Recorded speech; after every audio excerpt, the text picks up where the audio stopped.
shit, the challenge you've all been waiting for. Let's get it started. Fnatic, if you can hear me, run away! What is this? That was terrible, dude.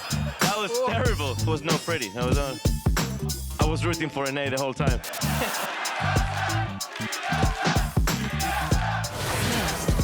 Put himself alive ever so barely.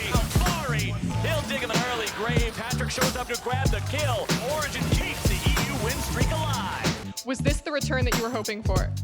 Honestly, yeah. GG go next, a trophy in 80 minutes or less. That's the EU finesse, best respect to the fleet. Or you live up to your namesake, land of the free. Flash in from Grifo, straight onto the backline, double lift is done. Reckless could just shred through them all, it's all on impact. Can he find a catch? No! What do you think you can learn from the NA teams? No, I mean, the fifth and final member of G2 will play Pyke today.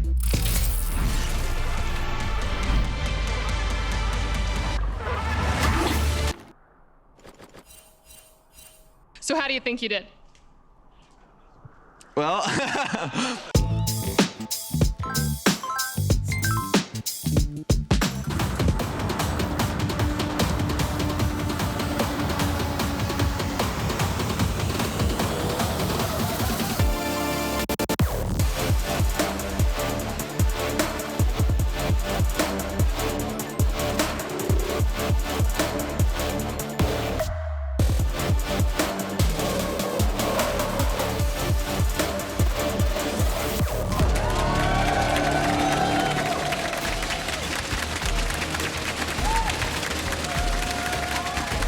And the LEC returns to streams in triumph despite Jankos on Pyke. Our heroes Fnatic, Origen and G2 Esports secured yet another Rift Rivals trophy for Europe. I'm QuickShot, joined by Dracos and Frosk. And Dracos, after spitting bars before, EU delivered on all of the flame we were hoping for. I mean, it was everything that I could possibly hope for. I'll be honest, the MSI victory made it pretty easy to find material, but doubling down never feels bad. We got double the value out of these paper crowns. They're the best thing we've ever decided to make, although I'm kind of over it, so I'm just going to... That was real far. There's a reason I don't play traditional sports, and that's the crown. I'll move that. You could talk about other stuff. That is as far as Dracos was able to throw it. Frosker, OG Fnatic and G2 showing up and really crushing North America's best. Yeah, some real talk in a very serious, very high-stakes tournament. The size between EU and NA is the size of the Atlantic Ocean. It was not close. It was not competitive. Our teams were actively running it down and doing it as they waved past NA's dead corpse. It feels fantastic to be a European fan. And of course, some of you guys were celebrating along with the shoutcasters and the players. So we're going to take a look at some of the reactions that we picked up from social media, from Reddit and from Twitter. And I love the fact that Finley's jumped in, their former manager for Fnatic, saying, when I watch Rift Rivals, putting 10K up, and they are already 0-3. So obviously on day one of group stage, Dracos, it was pretty good. I mean, to be fair, I think Marksy said it best. Hey, after day one, Rift Rivals, great tournament. We'll see how it goes next year. And then, of course, there were days 2 and 3. Well, a little bit brutal. My personal favorite is Flems pointing out G2 keeping the tradition going with them randomly inting one game away on full comfort at Rift Rivals. It's so true. Literally none of the games matter but the best of 5, and G2 find a way to lose in the only game that matters. To be fair, G2 are so good that they could int that best of 5 and still win the tournament. So... And of course, Fnatic and Origen still showing up. Mythy, of course, BetterBot wins. His interview made it into that pre-game video. I thought it was fantastic watching him not only smash TSM, but take down Sven. They had over, 350 professional games together as a duo bot lane. And after all of Mythy's performances last year, or lacking thereof, he shows up when he comes up against... It's just so funny, because Fen, I don't think he ever expected to say the phrase, I really wish NA Mythy was here. But that's probably how it felt after that one. Well, congratulations to you. Congratulations to G2 Fnatic as well as OG. If you guys want to hear and see a little bit more of the banter-filled social media posts, be sure to check out our new Twitter account over at LEC. Wait, Trevor, what is it? At LEC. Okay, one more time. There's no official in there? You just have LEC? Yeah, because it's nice. We got in there. But listen, seeing as though we did celebrate, thank you, Dracos and Frosk, in honor of Europe's glorious victory, what are you doing? It is time for a special edition of Quickstats. Oh, thank you so much, Trevor. He's such a good host. My name's Quickshot. I'm here to talk to you about some quick stats because, as many of you know, they are in fact my passion. I'm going to give you a recap of the EU NA Rift Rivals by the numbers, the ones that truly matter. Let's start at high level, ones that Dracos and Frosk could even understand. Europe won 9 games, while North America won 4. But if we take a look at the actual player breakdown, nationality by nationality, I want to see if it paints a slightly different picture. Of the 33 players that competed, 22 of which originated from Europe, 9 NA, 2 from Korea. So what happens when we look at the win rate by player nationality? And what you can actually see is the European win rate decreases. That's not important. What is important, though, is North America gets a little better. And what I really want to draw your attention to is just how much better the Korean win rate is. So while Europe is still looking pretty good in comparison to NA, you're starting to see a trend here. If you're not convinced, I want to take a look at the most important metric in competitive games. KDA. Europe managed 4.3 KDA, towering above the 2.2 of North America. But if you look at the KDA by player nationality, Korean players stand head and shoulders above the rest. So who was the best region at Europe versus North America? This statistician would like to prove that EU is better than NA.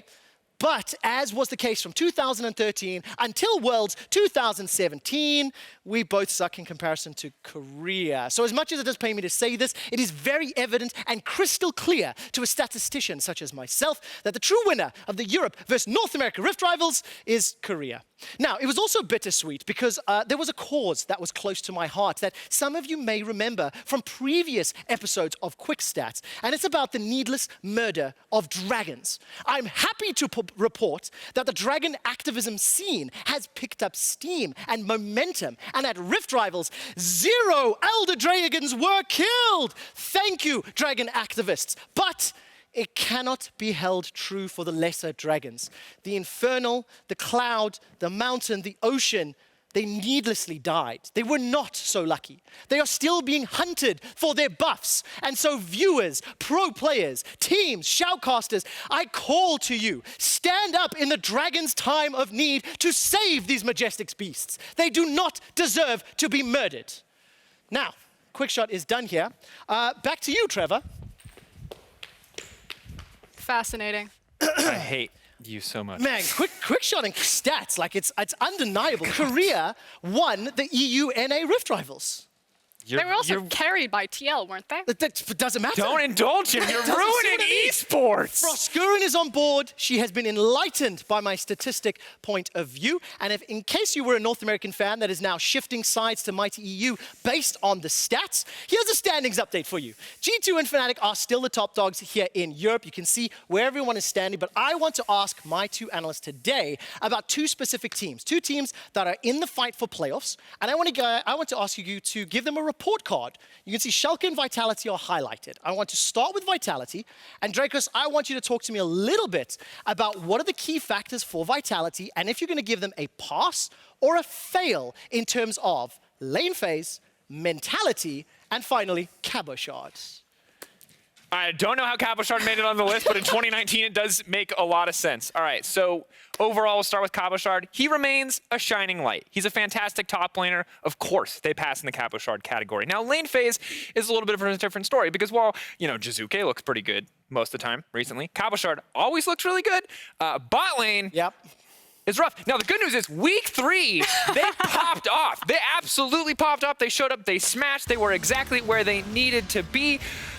But with 2 games, it's really hard for me to give them the benefit of the doubt. So I'm going to give them a big fat like, Froskurin, are you really going to let this slide? Jack Troll and Attila. As Jack Troll said, you forgot about my Tom Kent. And that's really what did it for me. Now, Attila did clean it up on the Sivir. I also believe he took home player of the game for that performance there.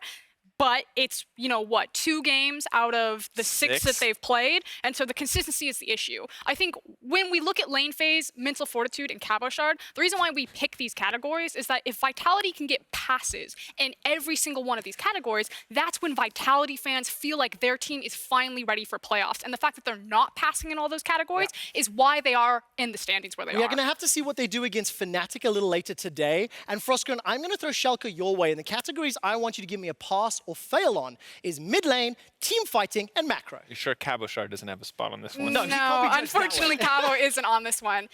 So I'm going to currently fail Abadage in the mid lane right now. Wait, what? He had the Akali game. You can't just He fail had the one Abadage. Akali game. It was a really good game. So here's the thing, I was so on board for Abadage. I was like his biggest fan watching him play Lysandra in Spring. I was like, this guy's a genius. He's actually great at team fighting. The way that he zones and creates space for upset is amazing. I was so excited. And then we started seeing him not quite connect with the opponent champion, but definitely connecting with the opponent turrets. And he had one of the most highest isolated deaths of any mid laner. He was just falling over. It didn't look like he was clean comfortable. Since he's now been paired up with Trick, you're starting to see Abadage find that confidence. And so I'm like, okay, I'm ready to try to give you a pass, but I need more of those Akali games before I'm like, yes, Schalke finally have a strong mid laner that can compete in Europe. Team fighting, they pass. They are great. They still have Upset. They still have Odo. They've got Ignar. They have Trick. I think if you put Trick on something like a Sejuani versus an Elise, their team fighting gets even better because Trick can hard smash an early game on Elise, but then Elise kind of falls off in team fight. She's just throwing cocoons. And what about macro and their late game or their mid to late game decision making? Because for me, that's a big fat fail. I'm gonna give them an incomplete. I think. Have you ever flipped a coin? Have you ever looked at 50% just down the line? I agree. I think it's tough to give them 100% team fighting. You're right. They're so good, but macro decisions, we see great games. We see brilliant games where they're like early game monsters and Ignar and Upset are destroying everyone, and then you see games where they're just running around like chickens with their heads. I think the individual decision making is like the thing here because Trick's pathing can look amazing. Like maybe Odo gets in a crazy flank off, but then you have like Upset in lane. And again, Upset, phenomenal player, but he's playing against Pyke. He knows that Pyke's gonna be in the bush. He's like, I should probably face check this and just dies. And you can see it on his face. His player cam, he's like, that wasn't great there.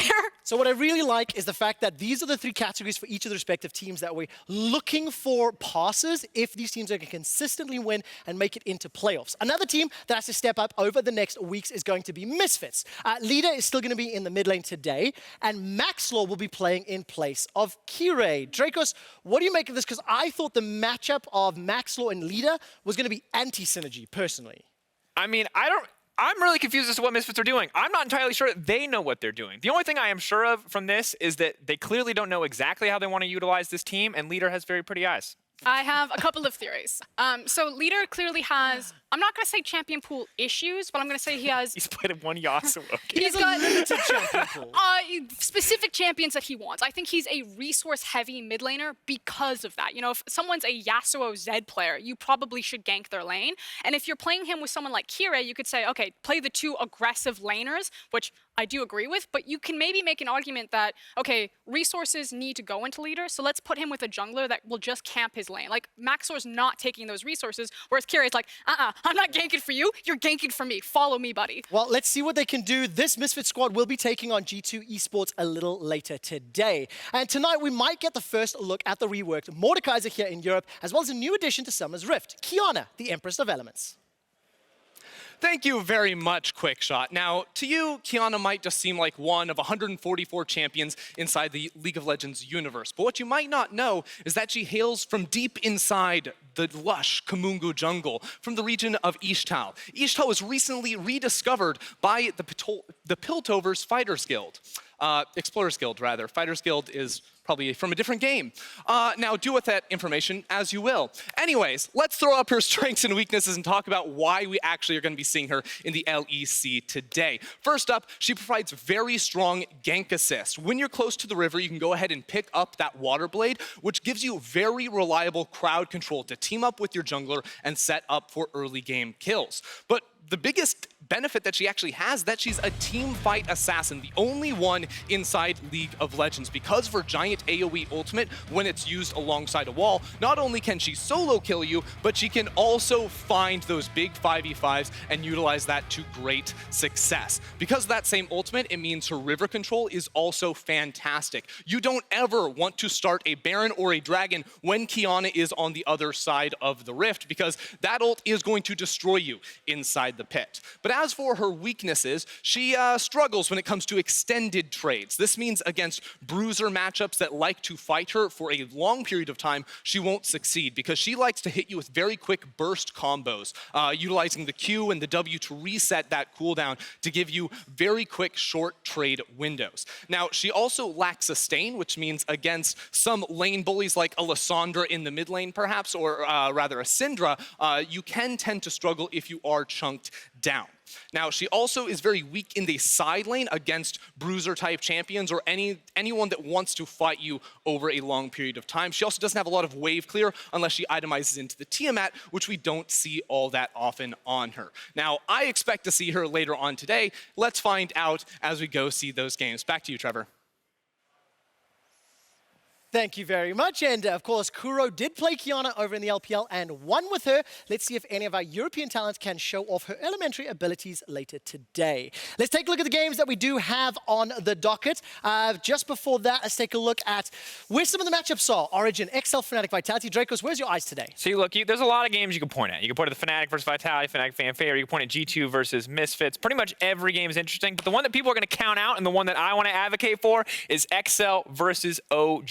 OG have beat none of the teams above them, and I'm not convinced that this is and XL have beat no one. Exactly, and that's my point, is that this game matters for XL because it could be their first win, because every game could be their first win, dear audience. And OG, I actually think they might start to fall. I haven't been too impressed with what they've shown so far, but it is kind of an easy start That's coming because back. of strength of schedule. Origen have faced all of the top teams. The two teams that they faced this week are Excel and Rogue. Yeah, but then they lost to Splyce too, the team that they were very freely beating in the previous season. So I'm Splyce concerned. is currently sitting in third place from the standings earlier. Let's see if they can hold on to it. Let's see if Origen can take down XL. We're going to take a look at predictions right now. Just a reminder that Skynet has been trying out a new prototype for predictions, and so far it's simply not working. StatsBot is sitting in last place. That makes me exceptionally happy because we sit and work very closely with our stats team. Frosk and I tied at 20 points.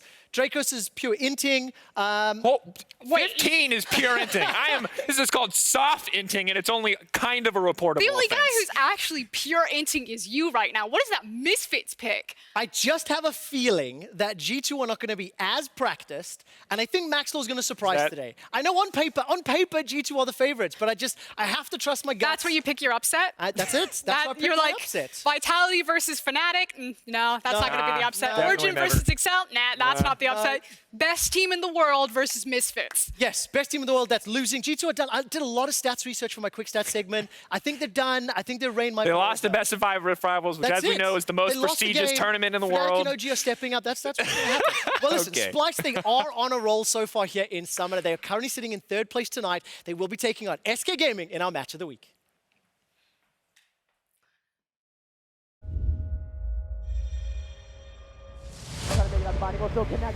Committing, Splyce taking a page from the Fnatic playbook, and Patrick now in trouble. Goodbye to the Draven.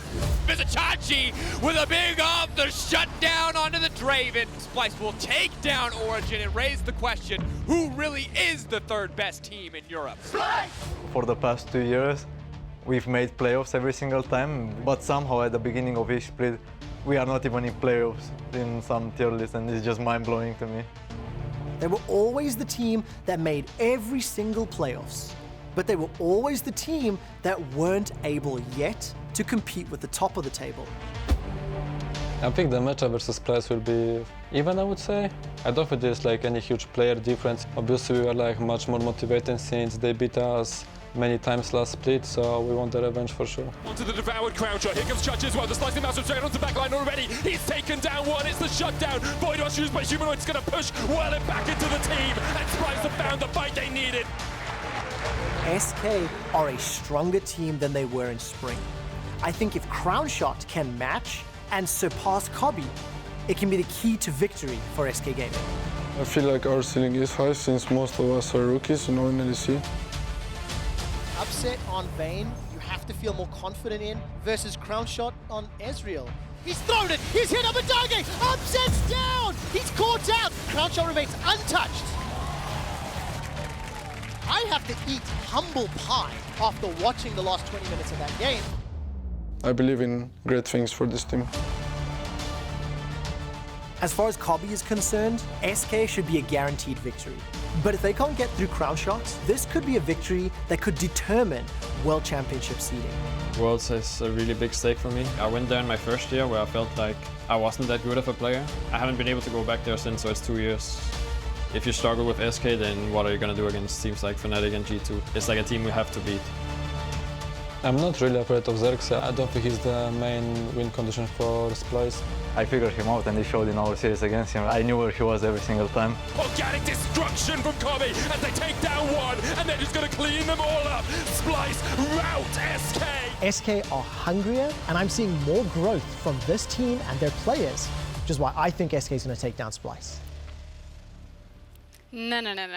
I know it. The fans know it. Splyce know it. They have beaten SK 5 times out of 6 games. And the one game they lost was in that best-of-5 playoffs where Splyce had the lead majority of the game. That's the Urgot jungle game. This isn't close. I feel like it's really rude to use stats against the guy who makes Quickstats. I feel like that's low blow. PM. But the thing is, this SK is significantly better than the SK that went 5-1, or 1-5 rather, versus Splyce. Crown Shot is significantly better. Sakre's injected some new blood into the team. And I think for me, it's going to be down to Xerxes and Selfmade. If Xerxes is still reading Selfmade, yes, that's problems. But I don't know, I really believe that SK are improving drastically. That's your X factor right there, is Sakre. What does he change to this formula and these variables to get a different outcome? Because so far we've seen these teams run into each other time and time again. Xerxes got Selfmade's number. He tracks him, they put vision all over his jungle, and he doesn't get to be the monster that we know Selfmade needs to be for SK to win. But you talk about that X factor, and it can be good and it can be bad, because Vizicachi is one of the most storied top laners in our league. He is so incredibly consistent. So yes, Sakre can be a strong point, but he could also be a big weak point. Well, I can't wait to see it. That's going to be the second game of the day. Be sure to stay tuned in. At the start of 2019, we welcomed a new generation of European mids. They were following in the footsteps of players like Feathervin, Caps, Perks, Expeke, Froggen, to name just a few. And one of the things I wanted to talk about today was to highlight 3 of the new guys playing on the LEC stage: Abadage, Humanoid, as well as Nemesis. Earlier today, Dracos, you jumped on the hype train for Abadage. Why is he one of the rookie class of 2019? It's going to be a lot of movement here. Okay, so realistically, looking at Abadage right now, he's popping off. We've seen the Akali game, and you can watch it again, because this is a defining moment for Abadage. When he played Lissandra in spring, it proved he had a brain. He could make smart plays, he could play around the team, he could team fight. Now, when it came time to showing us mechanics, those Yasuos, those other champions, he ran it down. It was a struggle, but now, with this Akali game, my confidence is restored. I think Abadage is back on the map for potential top European mid laner, because now he's shown us not only does he have a brain, he has hands to match, and that's all it takes to be a top European mid. Yeah, I'm not going to mince words. I had counted Abadage dead and out. I was like, he is not in the race for one of our competitive mid laners, and it feels like mid is just the role that was supposed to be so coveted in Europe, and it felt like everyone had disappeared, that we had 2 mid laners, and then it was just kind of a wash from there. But Abadage, he pulled his Spider-Man, he got back up when he didn't think he was going to do it, and I hope to see him continue to fight hard. Okay, but now what about the next player on our list, Humanoid? Because you said earlier today that Humanoid was the opposite of Abadage, because Humanoid would try to make the outplays and run it down half the time. So if Abadage kind of came in with and he played a lot of Lissandra, so maybe it's like bias there, but if he was more of the control mage player, if you will, Humanoid felt like the playmaker. He was looking not to win lane, but to beat down his opponent. And unfortunately, that made him kind of a feast or famine mid laner. Sometimes this guy is in the right place, making the big plays, and sometimes he's not. It's a huge wash about inconsistency for Humanoid. But if Xerxes or Sakre is the X factor for SK, Humanoid can be the X factor for Splyce. He can be that defining, unlockable last piece that they need to take them from 4th place to on that podium. And you can see it here in the highlights. We've had so many fantastic Akali players stepping up recently. The opportunity to prove yourself, to prove that you can be that X factor, is there in the champions that are available right now. So he is going to have that chance to show that he can be everything that Splyce needs. Okay, so the next player I want to talk to you about, Dracos, we've just looked at 2 guys that have played Akali in recent weeks and popped off. We talked about some Yasuo, we talked about some control mages. Nemesis is finally being played around by the Fnatic squad, but he's not playing these types of carries. He's got the Twisted Fate, he pulled out the Vigar over at Rift Rivals. What's your take on Nemesis? Honestly, was not a big Nemesis fan when he came into the league. I'll have to be honest there. Frost encouraged me to rewatch a lot of the VODs. He's a very smart individual player, and for the first time ever, I feel like his team knows how to play around him. He feels incorporated the team, and he's looking better every week. And while normally I would say, hey, this is kind of a mark on his record that he's not playing carries, I think he's showing a level of flexibility where he can fit into the role that the team needs. There are so many star names on this team. You don't need to be caps every single game, but it's important that you can be when the moment counts, and I think that that's where Nemesis is at this point. Nemesis is the third best mid laner right now in the LEC. And I don't even think that's a controversial opinion. I think the name that pops up is someone like Jizuke, but unfortunately Jizuke, with his spring performance and now kind of the struggles that he had in summer, I just don't think he's in form right now. And hopefully today, in our final match, we get a Jizuke in form against a Nemesis in form. But right now, I think Nemesis has it. And so just to clarify, number 1, Caps, number 2, Nuke Duck.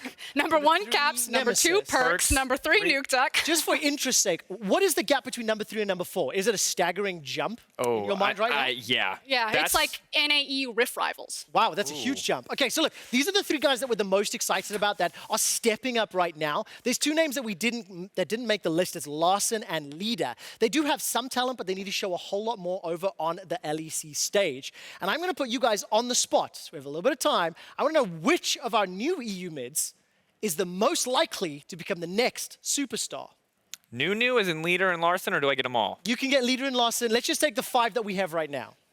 Well, my money's on Nemesis. Nemesis? Yeah, Nemesis he's surrounded by a good team. He's in the best possible environment to grow as a player. He's got Hillisang. Humanoid or Abadage? I'm going Abadage. I'd go Abadage. Abadage, interesting. We'll see if it works out.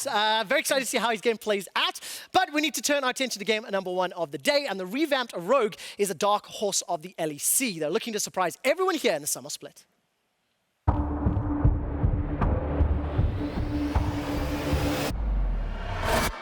Prophet in a 4v1 is still surviving. He goes golden, buys enough time. It's a 4 versus 1. Prophet's not dead. Rogue, that was amazing. How good am I? How good am I? At first point, we thought that we just leave Prophet and let him die. I had to process for a few seconds. Like, wait, did it really just happen? Last split, they were probably the easiest team to beat. Rogue was terrible last split. Losing to us was actually a disaster for some teams like Misfits. This is huge for Rogue. They're onto it, Medic. This could be it. First Nexus tower down. Maxwell backups trying to defend, but the Viven just can't do anything, and Rogue take their first win of the LEC! Now they actually look pretty strong. They've brought in some new players that honestly I don't really know exactly what to expect from them. Van is looking for the engage. He gets the knockup. That's technically 3. But here comes Larson with the help of Warlight. I think Rogue is a team full of rookies like us last split, and I think they're doing pretty well so far. What makes us very scary is our unpredicted plays and moves around the map. Yeah, I think we actually are the dark horse in a way. It's like, I would say we try to play like G2, we are just worse and everything right now.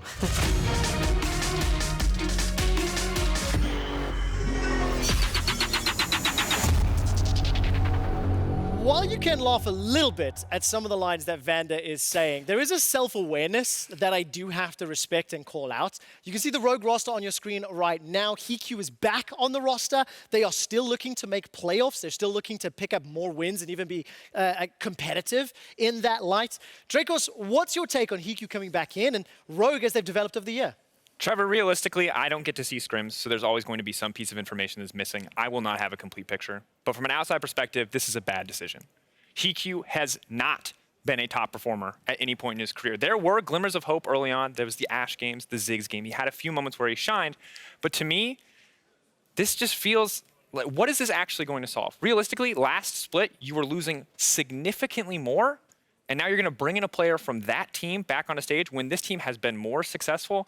I really don't understand it. I think it's slight playstyle differences between HeQ and Woolite. I watched a lot of Woolite and Vander in Ultraliga when I was trying to prep for the new Rogue iteration. Woolite played a lot of Ezreal, and it kind of felt like he was kind of second man or second hand to Vander, and Vander was the big initiator. When you see someone like HeQ, I feel like he's more of a utility response. I expect him to play more long-range ADCs is to be that utility rather than kind of a secondary carry than Woolite is. So I think we might see a change up in playstyle. Okay, now talking about playstyles, we are very heavily rogue focused because of the substitution and the fact that they're not the favorites in this matchup. It's Schalke that are expected to pick up the win. Froskur, how do these teams clash head to head, and what will be the determining factor on who comes out on top? So if Trick just doesn't run everyone over in the early game in that jungle, I think that this is going to come down into big lumbering team fights. Both these teams really like to rely on their 5v5 potential. I think Rogue more so, whereas there's definitely much more flexibility in Schalke's playstyle. So that's why we give them heavy favorites. You know, they can play a 1-4, a 1-3-1, they can play the 5v5.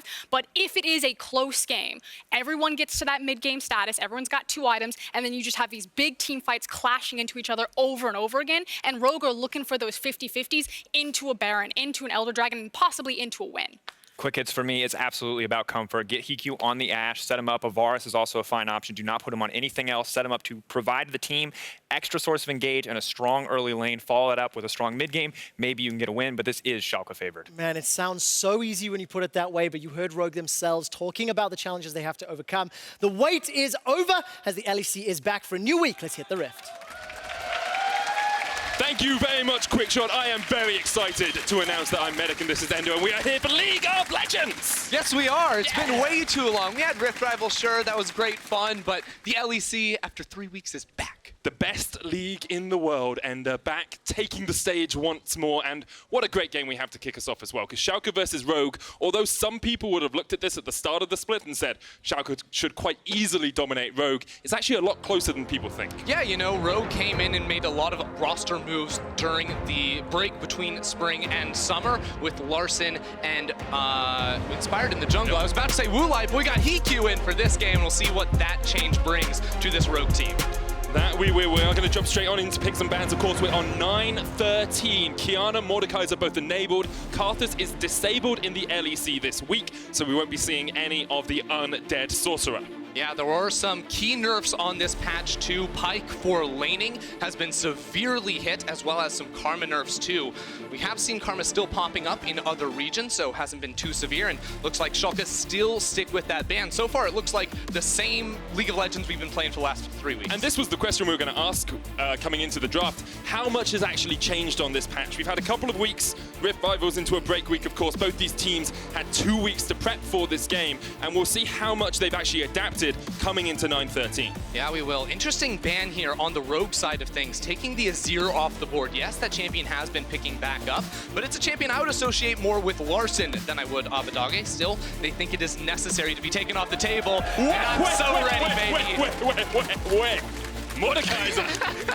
That was my attempt. Yeah, you know what? That's a fine call, Medic. Mordekaiser, the rework coming in hot here. Now we expect this to be a top lane pick for Profit. We'll get into the whys actually when we do hop into the game, but Mordekaiser went through some massive change, and especially that ultimate I'm ready to see on the big stage. Another champion that is going to undergo changes in a couple of patches time is the Aatrox. I believe 9-14 on PvE. He's been nerfed, but still a strong powerhouse in the top lane for now.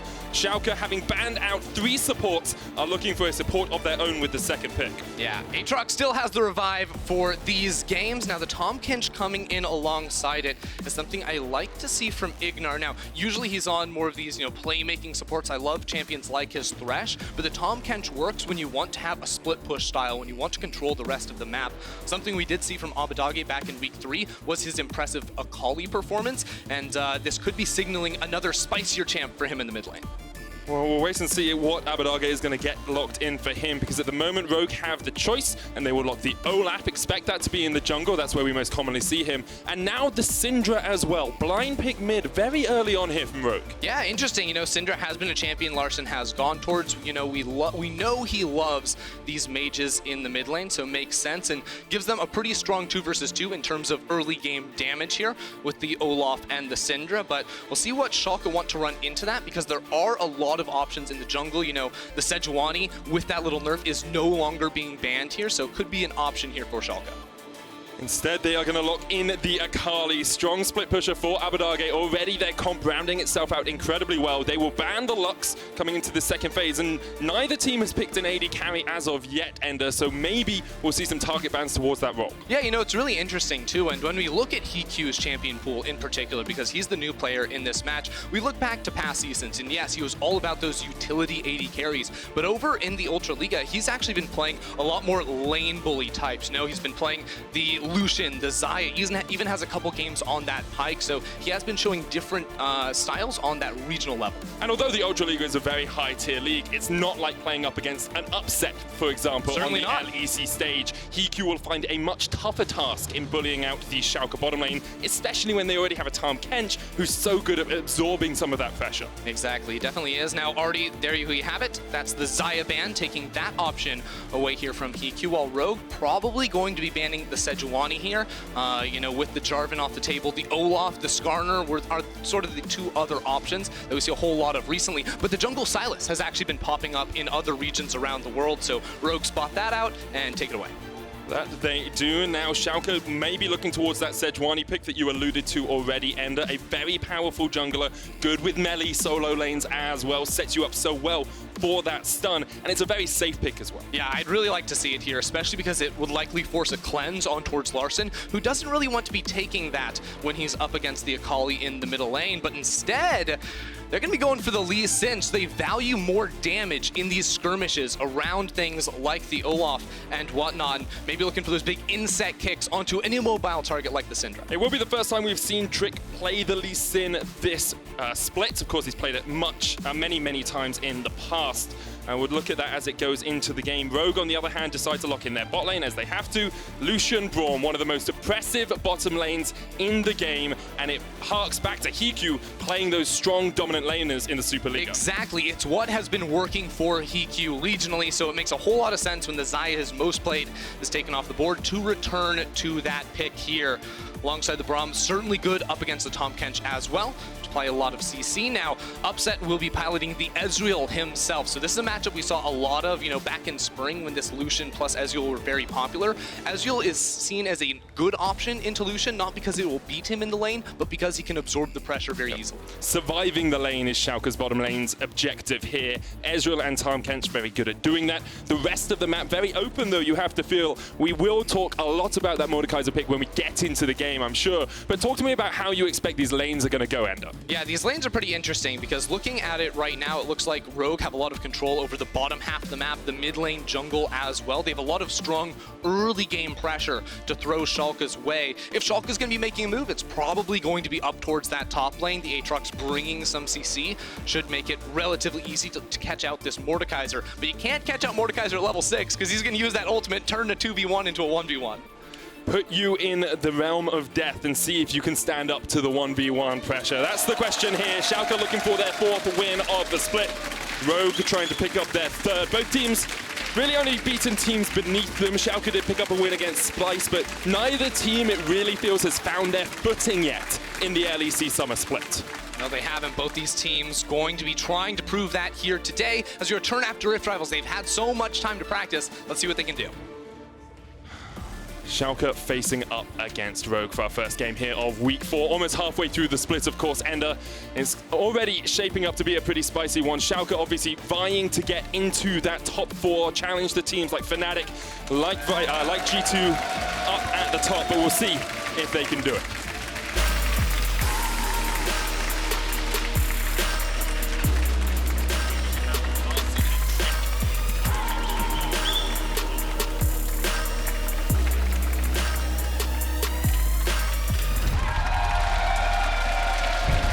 Oh, that's a sight for sore eyes, Ender. It's been too long since I've seen a European game of League of Legends, and here we are, kicking off the week with what is likely to be a very closely contested matchup. Now, I know that I want to take you away from Mordekaiser, but I don't think I'm going to be able to distract you from it for too long. So let's talk about the Mord in the top lane. Let's talk about this pick from Prophet. Yeah, the Mordekaiser, very interesting, coming in with his changes on this patch. Now, the first thing we look at is the key keystone option here for him. He's going to be running the Conqueror. This is something you will see a lot when you're against melee matchups. You know, these guys that you want to fight over an extended period of time, we'll see him probably picking up items like the Riley's Crystal Scepter, the Hextech Proto Belt as well to try and lock on and attach to Odoamne's Aatrox. If you're against a ranged champion, maybe try the Phase Rush for yourself, because you're not going to be getting all those auto attacks down inside the laning phase, and you're not going to get the bang for your buck out of Conk. So what's the expectation in that lane specifically? You know, a Mordekaiser into an Aatrox. Am I expecting to see bloodshed early on? I mean, you're not going to expect to see bloodshed early. I don't think the Aatrox, I would expect, has control over this matchup, especially in the early levels. Where you'll see Mordekaiser be a lot more prevalent is post level 6. So once he hits level 6, you can no longer gank this champion because his ultimate is a forced 1v1 zone up against him. So Trick, if he wants to impact this lane, will have to do it before that level 6 mark. Well, Trick has been a key part of the Schalke lineup so far. Of course, coming into the team, this Splyce has had pretty effective early games most of the time, making his team, setting his team up for success is what I'm trying to say. But meanwhile, we're looking at the bottom lane as he, Q, and Vander try and get just a little bit of damage down onto Ignar and Upset, who are weathering the storm, but we are only 2 minutes in, so I think that's perhaps a little bit preemptive from me. Yeah, I mean, at level 1, Ezreal can hit the wave with Q from very far away, so he usually does get priority in this matchup early on, especially if you have, you know, a support that wants to play forward. But as soon as level 2 comes around, I'm sure you've all heard about the Lucian level 2 power spike. Now he's got it.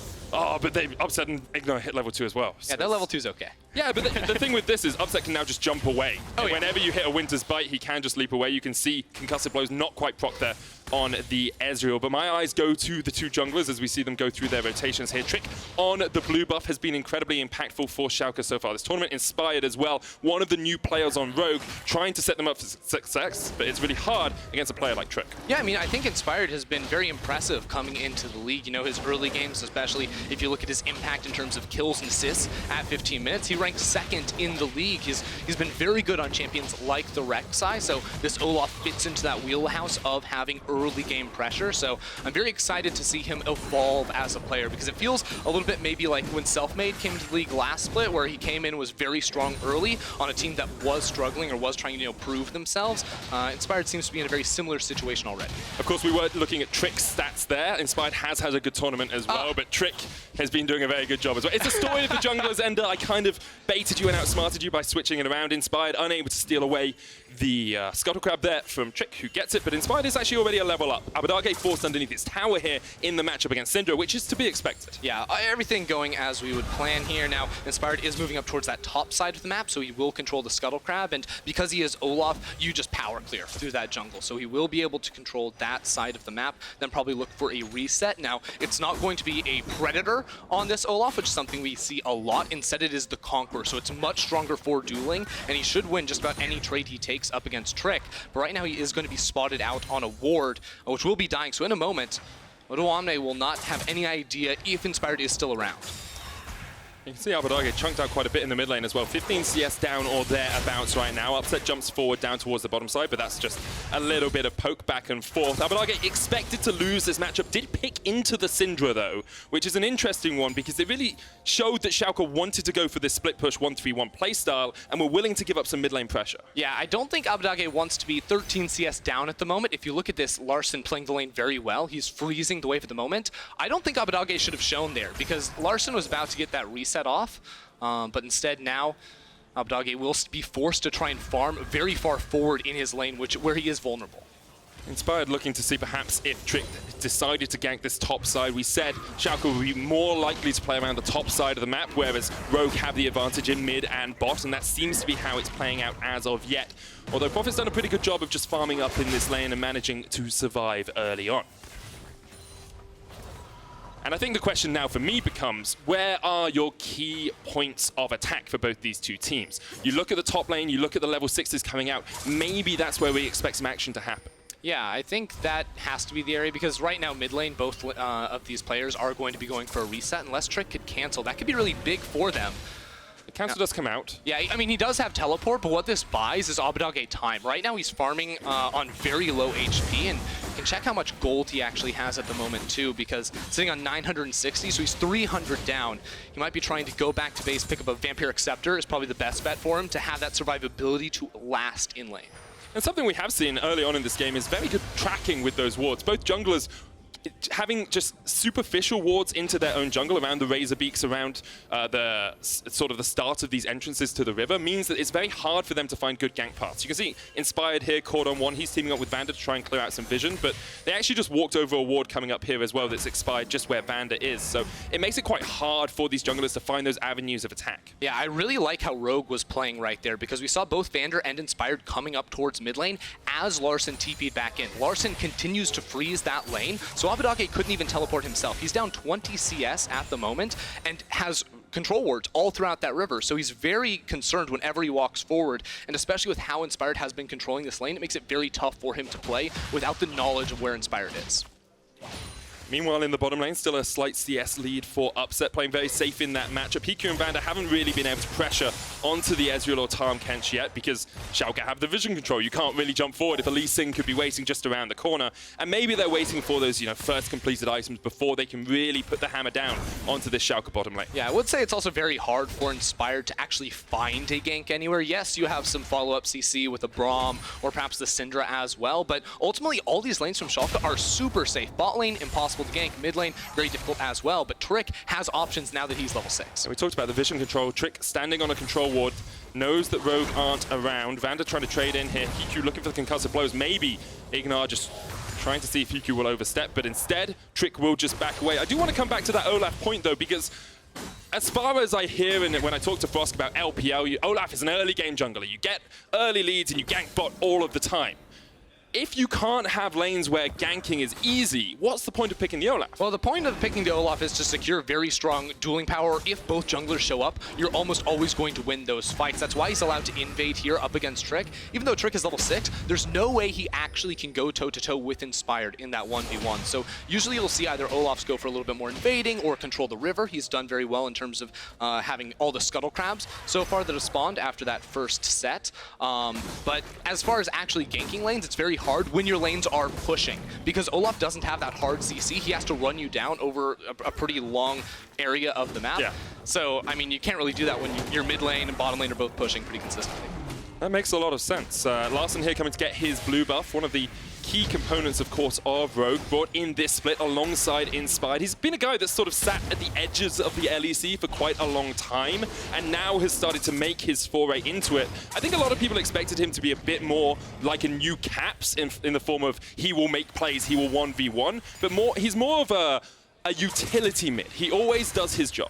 Yeah, it's less of a utility mid, I think, as just someone that does his job. He does not look bad, really, ever. And you say, he has the lowest death share on his team. He has the highest damage percentage on his team, too. It goes to show his stats aren't, I have the best KDA or I, get a lot of these solo kills. It's just that he is relied on very heavily by his team, and his picks play into that style. When he's playing the Azir or the Syndra, it's very much about dealing damage mid to late. Inspired trying to get some control down here, but already the damage comes out. Glacial Fisher into the kill, the lockdown onto that Tahm Kench. It's huge. Trick comes in for a little bit of help, but already Rogue had picked up first blood. Yeah, they just smashed him right there. The level 6s, as you mentioned, coming on through there, and Ignar did not stand a chance. He still had the flash. He was running unsealed, or he doesn't have the unsealed spellbook, rather. He has the Glacial Augment, but that's not going to help him at all when you just get CC'd and blown up. So here's the question. Abbedagge is going to TP into this fight. Do Schalke take it? Larssen's here. Has an orb ready and waiting. The True Shot Barrage is going to come out as well, but Vanda blocks it with the Unbreakable. Abbedagge stunned into the wall. Trick off towards the side as well. The Dragon will fall, and that goes over to Rogue. Abbedagge is going to try and jump in, but you just need one shot from the concussive blows to lock him up. He's in the Shroud, jumps across onto Inspired, lands the Shuriken, jumps onto the back line. Schalke keep going in, but he survives. Teleport from behind. That's going to be Prophet coming in on the flank. Ignar has his flash. He uses it, but he might be in trouble. Prophet's going to try and pull him back, jumps forward, puts him into the realm of death, and drags him back to his demise. Trick in the middle of it all as well, and Ignar's still alive. Has the thick skin. Upset from the side, Schalke collapse, all pincering in onto Rogue, and Rogue fall apart. 3 kills go down, add 1 more to the number, it's 4. Upset destroys Rogue, and the flank from Odoamne, absolutely massive. What a turnaround there from Schalke, who had lost Ignar in the bottom lane, but they played off of the teleports. They knew Ignar was going to be able to make it in towards that fight, and they baited Rogue into that trap.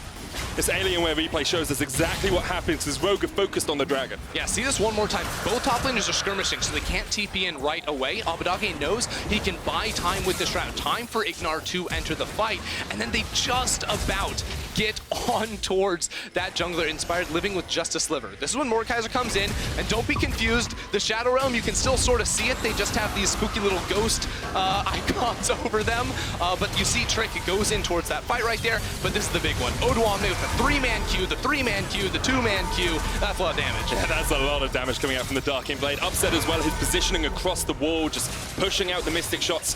Almost an artillery barrage from the side of Schalke. Now they are 1,000 gold up, 11 minutes in. 3 kills on Upset. Manamoon's Sheen already complete. And the 1,000 gold difference is purely in that bottom lane. It is Upset with a 1k lead over Hikyu, after Hikyu and Vander had just gotten that 2v2 kill. So this matchup is no longer going in their favor. Upset has finished off his Manamune. That's going to be stacking up, and he's going to be working on a Trinity Force for the extra damage. That he is looking towards getting just as much damage as possible, using Ignite as his peel tool instead of having that Iceborne Gauntlet we sometimes see from the Ezreals. Now, there was a 3-man stack from Rogue up towards the top side. They've switched, as have Schalke up towards top, understanding that the Rift Herald is the new target to play around, so you want your AD carry and support there. Trick going to be spotted out by Inspired. Still a winning matchup here for Larssen and Abbedagge in the mid lane. I do want to bring attention to that 20 CS lead for the Syndra. She is getting towards stat check territory, where you just pop your ult on someone and see if they die. Yeah, it's going well for Larssen, but the 2 assists have sort of gotten Abbedagge back into this game, and we're reaching a point now after this big team fight where the duo lane has gone up top side with the Rift Herald 2. We can expect to see both solo laners split up into side lanes in the next few minutes, which is where Abbedagge will thrive on this Akali, and Larssen is going to lose a lot of the pressure from the work he put in the early game. That he is. Now, next steps for these teams. Play up towards the top side. Trick still trying to stick around his mid laner and allow some protection for that Akali. At some point, you expect Schalke to look at splitting up the lanes a little bit more, opening up the map. You really need a tower to do that, which is why we keep talking about the Rift Herald, because it's such a good tower-taking tool. And if you can take it in the next minute and drop it, you get those plates out of it as well. Which is why Trick hops over into the pit, and Vander is obviously there to put down the ward too. Both teams are very aware of the priority of this objective. You can actually see Prophet is giving up on bottom lane. He's moving up towards that mid in effort to contest around this Herald, because there is no teleport on him. He will back down, but that movement will probably mean that Schalke could start this one up. They could. While we have a brief lull here, we've talked a lot about Schalke with, split pushing and their ability to play the Akali and Aatrox in side lanes. What's Rogue's composition really looking to do here? What is their end goal when you look at it? Well, I think Rogue have really good tools to try and catch out people, and they have very strong 2-item spikes, I would say, on, Hikyu's Lucian. The Olaf is going to be doing very well in that point in the game, too. And Prophet, the levels between 7 and 13 are really where the Mordekaiser is going to be at his fullest potential. Oh, here we go. Schalke started up the Rift Herald of Rogue, wondering if they want to fight over an objective. It didn't go well for them last time. Schalke get it pretty easily with a 5-man stack towards the top side river, and that will be the Rift Herald picked up by Trick. Yeah, and again, the big reason why Schalke was able to start that up is not only did they have priority in top lane because they have a 3-0 Ezreal, but also Odo was pushing down bottom lane pretty freely. He was going to be in that fight first, and after Rogue lost a fight in even numbers, they didn't want to start off a fight where they were down in them. Definitely don't. Prophet unable to get up towards that fight quickly enough. You do see Odoamne's already finished his Phage. His Caulfield's Warhammer has a Ruby Crystal as well. Prophet going towards the Haunting guys, and the Zhonya's Hourglass in the end has a Seekers for the moment. So we haven't actually seen that much Mord itemization. Are there different builds that you can tend to see from Mord, or is it one sort of standard build?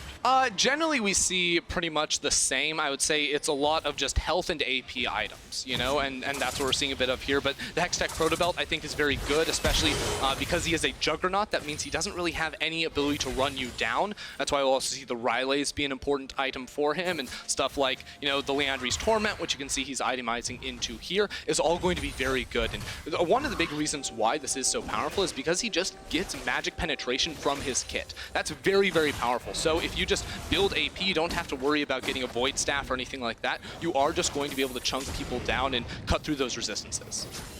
I do just want to bring a note. We brought up our tower plate graphic on the screen. Schalke have taken 2 tower plates, but they weren't in range when the gold procced from them. So they did get 0 gold from it. So even though they've had the advantage in some of these lanes and they've been pushing in, they haven't been reaping all of the benefits from it. That feels bad, man. That is a big feels bad. It's a big feels bad. They also lost the Infernal Drake, even though they got that kill and that teamfight victory around that objective, but they have a very good control over this map. Again, with 3 pushing lanes at the moment, even though Abadage is losing in CS, the advantages they have gotten and the ability for Tomcat to show up at any time has enabled them to play the map and now look ball. And this is where the map opens up even more as the Rift Tower is used. Remember, guys, the LEC Summer Finals is going to Athens on the 7th and 8th of September. You can get your tickets at riot.com/Athens. I know I'll be there, Ender will be there, we'll all be there. It's going to be a joyous occasion, I am sure. The first tower falls, Schalke get it 16 minutes in.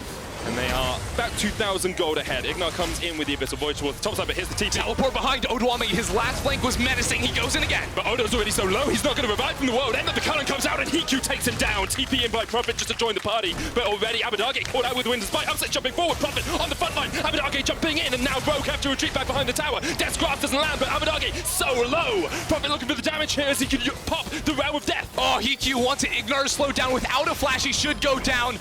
Buying that time with the Zonias, and Upset looks to turn. Upset almost takes down his bow. Oh. Gets it, licks him in the back and takes him out, and here comes Trick. The rest of Schalke have realised they can take this fight. Trick jumping in. Death's Grasp pulls them both back. Look at the damage coming out. Abadage ignited. He goes into the Twilight Shroud. Hiku takes the kill, and now Ignar's in for a world of hurt as Prophet's on the chase. Hiku can jump forward once again. Oh man, Hiku looking for the kills. He wanted to jump forward on towards Trick there, but he buys his time. He turns back around, and it's Rogue that come out on top.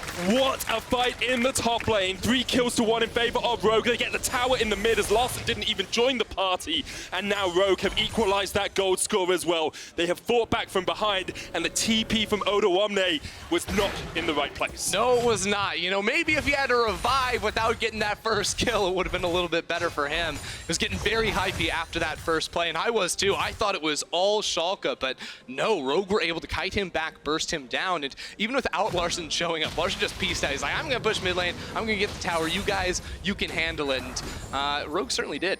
That they did. They have these pick tools at their disposal now. They've got a lot of damage if they can catch someone out. We've seen Upset aggressively jump forward a few times. It can work out, but if you do that, there's no Devour and you hit an Unleashed Power to the face, you're in for a very, very bad time. Gold pretty much equalized. Teams probably taking a breather after that fight, working out where they go next, because we've got 2 minutes on the Baron, we've got a Mountain Drake coming up next as well.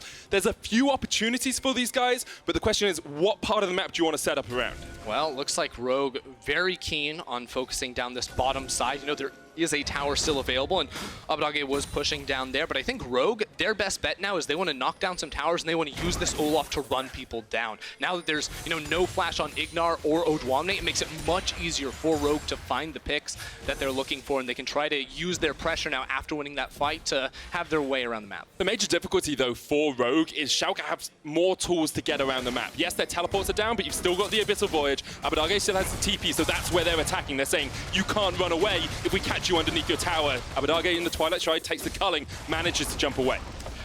Come on! Akali just goes invisible underneath the tower. It's 3v1. There's no help on the way. Abadage just pieces out, though he's totally fine because Hiku is tanking the tower and had to back away. And that means Schalke, even though they were caught out bottom lane, they get the damage down on mid and are trying to knock it down. Odo is in the realm of death as he pops the World Ender as well. Up towards the top side, Prophet trying to fight back.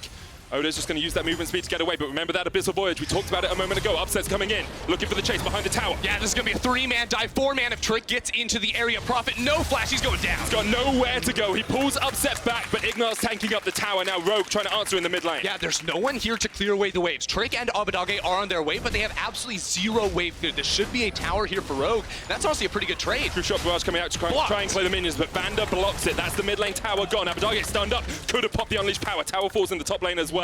As the game settles once again, Rogue back away, Baron up in just 10 seconds. This is so interesting because neither team is looking for that 5v fight right now. It's all about controlling side lanes. When it didn't work there for Rogue bottom lane, they said, we're going to get the tower and then push mid. They lost their top laner, but still had all the members grouped up that they were able to get that second objective. Now, as we crest the 20-minute mark, let's have a look at some of the things we talked about earlier. Was Hiku able to bully Upset out of the lane? No, but Upset got 3 kills in a team fight down towards the river. Hiku is doing a very good job of keeping even on CS and has 2 kills of his own, building up towards that Essence Reaver next. So he's in a strong spot on this Lucian, and you have to say, at the moment, it's looking like a good substitution for the Rogue squad. Yeah, you know, I think Hiku is performing just fine right now. They even got that 2 versus 2 kill in the bottom lane, so no, they didn't bully in that matchup, but they did have the upper hand up until things went a little haywire around that dragon. Now I think the biggest challenge for him is going to be navigating this very low-range Lucian in teamfights against champions like the Akali and the Lee Sin that are very mobile and can follow you. You know, usually Lucian's advantage is that he can dash around, but those champs can absolutely get on top. Here we go. Abadage up towards the top side has the teleport, but Rogue aren't going to fight. I got myself all worked up for nothing there, and Schalke will take the Mountain Drake. Rogue say, okay, we'll take mid-prio, and then we'll move into your topside jungle. Yeah, and getting this vision is really what I want to see from them, but you know, Vander, it looks like he only has 1 ward left to play, so they actually can't get too much done. He's going to have to reset and then make his way back on towards the map. So in a situation where they should have had a little bit of time to maybe set up and find a pick, if Schalke were moving in towards the river up top side to get vision on Baron, they will no longer be able to make that move. Not quite yet, but both teams want to set up around the Baron for now. You know how impactful that can be, especially when you are looking to put some of these key carries in the side lanes. Having Baron on your Aatrox, on your Akali, just sets you up so well to push into those towers. The question becomes, who gains the vision control around it? Who's going to be able to set up properly around it? Because at the moment, Schalke have total vision control around it, and there's nothing from Rogue. Yeah, I think it's actually going to be a little bit slow here. Neither team has really seemed willing to make a play with 5 members. Yes, we had the dragon fight and that top lane teleport, but those felt like exceptions to the rule, whereas the last 5 or so minutes, both teams have been playing very much on areas where they have numbers, where they have a lot of strength. This means you see Inspired and Vander walking around together, looking for picks on towards Abadage in the side lane. We've already seen that has not been super successful for them, and they have to act quickly because there's always the threat of the Tahm Kench entering the fight very soon. I'd also want to come back to that Olaf pick, because we talked about how you want to control vision, you want to be able to control objectives. It's kind of worked out for them at times, but it hasn't been anywhere near as impactful as you would have liked it to be. Schalke got the Ocean and the Mountain Drake, Oni and Inferno going over to Rogue, and now control of this area is given over to Schalke once again. Yeah, we could be seeing a play go up towards top side. I was thinking maybe Schalke wanted to use that Tahm Kench to enter in towards the fight, but it's still a very strong Rogue squad here with this Olaf who's building damage. I do like that you bring him up, because oftentimes you think to the past, Olaf, you say, he doesn't scale very well, he doesn't do much. That was in the days where he built full tank and where team fights were very front to back. Nowadays, I still say, no, he doesn't scale that great in the team fights, but what jungler really does, instead, he is very strong with these damage items at finding smaller skirmishes and blowing up single targets. Upset's going to walk across the ward here. Hiku's already popped the culling, the perfect execution's going to stun him. Abyssal Voyage comes in as well. Abadage jumping onto the backline, the true shot barrage. Hiku taken out. That's actually Vander that falls first. Hiku to Odo. Here comes Odo onto the backline. Inspired tries to turn on him straight away. Hiku trying to get the damage in, but Odo gets the reset, and now he's looking for more. Odo wants more. He's going to get the revive, and he might get Hiku. The Q gets canceled there, and Prophet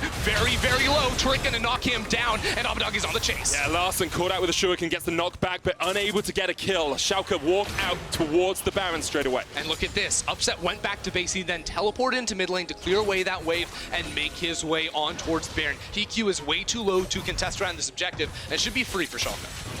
Should be a pretty easy take for them. Vander does have TP here if they want to fight it. Vander's going to teleport towards Larson. 5,000 HP on the Baron. Schalke starting it. Redemption coming out as well. Trick quite low. Look at the damage from Larson here. Doesn't have the ult, but can't land the connection on the stun either. Vander stepping forward. Lucian nowhere near this, and Rogue have to back away. Schalke take the Baron. We said how important it is with their split push. It's going to work out so well for them. Once again, both teams fully teleport committing up towards the top side because Schalke knew that Rogue wanted to have this 3v1 on towards Abadage. So Abadage starts it up and goes on to Hiku, takes him very low, and then dashes out of the fight entirely. Then Prophet comes on in here, and he's not really able to get all that much done. At the same time, Odo makes big waves on the bottom side of the fight where he gets that first kill, and then the kill gives him the revive, so he's able to buy so much time. The Prophet just can't, even with the W, to try and stay alive. You can see Prophet trying to be the tank in the front line, just unable to survive through all of Schalke's damage. A 5,000 gold lead now for the Royal Blues.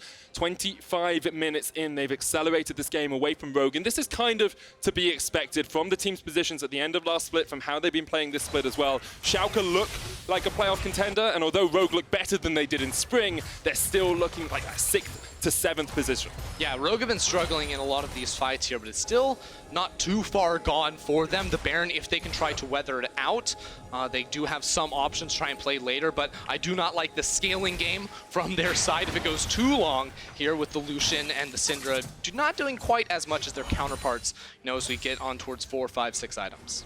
I think the big thing you have to look at is what did Rogue give up in the draft and what did they take in the draft? They got this Syndra, 0-1-0, 50 CS up, yes, but Larssen has not had the impact on this game to justify that pick. Has the Maud had the impact on the game to justify that pick? No, I don't think so either. Part of it, of course, is Schalke playing very well and you have to give them credit, but you do have to sometimes look back at the draft and say, were the picks in the order they came out justified? Now, Abadage caught out just a little bit, but he just jumps the wall, as you said before. Akali so slippery. Now look at this mid lane, right? That tower goes down so low. Rogue spent 3 members up topside again to pick this Akali. Just stop doing it. It's not going to happen. They sacrificed their inhibitor tower almost all the way forward, and there it goes. It goes down. Every single lane is losing, and they can't make a move.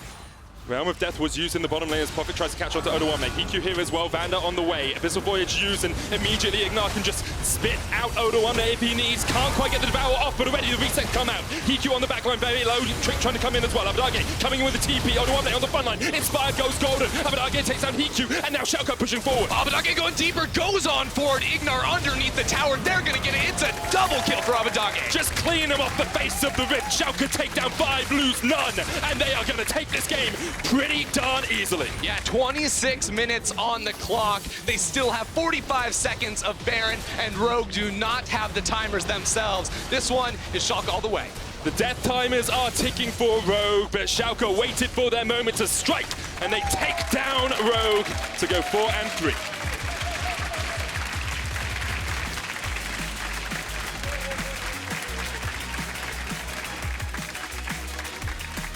Schalke come in with a couple of clean team fights, multiple TPs around the map. They showed they understood how to play this map game with the Tahm Kench 2. They knew we can show up, we have these fights, and every single time it was the same formula. It was Odoamne on a flank, finding big damage onto the backline, onto an overextended Rogue. That is what Schalke were so good at. It was punishing the overcommits from this team.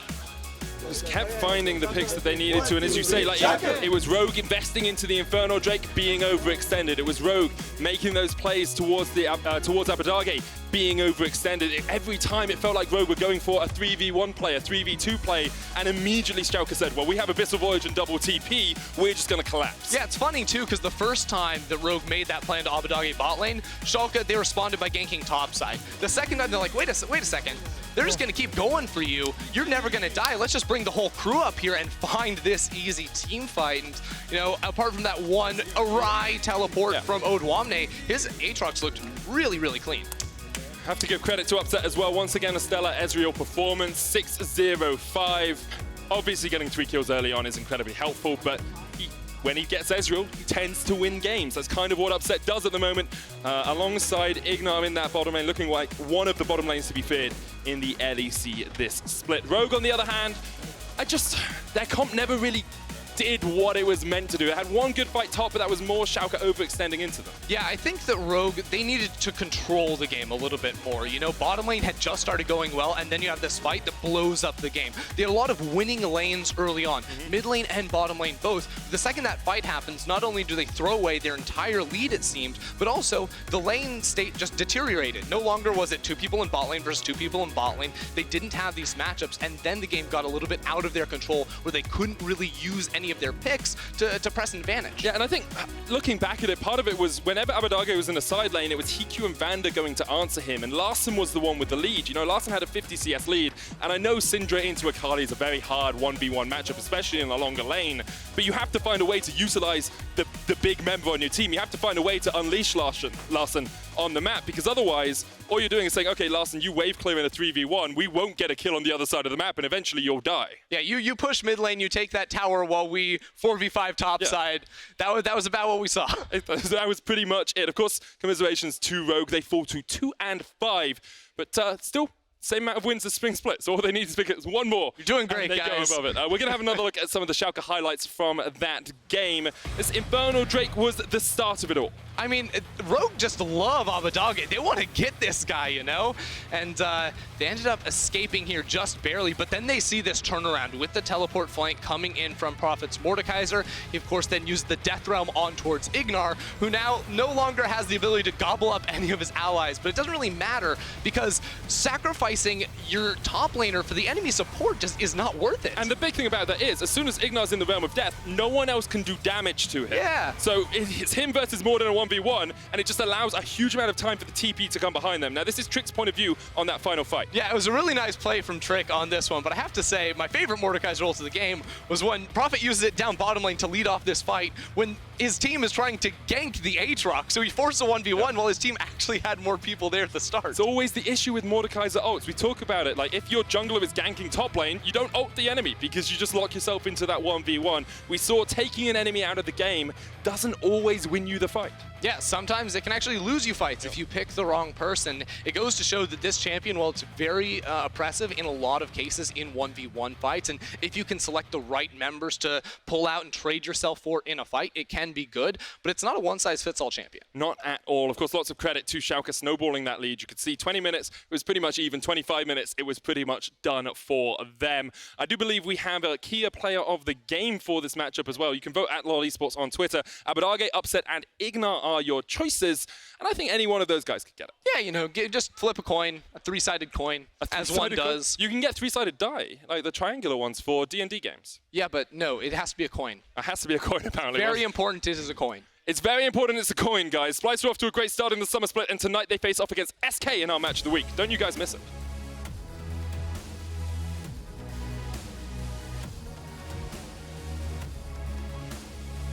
Trick in the middle of it all as well, and Ignar's still alive. Has the thick skin. Upset from the side. Schalke collapse. All pincering in onto Rogue, and Rogue fall apart. Here comes Odo onto the backline. Inspire tries to turn on him straight away. He could try to get the damage in, but Odo gets the reset, and now he's looking for more. Odo once more. He's going to get the revive, and he might get heat Q. The Q gets canceled there, and Prophet very, very low. Heat Q on the backline, very low. Trick trying to come in as well. Abadage coming in with the TP. Odo on the front line. Inspire goes golden. Abadage takes down Heat Q, and now Schalke pushing forward. Abadage going deeper, goes on forward. Ignar underneath the tower. They're going to get it. It's a double kill for Abadage.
Committing, Splyce taking a page from the Fnatic playbook, and Patrick now in trouble. Goodbye to the Draven.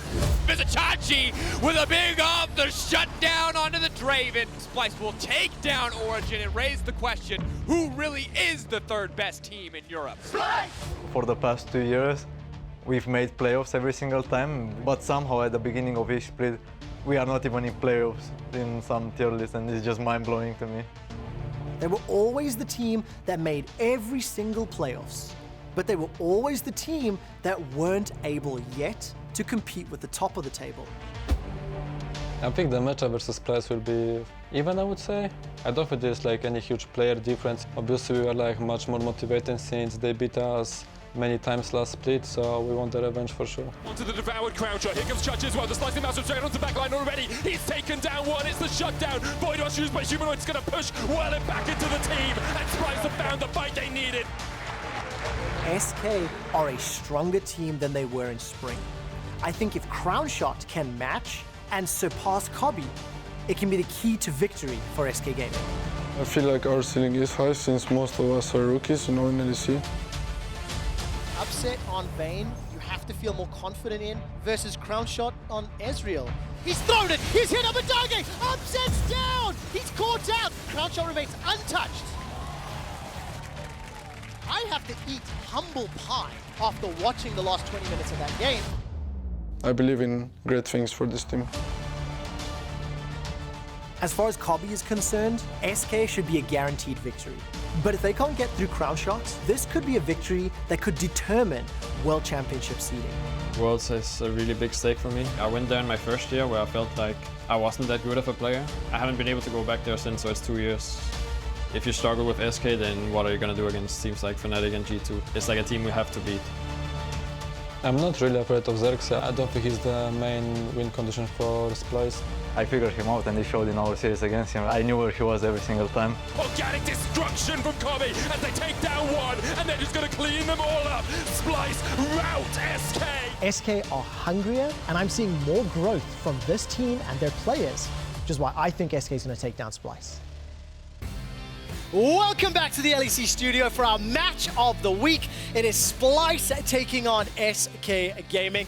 And despite my very bold call during the match of the week video, it is Splyce that is currently the third best team in Europe. They took down Origen when they played back in week 3, and Splyce are the favorites today. And maybe they can take down SK Gaming for the 6th time. Of course, it is a 5-1 record total for this team, so there's no doubt that Splyce are looking like the favorites. And partially, after a game like this, it does feel pretty hard to doubt them. This game was so decided in the early game. Xerxes was everywhere he needed to be. Splyce matched OG across the map and honestly just outplayed in a lot of the mid-game scenarios. And for me, as someone who has doubted Splyce in the past as being a contender for that top 3, it is refreshing to see them play so confidently up against a top-tier opponent like OG. Do you feel the performance that Splyce is showing right now is going to be good enough to get them to break into the top 3, knowing you have to be in the top 3 if you're going to make it to Athens, if you're going to make it to the Roadshow, and potentially make it to Worlds? I mean, to be fair, Origen have had one of the toughest schedules. That is their big opponent. We'll see how they do against some of the teams that are lower down in the standings. But for now,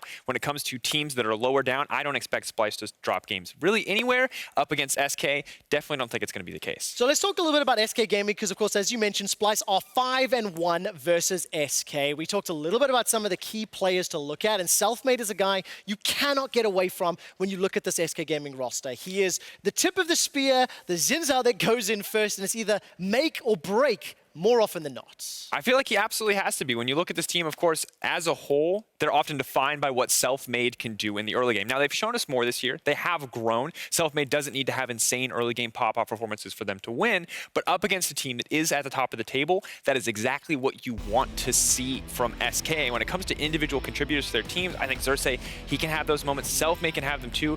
So to me, it's which team wants to set up their jungler to take over the early game. Who is going to grab something like the Elise, something like the Lee Sin to make sure that action happens in the early portions of the game. And of course, Xerxes, historically, when he's come up against Selfmade, the man on your screen, Xerxes is the guy that's had the better of the matchup. He's read where Selfmade has been. Splyce know how to respond to SK. They've downloaded SK's playstyle and they know how to counter it. The difference this time, Sakre's up in that top lane. Crown Shot is playing out of his mind. I'm starting to believe Crownshot's becoming a good bot laner. And that was a bold statement in spring. I think Crownshot is incredibly good. Perks has had a lot of praise for him. He says that, yes, sometimes he tries too hard to make these big, aggressive plays, but for the most part, that's the better side of the coin to be on. It's better to be a little more aggressive than far too passive, paired with Dreams. I think they're a real threat, but you are going up against Kabi and North Scarin, and while they might struggle a bit in the lane, I mean, when you talk about late-game powerhouses, Kabi is right up there with Reckless in terms of team fighting prowess. Yeah, absolutely the case. I mean, look, on paper, Splyce are the better team. They've got the 5-1 record this year alone against SK. But I think SK, with Crownshot as well as Selfmade, they can do it. Let's find out if they can. The teams are ready for our match of the week. Medic, take it away. Thank you very much, Quickshot. I'm still Medic, that's still Endo, and in the middle, it's Foscurin in the most beautiful flowery top I have seen today. I'm a very flamboyant cowboy.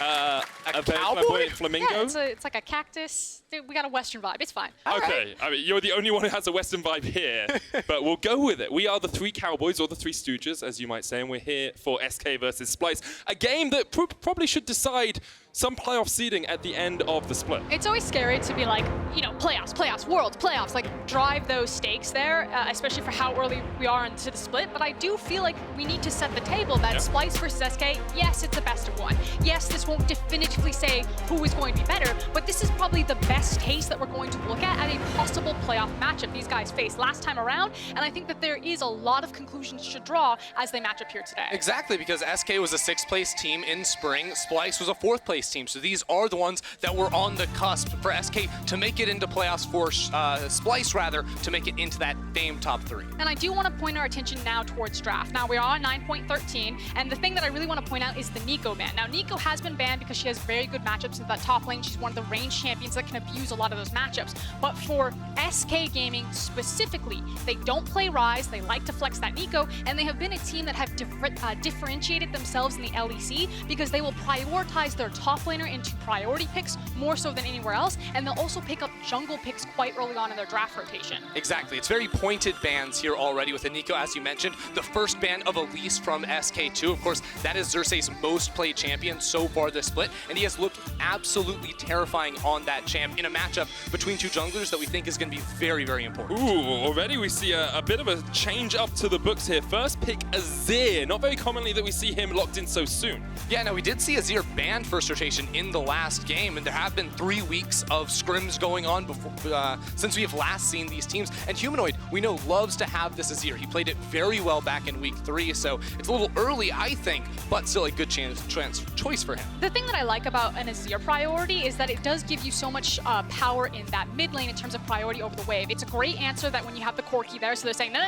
you're not going to get mid-wave priority just for free here. We have a champion like Corki that can match Azir there, but just from a strategy standpoint on the very first pick that I see from Splyce, it feels like they're playing around the 2v2. That it's not so much about trying to kill Selfmade Empyrean, but it is about contesting them on the wave. If that Azir can start trading aggressively against the Corki with something like an Electrocute, if they have something like an Olaf, it means that Selfmade doesn't get to dictate around the river because Humanoid will be so far forward. Exactly, it gives them a lot of options. They also have this Karma, either top lane or bottom lane, to help with this push in the early game to enable your jungler to play forward. Xerxes, when he has looked his best, he has been ganking, he has been invading the enemy jungle, and it comes from strong laners to back him up. But we heard Selfmade say he's not scared of Xerxes. He doesn't think he's the big playmaker on the side of Splyce, and he puts a little bit of a gauntlet in the face of Xerxes here as well by picking his Lee Sin. It doesn't matter if you think that Xerxes is the playmaker or not. He definitely has a wide champion pool, and he is one of the louder voices in this squad. Duke speaks very highly of Xerxes, and I feel like Splyce are really uncapped as soon as Xerxes feels comfortable really being one of the primary leaders on this squad. And now we get into the second ban phase. We kind of glossed over the Corki and the Tahm Kench pick. No real surprises there. Pyrian, a known Corki player. Tahm Kench, very good, and Dreams has played it a lot this split as well. Yeah, and again, this gives SK strong options, you know, splitting up the map later in the game, because of course Corki is going to do much better in a side lane than in Azir, especially once you get a couple items on towards that champion. The Tahm Kench as well gives them very good options, like we saw from Schalke in the last game. I really want to hone in on this Jinx ban. So Crownshot's kind of 2 signature champions are Ezreal and Jinx. Ezreal, we saw it work very well when Schalke just had the Tahm Kench easy down there. There's almost nothing you can do to break that lane. It has so much safety in it. So I'm curious if they double down and ban away his Ezreal, or if they start to look elsewhere for some of these matchups. Well, if they ban the Ezreal, then it's just really the Sivir left, and that champion was knocked down just a little bit. Good prediction on the Ezreal ban. Lots of AD carries Give getting me removed from the Ashe. pool here as well. Yes! Ashe gets locked in. Ashe Tom Kench, something we've seen. We saw it at MSI coming out from SKT. Here we'll see it coming out from SK. And we'll see if they can be as successful as their Korean brethren. Yeah, you know, and I like the Ashe here because we look at SK Gaming's composition. What are they lacking? Any form of real engage. The Lee Sin kick, it would be a miracle to find an insect play, and we're very likely going to be seeing Sakura on something without hard engage because he likes to play these ranged top laners that look to split push rather than team fight. Having an Ashe fixes some of the issues with SK's comp. I also think that Ashe is slowly starting to climb up a bit more in terms of ADC priority. We saw Schalke flash Ashe last game. I expect to see her pop up a little bit more in the LEC. One of the picks that really is a thorn in Ashe's side, however, is something like an Olaf as well as a Mordekaiser. So SK got rid of the Mordekaiser because Mord can just ult her, walk up to her killer, but who is going to keep Xerxes off of Crown Shot? So I think this might be the first Tristana we've seen, definitely in the LEC, maybe globally in summer. I'm going to ask our stats team to check that. I'm sure of it being in the LEC, but seeing Kobe picking up the Tristana, something he has played in the past, is definitely a throwback. Yeah, I actually really like the Tristana here, not just because you can buffer things That's their first like Rise! Ashe ult. All right, SK playing the Rise, but also I think Tristana, when we look towards the later stage of the game, when you see picks like this, you expect it to go long. Tristana's passive to give her that bonus range will let her outrange stuff like the Ashe and like the Corki and have a much bigger impact in the 5v5. This is actually a completely different look than a lot of SK Gaming's draft by taking the Rise, because this is a champion that they just never touch, that other LEC teams were picking up when they had the opportunity. It gives them a very strong 1-3-1. How Ashe and Tom Kench fit into this is not just with the Abyssal Voyage to play swing out into side lanes, but priority over the mid lane. As soon as the towers go down, if you park Ashe and Kench there, there's nothing you can do. They just auto-force the way forward, and it buys so much time for the mobility of Rise and Corki to do whatever they want in sides. Yeah, and the usual answer for that with Splyce would be we hard commit to the mid lane, we find a fight. But when you have champions like Olaf in the jungle, like Bromsport, you don't have that heavy engage to try and pick people off. Especially when there's a Tom Kench on the other side, you're just not going to be able to find that move. It's the first Tristana we see in the major regions this split. It's in the hands of our all-pro AD carry from last split. Kobe's going to be piloting it, and I'm sure we are in for a barnstormer of a game. Very traditional from Splyce, looking for a bit of scaling, looking for some late-game teamfights. It's what we saw from them a lot in 2018. Will it be effective in 2019? I want to echo what Ender is saying. I think it's actually very difficult for Splyce to execute on this composition. Obviously, if someone runs into them, if the teamfight's not moving around a lot, they should win, but they don't have the hard engage that when they get ahead to force fights.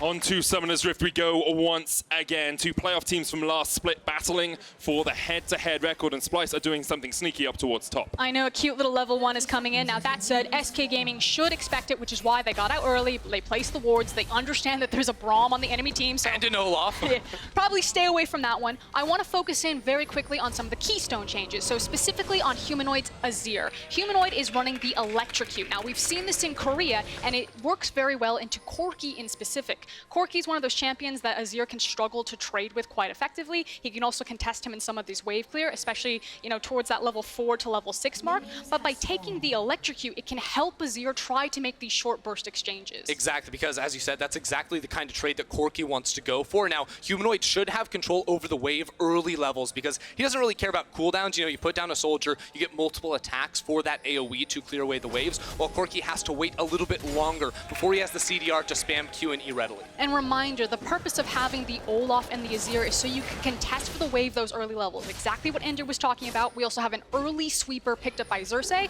and they say right out the gate, this is what it's about. This is a 2v2 mid lane, not to kill you, but to completely control and pressure your jungle. This is how Splyce beat SK Gaming. They track Selfmade, and they don't let him have an impact on the game. It makes a lot of sense. And I want to just talk about what's going through Selfmade's mind here, because you play-tested a lot. You are quite a high-level jungler in EU and in NA. When you see Xerxes going for an invade like this, what are you thinking? Well, you're thinking that Olaf clears the jungle really fast, so you have to make a move. You know Olaf's on your top side, so the immediate answer is you must respond and clear away this red buff. Unfortunately, there's a ward that he is being spotted out on, so right now Xerxes is collapsing down towards that bottom side. Norskeren and Kabe are also looking for the pick. Because it's always going to be a team effort from Splyce. They understand where Selfmade wants to go. They'll constantly be warding his jungle, counter-warding their own jungle, and then just keeping tabs on where this Lee Sin moves. Yeah, and ultimately, because Selfmade comes in and takes the red buff, the trade is not between buffs. It's because the extra Raptor camp went Xerxes' way. Now, Xerxes was expecting to get a kill or maybe to force a flash out of Selfmade. I actually think the better move would have been to go up topside and take the Krugs, because it's very unlikely Selfmade can respond with, you know, counter jungling. He clears much slower on these multi-target camps like the Krugs and the Raptors, and very likely would have just left after the red. Chachi already trading aggressively here into Sakurai in the top lane. Bringing out the Rise here for the first time from SK. Chachi with the Karma does always have the push advantage early on. Yeah, it's going to be a struggle for Rise, especially in these early levels. As soon as he gets a larger mana pool, so some of his regen itemization, that's when things start to swing back in his favor. In terms of Sakurai and his champion pool, he basically exclusively plays ranged champions up in the top lane. The one exception to this is, I think, a single Renekton game, but this guy is our ranged top laner. He loves the cannons, he loves the Nars, he loves the Nikos, as well as Vladimir, and so Rise fits right into that wheelhouse. Exactly, because I think a lot of the time we say he's a lane bully top laner, and that's not exclusive, because the Vladimir was a big pick for him back in EU Masters. As you said, Rise does fit into that wheelhouse, and we'll have to wait until he gets more levels before he can contest the wave, because you look at AoE options between these two champions. Karma, it's very easy to Q, Mantra Q the wave, and Rise just can't contest that. Okay, so we've talked a lot about the jungle and how that's matching up early on. We've talked about the top lane. Let's look at these other two lanes. Ashe is always strong at pushing up lanes, especially into someone like Tristana, who doesn't have as much inherent wave clear. That was not good. Just missed the volley on two minions. Okay, it was a warning volley. That is pathetic. You can't clear the wave if you miss it, but I've played Ashe in TFT, and sometimes that happens, you know? Sometimes she just ults the wrong target. She has no glacial synergy in this game. What is she going to do? That's the problem. It feels like it is much more about a control lane, that Crown Shot and Dreams, until they have access to level 6, are more so about playing weak side, while Selfmade is probably going to look for anything that he can possibly get until level 6, then maybe he looks for some skirmishes, but this early game is going exactly how we expected it to, and that Splyce is controlling everything, and unfortunately SK Gaming will have to play from a back foot until they get access to level 6. Yeah, and ultimately I think SK can wait towards, you know, much later mid-game when they can actually split up the map. They don't need kills coming out of the lane. We know that Rise is going to be outscaling in the 1v1 up against this Karma. Same thing can be said for Forky in the side lane, so they don't need kills. They can just play around the lanes that they are strong, make sure they don't fall behind, and then when they split up the map and put those soul laners in side lanes, that's where they're going to be strongest. But you can see Selfmade already looking down towards the bottom lane, stealing away those Krugs. He is the player that SK look to so often to make plays for them, to set them up for these early game leads. This summer, though, hasn't always had the impact that SK relied on him in spring. Now, Pyrion, very low in the mid lane as Humanoid jumps in. Won't quite get the damage. Pyrion, that's a respect flash. Humanoid could have flash queued, could have taken him out. Meanwhile, Sakurai in the top lane is trading onto Chachi, but I do want to come back to Selfmade and how he affects SK's early game. Yeah, Selfmade's an interesting case here, because in spring he was all about finding early game kills. You know, he'd go top lane multiple times early on, make sure he was getting kills, and his stats looked really good. But what I've seen from him so far in Summer Split is a very different mindset for this player. No longer is it about finding every kill that presents itself, but he's much more thinking about where the enemy jungler is on the map, about tracking the enemy jungler, and about protecting his own lanes that could be vulnerable. It still feels that SK Gaming are a bit too reliant on when they're grouped up or in their heavy skirmishes, rather than the power that they can take advantage of in lane phases. It feels like the first time that we saw SK Gaming, it was all about heavy gank rotation, dueling in the jungler, Selfmade getting all of these kills on a carry-oriented jungler, where now in summer what we've seen so far is more of emphasis on, okay, let's play out the lane phase pretty slow, let's wait till 1-2 item power spike, and then we start to make our plays. Pyrion going for a very aggressive trade there in the mid lane. There's a huge wave here for Humanoid as well, so Pyrion's going to be about 20 CS down when this one finishes up because of the bad back timer, because of the way the wave was set. It's forced away now. Selfmade has started up the Ocean Drake to try and mitigate some of that loss. Yeah, and just very well played around that mid lane priority. We'll see if they get out with this Ocean Drake. The Splyce are on their way. We've seen a Dragon fall already. Xerxes gonna jump in and smite it away, and now Humanoid flashing onto the backline, jumping in with the Streamer slide. Dreams is low, looking for the flash across the wall, can get to the blast cone as well, but Kabe chases him down. Burst blood goes to Splyce. Huge play there from Splyce. Xerxes getting into the pit to secure the dragon, and then the first blood going onto the Tristana, the late game hyper carry that they need. And while it doesn't mean as much if SK Gaming get kills into the lane phase, it definitely does if Splyce do on this composition. Again, we expect the outscale potential or the 1-3-1 to be in the favor of SK Gaming, but if Splyce start picking up more and more kills into this early game, this composition doesn't need the hard engage because it can just walk up and take whatever it wants. It won't be so reliant on what it's lacking as a 5v5. Exactly. We see this one more time. It's a Q into Flash Smite right there to knock down the Dragon. No Smite even came through from the Lee Sin, and Dreams just barely almost made it out towards safety, but you know, you're not getting anywhere when you can just be jumped on by a Tristana. Oh, that one hurts. You can already see Kabe's itemization. He's got the BF sword, the pickaxe, so double flat AD items.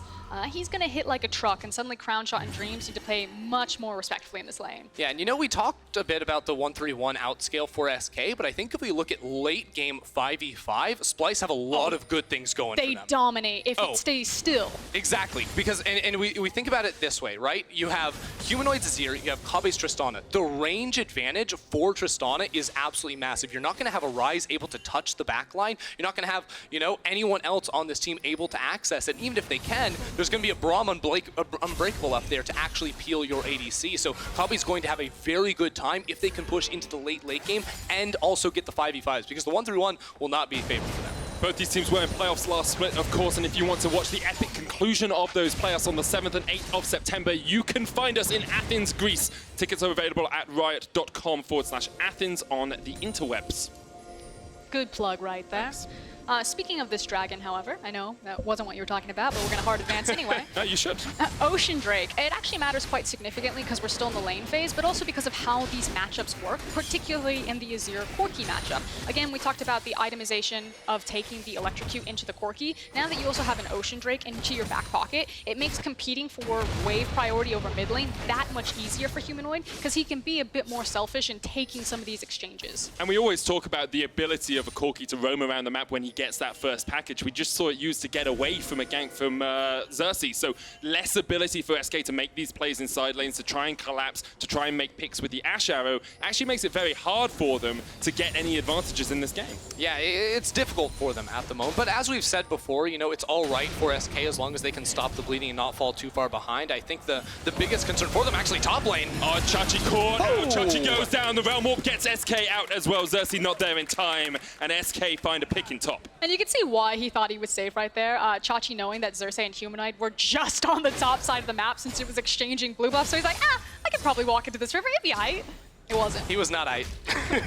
Oh, Robbie's going to jump in here, but Dreams spits Crown Shot out straight away. Glacial Fisher comes out as well as they look for the chase. Thick skin from Dreams will keep him alive for the moment, but he's solo. Kobe jumping in! Buster Shot takes him out. Kobe tanks up the tower. Crown Shot could look to go forward, but can't face into two. The confidence from Kobe to jump forward right there, when there's a level 6 Ashe in his face. He did not care. The timing was perfect on that play. He loses the flash, but he gets the kill. Kobe so confident on that Tristana. Last time we saw it played was by Doublelift at MSI. And Kobe showing that although it's been a while, he hasn't lost any of his skills on the explosive Rocketeer down towards the bottom lane. Now Splyce go for the Rift Herald up towards top. They have total control of the map at the moment. Yeah, they're picking up 2v2 kills into the lane phase. They also have the tempo advantage in terms of how they're playing the map. That Rift Herald is going to mean a lot significantly, because if you can use it to snowball your Tristana and your Azir to their incredibly powerful late game, then again, the fact that Splyce can't force fights doesn't matter, because they'll just walk up to objectives, feel strong enough that it doesn't matter, and take them for free. Yeah, we see this play one more time. Bot side, the timer going out at the last second. Kabe actually fakes him out too. It's an ultimate to guarantee the bonus damage and make sure he can get that out before he's CC'd by the Ashe. Very nicely done. And it's one of the reasons you sometimes see Tahm Kench take the Unsealed Spellbook down towards the bottom lane so that you can have a cleanse in the lane. Here, Dreams has taken Guardian for a little bit more defensive stats, but not working out for them. Kobe now finished his Infinity Edge, only 11 minutes into the matchup, and as you said, in the pick and ban phase, Ender, that Tristana only gets more deadly as the game goes on with the increasing range. Yeah, she definitely does when no one can compete against her. Selfmade once again up towards this top side of the map. He knows there's still a flash on towards Visit Chachi, but he is trying to make a play while the Herald is summoned on the bottom half of the map, but he's not going to be able to get that much. Yeah, I really like the fact that they are trying to funnel so much gold into Kabe's hands still as well, and also trying to unlock him. Now, look at the top side of the map, Chachi knows that Selfmade's probably peeking around the corner here, and he says, it's not even worth it. We're going to get the tower advantage. I'm just going to back off. So great job from Chachi to play weak side. Yeah, the big difference here is the speed at which Splyce can take this tower down bottom lane, because top lane tower will not be fully traded. It's also the tempo play over the dragon that's going to be spawning next. So now it's a huge control over this Infernal here, so Splyce probably feeling very confident. I do want to come back to some of the drafting decisions that were made in this game. We saw the Corki picked into the Azir, about 20 CS down at the moment, struggling a little bit in that lane. Sakwe picked the Rise in the top lane. He's done okay into that Karma matchup, but you have to think that SK, they went for this 1-3-1 comp, but didn't really band-aid their early game weaknesses. Oh! Tyrion flashes away from Humanoid. Abyssal Voyage coming in here from Dreams. The one blind as Humanoid flashes away from it. And he's trying to escape, but on the way down is Lee Sin. Selfmade coming down. Sakura there as well. Hasn't quite got the Realm Warp up yet. The Tongue Lash doesn't connect, and Selfmade unable to get here in time. Humanoid gets out. That was so sick there from Humanoid. Not just the dive into the tower, but also the little fancy feet towards the end right there. Absolutely outplaying Pyrion in the 1v1. And they're just picking up a lot of plates across the board. It feels like Splyce are really forcing the tempo of this game. We've now swapped Tristana up into that top lane. We've already seen Kabe punching down on Crown Shot this entire time. So unless SK Gaming can somehow figure out how to pump the brakes on this game, Splyce are going to continue to accelerate. Yeah, exactly, because if Splyce can come into this mid-game with a big gold lead and just dictate their way around the map, it can be absolutely brutal. Now, he misses the initial ultimate right there, but still does the electrocute damage to finish off the kill. And without the electrocute, I don't think he actually makes that play happen. He then flashes away and gets out with ease. That he does. Splyce having a commanding early game here. 2 dragons, 2,000 gold lead, 3 kills to 1. And they're looking for their second tower of the game up towards this top side as well. Blade of the Ruin King has been finished on Crown Shot. He's hit that first spike on the Ashe, but it's going to be a long time before he can match into Kobe. I think the more important thing is actually the fact that the 2 stopwatches are now available for Crown Shot and Dreams. So if Splyce actually do try to punish them up into the top side, they need to make sure that it's picture perfect. But what's Pyrion doing here? That was very aggressive play. Yes, he had the package, but all Human needed to do was get a good shuffle off, and Pyrion would have been dead. I guess it shows you can limit tests even in the LEC games as Pyrion manages to get away. I mean, he knew that Humanoid didn't have his ultimate. He knew that he didn't have the flash, so probably just, testing his luck, testing his limits, if you will. Hey, it worked. Yeah, it did. It definitely worked. For the moment, Splyce are grouping up towards top, as you said earlier, and Xerxes playing very well around Kobe, trying to funnel as much gold into that Tristana as possible. And the question becomes, what can SK do about it? How do you stem that bleeding?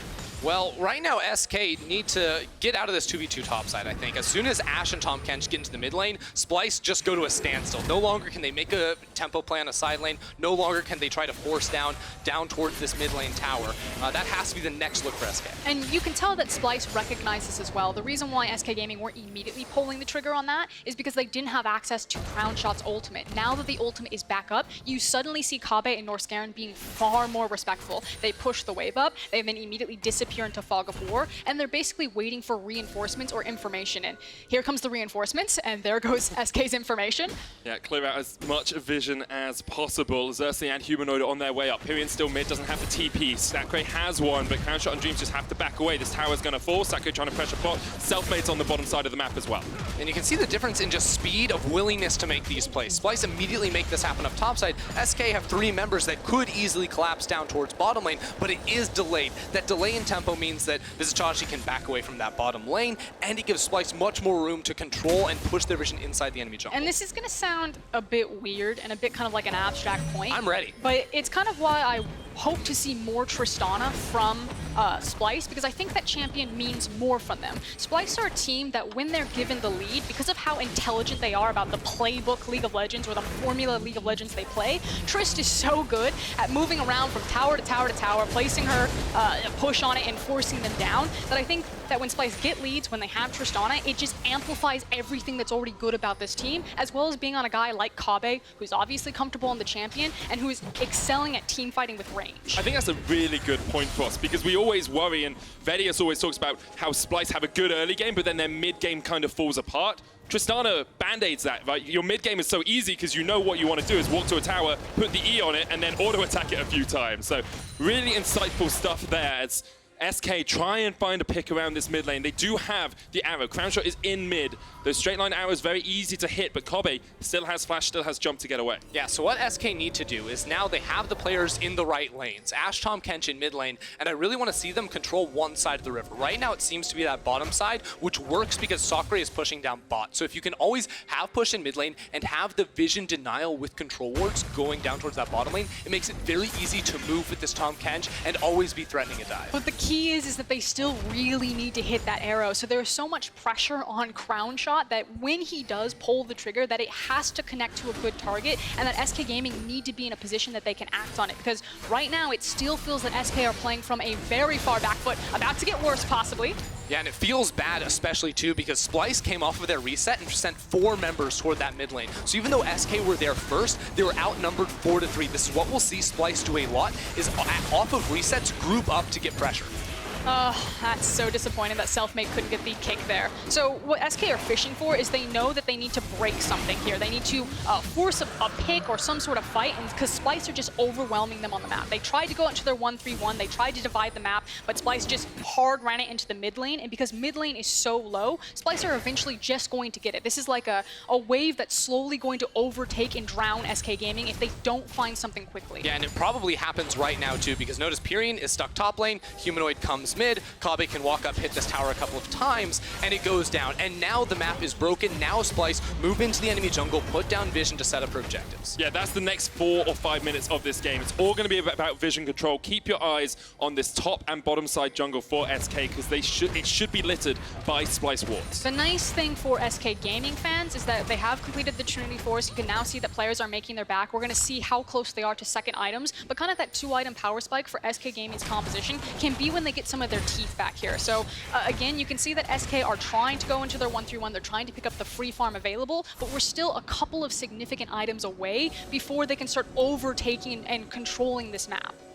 I think one of the big things for Splyce, as we've said a few times, is if you don't find that initial engage, the chase is actually really hard. SK, sorry, the chase is actually really hard onto all the players on the side of Splyce. Karma's very good at getting away. Azir can just jump over a wall. Same with Tristana. If the arrow isn't connecting, you're not following up. How on earth do you catch anyone from this Splyce lineup? Yeah, I mean, I don't think Splyce really can or want to at the moment, because if you're going to catch someone, you have to have control over an area of the map, which they're just simply not going to be getting unless you can land some miracle play. Selfmade, you gotta be kidding me. He does it as you say it, Ender. Selfmade says, I can do whatever the hell I want. And Selfmade has been fishing for that for the last 5 minutes. You saw him on the Raptor camp. He initially tried it when Splyce pushed up into the mid lane, but then right there, baited by the control ward, the caster curse makes Ender eat his words. Now, I'm so tilted. That's the hype moment out of the way, because unfortunately, SK Gaming really didn't get anything from that. Yeah, they killed him, but it didn't translate into like a Baron or a tower or some sort of tempo advantage. In fact, all it really did was trade Selfmade's flash for the fact that Kabe still has his flash. So I don't think you get that one again, and unfortunately that might have been their big play. Well, we'll see. Maybe SK can take this top lane tower out of it. Saka trying to get away here. Long range route will not connect as he gets out with the Realm Warp. We did also see Selfmade jumping away from Humanoid. Tower falls in the top lane, SK get their second, and the gold is now about 2,000 between these two teams. Splyce still in the driver's seat, you have to feel, but this is what Selfmade can do on his day. Look at this one more time. It's a ward hop forward into the flash kick there. There's just no room for a play to be made. My favorite part is Pyrian, just like with his W, Valkyrieing across, like it was completely unneeded. It looked really cool. I'm helping. Just jumping across. It did give a shutdown across towards Crown Shot as well, so he got 250 extra gold. He's combined a spatula and a recurve bow to get himself a Runan's Hurricane, and that's not actually the combination. it's Negatron Cloak. But it doesn't mean anything, you know what I mean? Like, it's Ashe. She's already at the same item breakpoints as Tristana is, where they're sitting on 2 items, and yeah, it's gonna feel a little bit better on 2 items for Ashe versus 3 items for Trist. Sure. But you're playing against an ADC who's going to sprint ahead of you anyway, and in this marathon, Tristana still has a lead on you. Yeah, ultimately ADC gold is not going to be the determining factor for SK. Instead, it's the solo lane gold. So if we look at that, there's a big lead for Sakura in the top lane. Over 1,000 gold lead over his opponent. And mid lane, it is going in the favor of Humanoid for now, but I think as we give it some time, that could tend to change. Now, with Baron spawning up, this is where the game becomes most interesting, because now we're going to see two different ideas of how to play the game. For SK, it's about splitting up the map and using Sakura to make headway on that bottom lane tower, while Splyce will send multiple members to control the river and control this area around the buff. So if you're an SK Gaming fan, you're looking at Sakura right now and how much pressure and time he can absorb. Again, we are just trying to stall out long enough where Pyrion and Sakura can completely outscale and play around these side lanes. So it's about when he picks his opportunities to shove forward into that lane, to give information for Splyce and tease them to say, come get me, boys. Yeah, and the determining factor for when he does go forward is all about mid lane. You'll notice he backed away for the last 30 seconds. When does he walk up? It's because SK pushed mid and Dreams can threaten that ultimate down towards bottom lane. So ultimately, it is not up to Sakura to determine whether or not he can hit this tower. It is up to his team and whether or not they can control the center of the map. And then you look at Splyce, and any other team, there always feels like there's like a time limit. It's maybe like, how patient are they going to be? Yep. 1 minute, 2 minutes, 5 minutes. Eventually, teams in the LEC get bored with this stance and they try to force things. But remember, Splyce's composition doesn't have something like a Sejuani. It's very hard for them to force if they do get impatient. So how do Splyce figure out this Rubik's Cube about how SK Gaming are playing the side lanes? Where do they get impatient and where do they strike? I think part of that Rubik's Cube is working out, like, how strong can you allow Corki and Ryze to be? Like, how powerful, how many items can you give them if you're half an item ahead? Like, is Azir at 4.5 items stronger than Corki at 4 items? That's the big question I think Splyce will be asking themselves when they're playing this waiting game. I mean, personally, I feel that Splyce are probably very calm in comms right now. I have a feeling that they're looking at Kabe's itemizations. Kabe's like, hey guys, you know, I'm X number of gold away from 3 items. We can chill out till then. As soon as Kabe has 3 items on the Tristana, then I expect Splyce to start grouping up as kind of their 5-man death unit and start moving into the Baron and saying, if you do not come to us, we will take this objective for free. Like, we don't need to play the 1-3-1. You want what we have, and it's going to be that Baron eventually. Yeah, and it's the ultimate trump card, and it's the reason why I think teamfight comps are just naturally stronger than split push comps in the current meta, because Baron is so easy to just set up around and take down when the other team is splitting up around the map. If you know you have a stronger 5 versus 5, if you know you have the items on your carries, you can then go towards that Baron. The second you start it, you burn the TP from the enemy split pusher. Then you can back away or fight them. You have 2 options. Either way, they no longer have that teleport, which means for the next, 5-6 minutes, you can no longer go into a side lane if you are SK. Splyce, SK do have the option of that Abyssal Voyage gank into a side lane if they want, and then maybe using teleports onto Splyce. So if you see Chachi in a side lane against Sakura, an Abyssal Voyage comes in. It's now a 3v1. You then teleport back towards the Baron and force a 4v4 fight there. The question is, will they do it? Because Splyce are starting to set up vision into the SK jungle. If you look down towards the blue side of that SK jungle, you can see wards littered in there. They want to move those over to the top side as well so they can control Baron. Pyrion, caught out with a Winter's Bite, isn't going to take any more damage, and now the dance commences once again. It's a tango in the mid lane between SK and Splyce. For once, it feels that SK Gaming have the edge here, that they're actually the ones that are possibly looking for a play. Again, we're talking about the different power spikes between Ashe and Tristana. The fact that if Kabe stepped up, that he would eat an arrow right there, whereas Kabe's probably going to take maybe 1-2 more waves, have his 3rd completed item, and then back. It's interesting, too, what SK are sort of telling me with where they're positioning their players on the map. Right now, it seems like they think Pyrion can do better bot side, as opposed to Sakura pushing down there. But as we see, underneath your tower, you get destroyed by this Azir. Humanoid did take half his health in response, though. Tanked up a couple of tower shots, so has to back away. Xerxes is here, but spotted on a bunch of wards from the SK lineup. Humanoid with the Banshee's Veil second here, just trying to mitigate some of the damage, and of course stops the enchanted crystal arrow from connecting if it's heading his way. I actually think it's kind of interesting because he's matched up against Corki, and also the fact that he is trying to play these side lanes. It's Humanoid who is trying to walk out here, which we normally don't see in Azir play out into these sides. By having a Banshee Veil, not only is it helping him a bit into this 1v1, but he can feel safe being this far forward. Realm Warp all behind him here. Selfmade has to jump away. Humanoid puts down the tower. Pyrion already taken a lot of damage. Sakura forced away here. SK went to make the play. A bit of Voyage coming in. Dreams and Crow Shot. What on earth are you doing there? Literally feeding yourself into Splyce, and Splyce will eat you right up. Gobble in 2 kills. That's just devastating for SK, and Splyce catch them out. That was a miserable double teleport there with the Abyssal Voyage. Now Splyce, they've got 30+ seconds. They can make a beeline over towards this Baron. We thought they were going to have to stall, play this Baron dancing game. They just got fed it. You can cancel Abyssal Voyage. What are you doing? That is a trust fall gone very, very wrong. That it is. Splyce, instead of going for the Baron, though, they'll continue to keep Humanoid in this side lane. They think they can get mid tier 2, they could get bot tier 2 as well, or they might just be looking for the resets. And that was the silver lining there, the fact that all of the action happened into the bottom side of the map, and though it looked like Splyce for a second were probably considering, do we actually just walk across the map towards the Baron, or do we respect the fact that the death timers are still relatively low, we don't necessarily have a true tank on this roster, so this early on into the game, you would take significant damage from that Baron, and you were competing with the fact that Ashe still had access to TP. So you see this one more time because Pyrion is the initial one that gets jumped on. You see SK, they're trying to make this play. So they send 4 people in at the same time. So what actually goes wrong? Because Selfmade bails. All of a sudden there's a double TP from Splyce. Like, wait a second, guys, I thought we were making this play.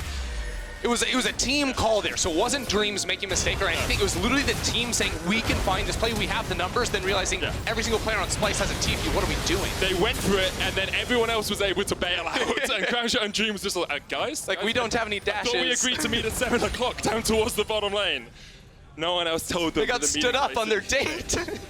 Now, I do want to bring attention to Kobe's items. We talked about how good it is for the rest of Splyce. If they get caught up by an arrow, they can escape. Kobe now has a QSS and 3 completed items. That Tristana is well and truly online. It's going to be very difficult for SK to ever catch him out. I also have every dragon in the game right now and another Infernal. Like, everything is going right for Splyce in this early game. They are so powerful that, again, it feels like it's going to come down to get priority over mid lane, take the dragon for free when it's up there, walk over to the Baron when you've decided that you've had enough, and they can't do anything. Like, SK Gaming can't do anything about it. Yeah, get a little Infernal Drake on top there, too. They're going to Baron. Very easy for Splyce, but SK, great. yeah. I like this call. I like this call. You have to do something. You have to pull the trigger. They go for Baron straight away. Humanoid's going to teleport in here as SK look forward. It's Baron action. Infernal Drake goes down towards the bottom side. That's a second for Splyce. They'll get the upgrade from this, but the Baron's down to 2,000 HP already. SK trying to take it. They'll secure it just in time. Secured by Pyrion. Now Humanoid sliding into the backline. Crownshot's going to go down. Splyce going to be able to take all of these kills. They take down 2,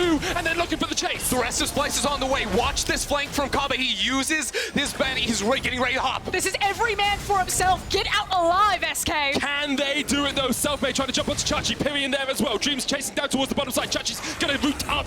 Selfmade off towards the bottom side as Pyrion's going to fall as well. There's one. Splyce take 4. 2. They lose the Baron. They have 5 dragons, though, and only Dreams walks out alive. How much can Splyce push off of this, though? You have long death timers on SK. That fight lasted a century, and now, even without the Baron, they have the numbers for the push. That was literally, they took the Baron, they all looked at each other and said, guys, it's been nice knowing you. I'm going this way, you're going that way. Everyone split up. Dreams was a little salty about that last play where the rest of his team bailed on him. I'm getting it alive this time. You do you. But Splyce come out on top, 4,000 gold ahead. They don't have the Baron, which will hamper them just for a short while. And maybe it's enough for SK to continue delaying this game. Maybe they can get towards those 3.5, 4 items. And the thing is I like the boldness of the call. You said it right as it happened, Medic. I was like, you know what? I agree, SK. You have to do something. They thought that they could burn it fast enough. They did manage to get the Baron. But again, it was at that point they knew they couldn't fight Splyce as soon as they showed up. So how the hell were they going to get out of dodge? Yeah, they made the call too full commit on Baron. Selfmade missing that smite there almost made it a terrible play. But ultimately, they do get one shut down before they realize they will be run down. You know, there was a terrifying moment when they tabbed to check if Norse Garen was running Unsealed Spellbook. They're like, is this going to be a repeat? But he had Guardian today. And this is just clean up for the rest of Splyce. The catch out Selfmade tries to do what he can. It's Pyrion caught out towards the top side as well. Of course, only Dream surviving as she used the Abyssal Voyage to go back towards the mid lane to get himself the hell out of there. But let's have a look at the state of the game. 30 minutes in, it's only a 4,000 gold lead for Splyce. 3 completed items though on Humanoid with the Rabadon's death cap there.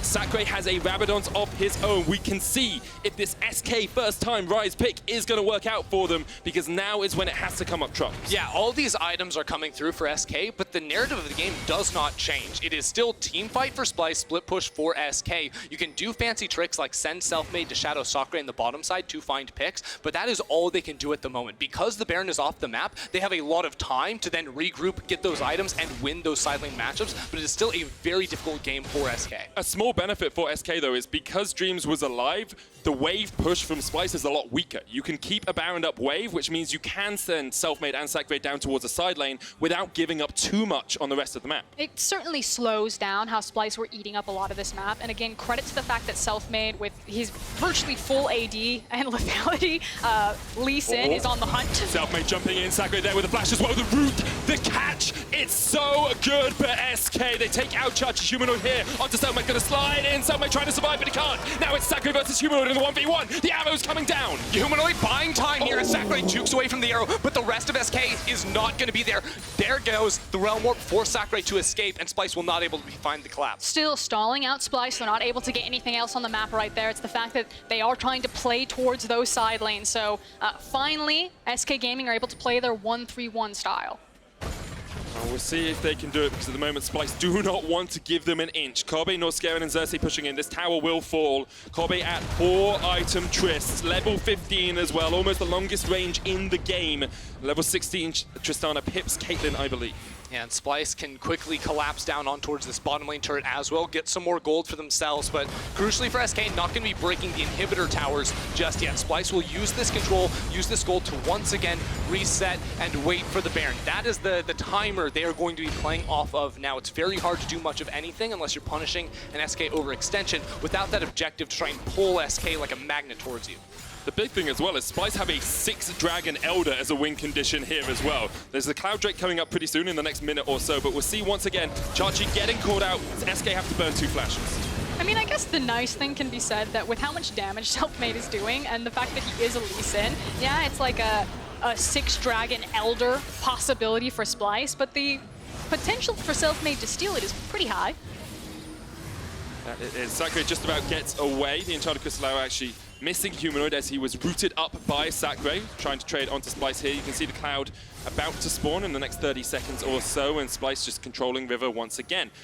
If you have a look at the vision lines along the river, it's all Splyce all the time. SK really only have superficial wards in their own base, where Splyce are controlling as much of that river as possible. So I think Splyce, if you're ever going to be able to find something to break up in the game here before Baron, it has to come off of a smooth play from Humanoid, right? That's going to be your only option. You know, if SK push too far forward inside of their jungle, which you've seen, you know, Sakura do a couple of times, but the rest of the team feels like they've, you know, pretty tame at the moment. They're not going to be making any of those moves, but ultimately that has to be the move for them without something to pull SK towards them. Yeah, and the scary thing for SK fans is the fact that Splyce don't have to do that. You know, the onus isn't really on them to do anything but to wait for the timer. You can see all of the dragons that they've got up top. You can see that that Elder is now on a timer. The Baron is going to spawn soon, so Splyce very happy in cruise control, just chilling. Windows down, it's a beautiful day. They're driving straight towards that finish line. They're not going to catch that ward though, although it is timing out, so crucially will not be up when the Baron does spawn. Splyce, they would like to get a little bit deeper vision in towards that jungle, but they're going to step up with 4 members, knowing this minion wave is coming. They can clear that one first, which then gives them the route inside the enemy jungle, where you can look to move that control ward off the map, put down the deep stuff, and actually just start up this Baron.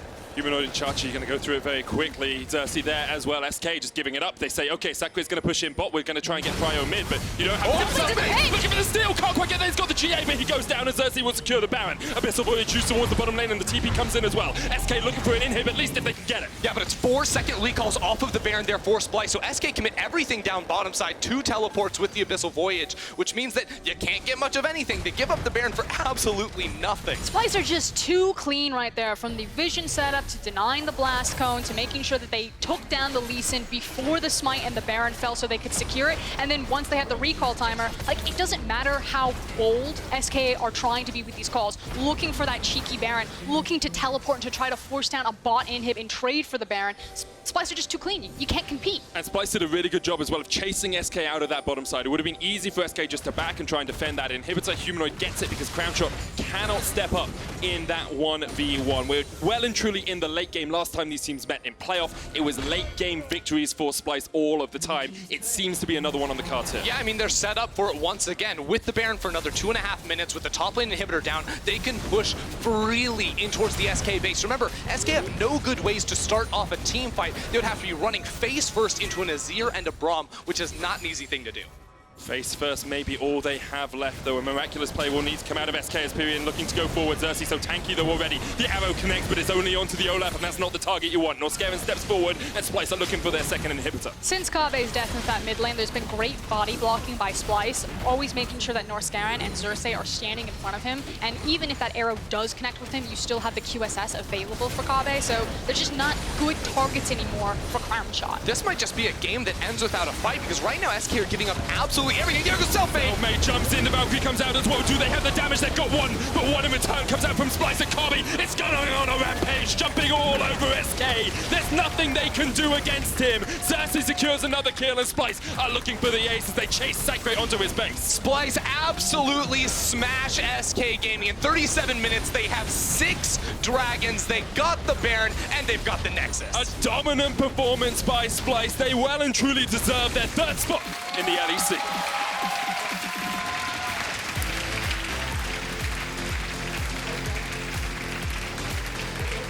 Outside a single misstep from Kabe in that mid lane where Selfmade looked like he was trying to put on his heroics. It has just been complete domination from start to finish in that game from Splyce. From their lane phase, it looked exactly like they knew what the plan was, that they knew how to execute their win conditions, and they didn't miss a beat. It was just so controlled from them. They knew exactly what they needed to do, how they needed to play out this game, relying on Kabe early on to get those kills, knowing the 5v5 was unmatchable from the side of SK Gaming. Yeah, they can split the map against you, but if you control the center, if you control things like the Baron, there's just nothing that SK could throw that could stop them. I know this is gonna seem weird, but as Norscaven walks across that stage, you can just check out that guy's shoe game. I'm a big sneaker fan. Norscaven has the hottest shoe game in the LEC. He's rocking the foam off-whites. Unfortunately, the camera is angled away from his shoes. And he's got the pink ones to match his keyboard. Yeah, they're in SK colors, though. I'm getting some conflicting vibes over here.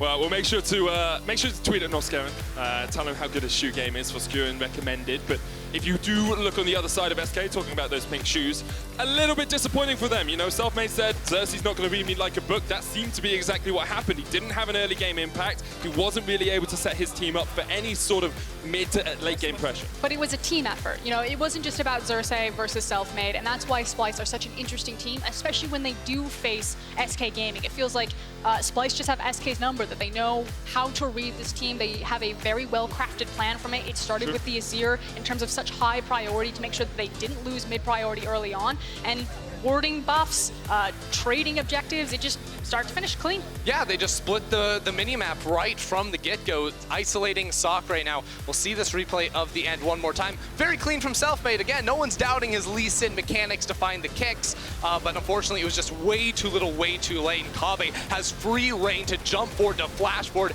and get the explosive crits onto Crown Shot. And the thing is, Sacre is your big player in this fight, right? You're expecting that Rise to put out some DPS, to machine gun down Kabe, but he just can't do anything. He's forced out of the fight, doesn't have any of that frontline protection, and watch Kabe as he just jumps around. Yeah, we said very early on, no one can match Tristana's range in these late game team fights. Look at how far away he's pumping out the damage, getting everyone down. His health bar was not touched a single time in that fight. I love how you're like, look at how far away he is. He's literally jumping within melee range. He was far away at the start, Frost. He was a mile away at the start, and he did twice as much damage as his opposing man in that stomping game. his way through. A pretty dominant performance from Kabe once again, shows us why he is one of the best AD carries in the league. Splyce showing us probably why they are, I'm going to say, a top 3 contender now, because week 3 they beat Origen in a late game fight. Now they're beating SK as well, who they beat in the quarterfinals of playoffs last split. I think a lot of people have to start thinking, are Splyce top 3 in our league? Well, I mean, that's kind of the shift of power that we're looking for. You have SK Gaming, which might take up Splyce's mantle of being the gatekeepers, if you will, of playoffs. And then you have Splyce, who just want to get on that podium, who have tried so hard and are looking for the top 3 finish. They want to go to Athens, baby. They want to go to Worlds, baby. That too. Athens first. Athens first, then the world. That's the European mantra for this year. Key player of the game, guys, at Esports on Twitter. You can vote for Xerxes, Humanoid, or Kobe. I'm going to say special shout out also to Norscaron. I definitely think that all his three of shoes, those... he's got great shoes. He's got great shoes. Also, I think that was one of his Respect cleaner the shoe Braum game. games. I That's think true. we've been a bit critical of Norscaron, but one of the champions that he continues to perform on is that Braum inside the lane phase and particularly outside of lane phase. But in terms of League of Legends, play Kobe, right? Yeah. Yeah, Kobe's a good bet. Coming up next, Misfits Gaming's Max Law returns to the lineup against G2 Esports. We'll find if he can lead them to a big win after this break. Didn't really band-aid their early game weaknesses. Oh! Vivian flashes away from Humanoid. Abyss of Voyage coming in here from Dreams. The arrow won't land as Humanoid flashes away from it. Unless you can land some miracle Oh, play. you gotta be kidding me. He does it as you say it. Dreams and Crow Shot. What on earth are you doing there? Literally feeding yourself into Splyce, and Splyce will eat you right up. Gobble in 2 kills. SK trying to take it. They'll secure it just in time. Secured by Period. Now Humanoid sliding into the backline. Crow Shot's gonna go down. Splyce gonna be able to take all of these kills. They take down 2, and they're looking for the chase. Right now, SK are giving up absolutely everything. There goes Selfie. May jumps in, the Valkyrie comes out as well. Do they have the damage? They've got 1, but 1 in return comes out from Splyce and Kobe. It's going on a rampage, jumping all over SK. There's nothing they can do against him.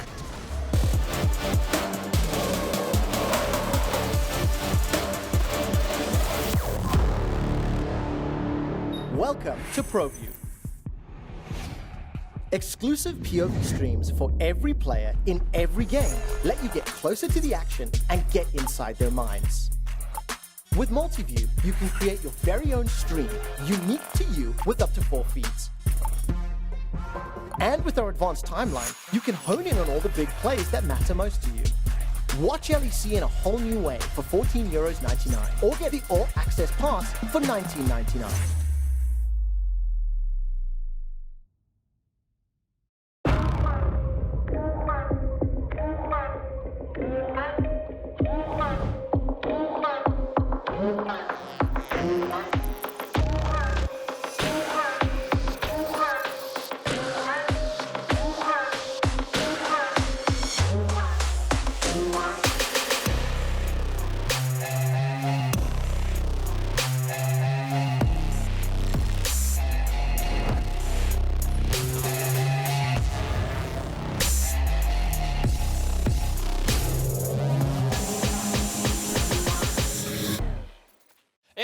No, we're doing the clap first.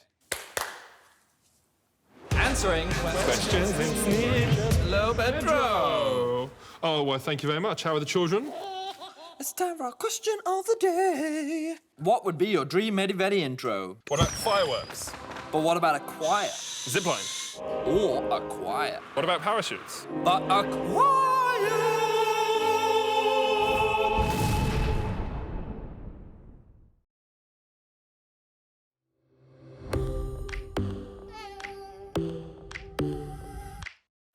Drink one more Bacardi, one more dance at this after party. We still going strong.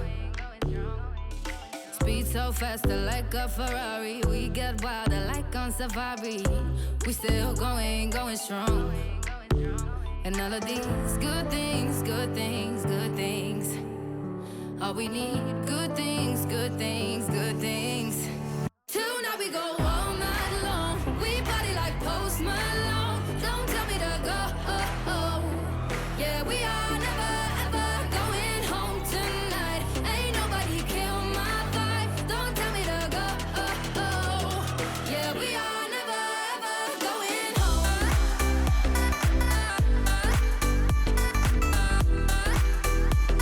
Yeah, we are never ever going home.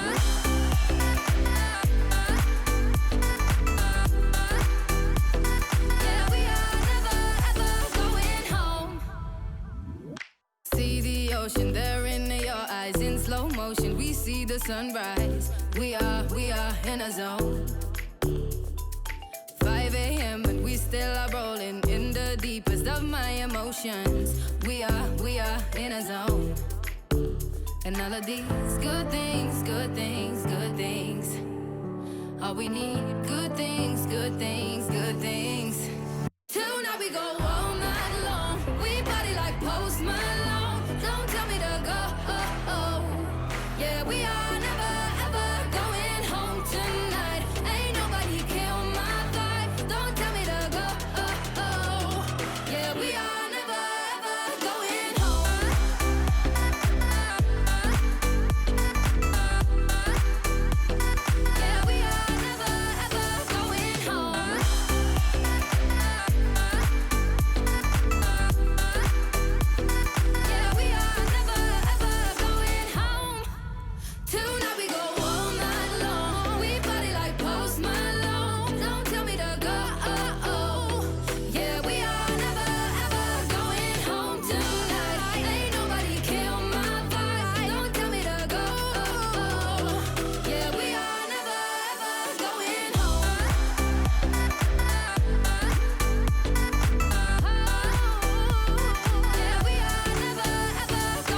Welcome back to the LEC Summer Split.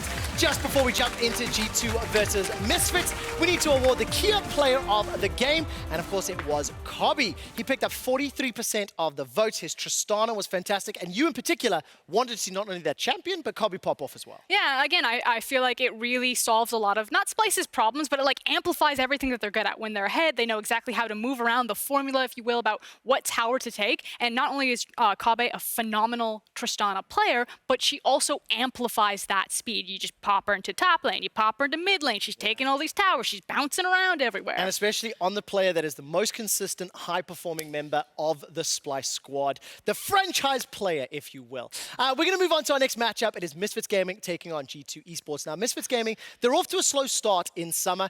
They're off to a slow 2019, to be frank. They had a 0-2 week. But now let's talk about the roster. They're keeping Leader in the mid lane, so Febiven's on the bench, and they're bringing Maxlaw in. Now, we talked a lot about how these two can or won't synergize in ready check. What's the cliff notes and what you're anticipating from this mid-jungle duo? So I feel like anytime that Leader is going to be starting, at least from my read, it means that the resources are going to go into him. I don't expect this to be a Hansama Gorilla game, but when Misfits have found success, it's when you have a playmaking-oriented support like a Nautilus, like a Rakan, that you can put Gorilla on, and he just kind of tees up Hansama and Maxlaw to just destroy kids down into that bot lane. Because it's Leader, I expect it's going to be something about an assassin or a very heavy resource-oriented mid laner, and it'll probably be about that Yasuo-Gragas combo. Now, if I know that, I guarantee all the other LEC teams know that, so I expect to see those targeted out in the bans. If I recall correctly, it was Splyce that took down Misfits when Leader played during week 3, and after the fact, we spoke to their coaches and they said, well, we knew he was going to play Yasuo, and his Yasuo was either going to be 4-0 or 0-4, and they set the composition and the counter up to ensure that Leader was 0-4, and you can bet your bottom dollar G2 are going to be able to do that as well. And maybe with enough time now, it means that Leader has either expanded that champion pool, or maybe they have a new trick up their sleeve. I would love to see him play something like a Renekton in the mid lane, maybe even a Pantheon in the mid lane, like go... full I won't LPL say that. Rift Rival style. Go full LPL. Really good recovery. I'm proud of you for that one. Ooh. But look, let's turn to Maxlaw's opponent and opposition. He's coming up against Jankos. And when I think about these two junglers, I feel like there's a stylistic difference. And I feel like if anyone is going to disrupt Maxlaw, Jankos can be the guy to do it. Now, here's the thing. Jankos has this reputation that he is just going to be like the gung-ho early game jungler. But I just want to remind everyone that G2 don't have to play early game. Yeah, they have a lane kingdom and they have incredible laners, but it's their mid game that's really thrived. And for the longest time, Jankos was the Karthus jungle guy. So yeah, he can rock out with his Elise, he can take the Olaf, he can dunk on you, but he can also play back, play scaling. Now, in this current meta, I expect to see him come flying out the gate, especially against someone like Maxlaw, but I don't think either of them are going to get the Elise. I think it's going to be target ban, and it's going to be something sideways that we're going to see in the jungle. Now, obviously, we're very heavily focusing in on the jungle matchup because this is the role that Misfits are still trying to figure out, that along with their mid laner. So what is it that you want to see Maxlaw do today to increase Misfits' chances of winning? It's going to be all about what happens in the draft phase and where Misfits are going to pick to put their power. If they do get something like a Yasuo and a Gragas, or just a strong 2v2 in terms of that mid-jungle synergy, then I expect him to hard camp that. If it is about putting weapons and putting resources into Gorilla and going back to kind of the tried and true camp the bot lane, then Maxlaw is going to do that. But I need him to be active, and I need him to actually channel Kirei. Like, be that aggressive playmaking-oriented jungler, because that's what works in this meta. Well, hopefully, if Kirei and Maxlaw have been scrimming and they've been trading games, maybe they can be feeding off one another. Let's quickly step back and talk about the other three players that we haven't yet touched on. The 2v2s, Hansama Gorilla coming up against Perks and Mickey. How much of a favorite do you give to G2 in this regard? I think G2 right now are, outside of Rift Rivals, probably the best laning performance from bot lane that I've seen in a very long time. I spent a lot of time watching Perks on ProView. Highly recommend it. It's just pretty mind-blowing how they take trades, when they choose to trade their cooldowns, how they're dodging skill shots. It just feels like damage doesn't stick to them. Now, that said, Gorilla is finally in form. I feel like one of the big shortcomings from Misfits is that Gorilla didn't live up to expectations in spring, but in summer, he's looked so much better on, again, playmaking-oriented champions. And as the support pool is shifting slightly, Tahm Kench is climbing up more in priority. I actually think that takes a lot of power away from someone like Gorilla. I don't want to see him on a Tahm Kench. Not that he can't play it, but it's just not the same impact. When I think about Gorilla, I do think about his Alistar engages, his Alistar performances. That is what I want to see from Misfits, and one of the things I'm hoping will show up today against G2.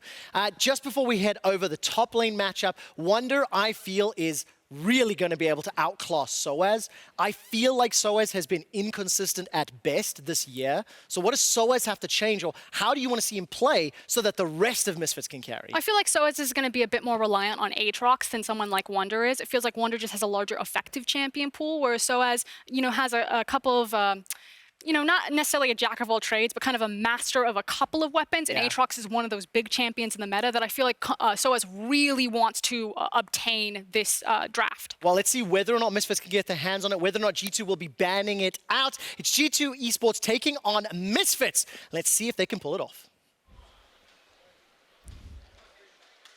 Thank you very much, Quickshot. Now I'm Dracos. Ender is still going to be here. Thank you very much, audience. We are, in fact, getting ready for Misfits versus G2. And I'm going to be honest, there are 2 times you don't want to play G2, Ender. 1, when they're all awake.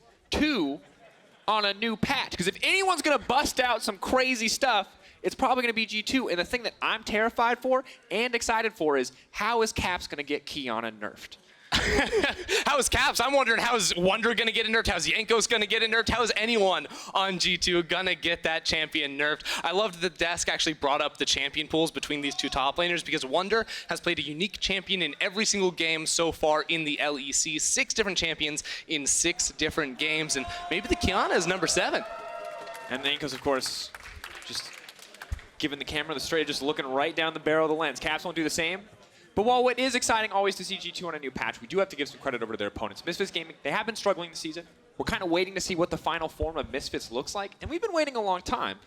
But I'm hopeful that with these mid and jungle swaps, that they can finally find a form that we haven't seen from them since, well, honestly, their Worlds run. Yeah, I mean, we haven't seen them perform well in so long, and maybe this is the winning formula, bringing back in Maxor next to Leader. We saw Leader in his first game on the LEC stage not really live up to the hype, but this is an explosive player. And I think that if you wonder, why do Misfits play the less experienced mid? Why do Misfits play this guy that, as we say, go 4-0-0-4 over Febiven, who we think is maybe more consistent in the mid lane? It's because they're relying, they need that X factor, they need that pop-up, they need that lucky roll in order to actually topple a player like Caps in the mid. Definitely something that they have to be willing to bank on. Excited to see 2 relatively young mids going toe-to-toe. Caps obviously have established that name for himself, and it is a mouse issue for Maxlore on stage. You can see our referees triaging the issue. And, of course, have a referee in training on stage as well. So, good opportunity to learn the ropes, see exactly what's going down. You can notice the intent clicking. Have to test both the left and the right click, guys. And the scroll wheel, that's important too. Scroll wheel. I mean, every single game, you're zooming in League of Legends, you're zooming back out. It's very mechanical. If you don't, as someone who is on ProView, zoom in and emote after a kill, specifically taunt or dance, you're not maximizing the value of ProView as an application. Yeah, and then you have to berate them in all chat. That's how it goes. Easy clap. Well, we'll see. Maybe I think the berating in all chat might lead to yet another opportunity for a referee education. Can't imagine that's okay. Wait, I don't think there's a rule against flaming in all chat in LEC. I cannot believe that is true. I mean, I'm certain there's some things you just can't say. But like, you can use all chat. You can say GG. You can say BG. You can say better jungle wins. But really, GG, BG are all fine. Better jungler wins. How about GG easy? Is that on the acceptable list? No, that's banned. Banned offense. That's a 14-day right there.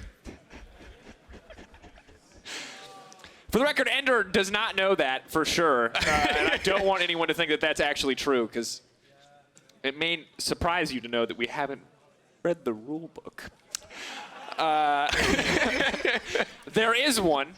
Pretty sure it's publicly available too, but we just wait for the voices in our head, aka producers or occasionally referees, to tell us what exactly the situation is. And for now, the voices say it's a mouse issue, but luckily we have the sweet face of a yawning Yankos to keep us company. Yeah, at least their keyboard still works, you know? They can flame in all chat. No, Ender, apparently they can't. We didn't get that confirmed. That's the rule you just made up. Come on. Sorry, I need to stick to the facts here that I'm making up on the spot. Back to League of Legends. Back to our brand new patch. Obviously, 9.13. You guys have been playing it on solo queue for a few weeks now, or you've been playing TFT, depending on where Probably it's more TFT than League of Legends. But very addicting. But obviously these teams coming back, Misfits had a bit more time to prep and play on the patch. G2 are new to the patch. And I'm curious what exactly the strategies are going to be. Now, I've already memed about Qiyana plenty, but I think that there are other interesting picks. We've seen the Mordekaiser today. We've got players typing in chat, let Draven open, says Hansama, question mark, and all caps, folks. So maybe we see that go through. There seems to be some debate on who is the better Draven player on Misfits, whether or not it is actually Hansama or Gorilla. Which, I mean, I wouldn't have expected Gorilla to be the better player, but, you know. We saw how well. Don't underestimate it. We saw how well earlier in the day. Quickshot broke down how well Korea performed at NAE Rift Rivals. So, I mean, it does make some sense that he could have a better Draven than Hansama. No, that doesn't make any sense, and I hate you both for supporting this weird fake stat obsession. All right, Ender. Sets. Other than that guy standing Max Lore, which I liked, perfect intonation there, friend. You sounded excited and bored, depending on which half of the Max Lore you were talking about. You went up and down. I like it. Shout out to you, dude, in the crowd. Yeah. All right, obviously, pauses are never ideal. We're buying a bit of time to get in a game. And stakes are hard for this one because right now, G2 Esports lost a game, right? If we were talking about the perfect split, it's easy to say, hey, G2, everything matters. They have to win this game. And while winning games is still important for G2 Esports, on a new patch, with less time to prepare, not sure exactly what level of G2 we're going to see, but on the opposite side for Misfits, pretty much every week to me, Ender, feels a little bit like do or die. And that's not really the case when you look at the standings, but when I look at the history of kind of mediocre splits that this team has been accruing, I feel like they do need to show us more if they want to give us, if they want to give the fans kind of faith in this team to continue to succeed. Yeah, I mean, we have seen from Misfits in the past, too, that they struggle early on, and then all of a sudden, as they're putting the pieces together, they don't actually have enough wins from early in the season to actually make playoffs. I believe that was spring of 2018, where they looked, you know, not too good for a long time, finally started making it work, but ultimately didn't have the wins to actually close out. So as we get deeper into the season, you know, it might be week 4 now, but week 9 is going to creep up on you real quick, especially if you're a team like Misfits. And additionally, champion select might be creeping up real quick. You saw the mouse message. I hear the music. Here, that's it, folks. We survived. We did it. We made it through the pause. Yes, give yourself a round of applause because it is time for G2 Esports versus Misfits Gaming. And really, there's a lot of questions on my mind already. Ender. 9-13, we've seen a few games, we've seen a lot of games internationally. What is your eye on in the ban phase? My eye was going to be on Qiyana, but Misfits already banned that one. We haven't seen it picked or banned at all today, but they realized, you know, maybe G2 of all teams would be the ones to pull that out. And come on, Misfits, banning Qiyana. I really want to see Qiyana too, and Mord! What's going on, guys? It's like they're playing to win. How dare they? Unbelievable. How dare they take away unknown variables that are difficult to prepare for? All right. Karma, Lux, Draven, those are all kind of, I think, pretty standard on the side of G2 Esports. They've taken the Draven away, though, so they won't let Misfits find out who is better, Hansam or Gorilla, playing the Draven. And Yasuo, too. I mean, we have a lot of champions open, actually. Aurelia, Yuumi both jump out towards me. G2 instantly pick themselves up the Yuumi. But Aurelia's open for leader. I would be blown away if he was not piloting that champion in this game. Opportunity to take a comfort pick for leader, of course, known for those melee champions, the assassins, those kind of champions that you find infuriating to play against. The Akali's, anything like that, you can pilot. But of course, as you mentioned, pick of the litter open. G2 opt for Yuumi. Now it's going to be the Sejuani on the opposite side for Soaz, and one more pick for Misfits. Yeah, I really like the Sejuani here, especially when leader is in the game, because he's almost always going to be playing a melee mid laner. The Aurelia, I think, still should be the option for him. It's going to pair up very, very nicely to play around this lane. We expect Misfits to put a lot of resources in towards leader to make sure he can be the carry. That is the reason you bring him in here. You want him to be popping off, and we can fully expect them to play around this lane. And I like this draft strategy coming in from Misfits Gaming. They're not prioritizing any of their solo lane picks. They're on red side. They have the luxury of some last picks. And also, you just want to show as little as possible generally up against G2. So they've picked two just very solid picks in isolation. Good engage on both the Nihilus and the Sejuani. And I like seeing Gorilla, once again, not on a Tom Kench. We heard it from the desk. Put some engage in this man's hands, and no doubt that Nautilus absolutely qualifies. And it's also really good to bring engage whenever you're playing against G2 Esports, because so often they'll look to split the map. They have a lot of these champions that want to outplay you in 1v1s, 2v2s, things along those lines. So if you build a 5v5 comp that can just group up and force your way against G2, it does give you tools trying to fight against that. Now the debate's coming through. We have the Nico locked in once again. Triple flex coming through for the side of G2 Esports. The Silas as well, something that we've seen recently played in the jungle position, so you have to respect the potential for the triple flex in the case of the Silas. Yeah, can flex everything, can flex bot lane, you know, why not? I think we saw Silas support played earlier today, another part around the world, so there's a lot that can go on for G2 side, but there we have it. That's the Aurelia for leader. This is a champion that used so well playing in the regional scene, you know, at EU Masters when he was playing for that Misfits second team. He was so dominant on this champion. Remember all those highlight reels from EU Masters where he's finding 1v3s, 1v4s even. This man was absolutely popping off. And remember, it's only the second game we've seen leader up on this stage. First game was Yasuo. Had one or two okay early moments in the game, kills around the top side of the map, went downhill from there. Maybe the Aurelia will be a different story. As you already mentioned, the synergy with the Sejuani is there. But now that he's gotten his hands on a melee champion, he's not going to give any over to the enemy team. Akali taken off the board. G2 responding with a Kennen ban. Nobody likes playing against ninjas, not a surprise. Definitely like seeing that removed as a good answer in towards the Nico as well. Lucian, interestingly enough, being banned here to steal that one away from Perks. And I wonder what Hansama goes for, because the Ezreal is a pick he's gone for a couple times that is up and available. The Xayah as well is a big one if it doesn't get banned away here too. But I want to put the thought of Kalista in your minds, because Kalista plus Nautilus is a dirty 2v2, and Kalista's always one of those champions that Hansama loves to pilot. Put it in my mind, put it in G2 Esports minds, and see it instantly banned. Ender. Nobody wants to play against it, and especially Yuumi does not want to play against it. But the Sivir coming in for Hansama, maybe telling us that we're not going to see quite as much focus on the Misfits Gaming bottom side. Yeah, one of the benefits of having the Kalista banned against you is that it removes a really good matchup for that Kalista into Sivir. So without having that counter pick option, it becomes a very easy lock-in now for Hansama, and it feeds into this idea of team fight for Misfits. Bottom lane, as you said, doesn't have to be a huge focus for Misfits. They can look to get leader ahead. Now Vayne being locked in by Perks, of course, with the Rage Blade nerfs, as well as some small Vayne nerfs too on that Tumble R core. So that's right, the Tumble cooldown when ult is activated. Haven't seen her nearly as much, but still conventionally considered a counter pick into the Sivir. 1v1 mid to late game Sivir just cannot go toe-to-toe, but have to see who actually is going to pilot it. Yeah, probably going to be in the bottom lane. You'd have to expect here Nico flexing up top lane. If this Twisted Fate gets locked in, that will be a Sylas jungle. Still is probably a Sylas jungle here with Renekton going top lane, Nico in towards the mid for Caps, and that is it Nico mid, or is it Renekton mid, or is it Vayne mid? No, stop. They could do it all, Dracos.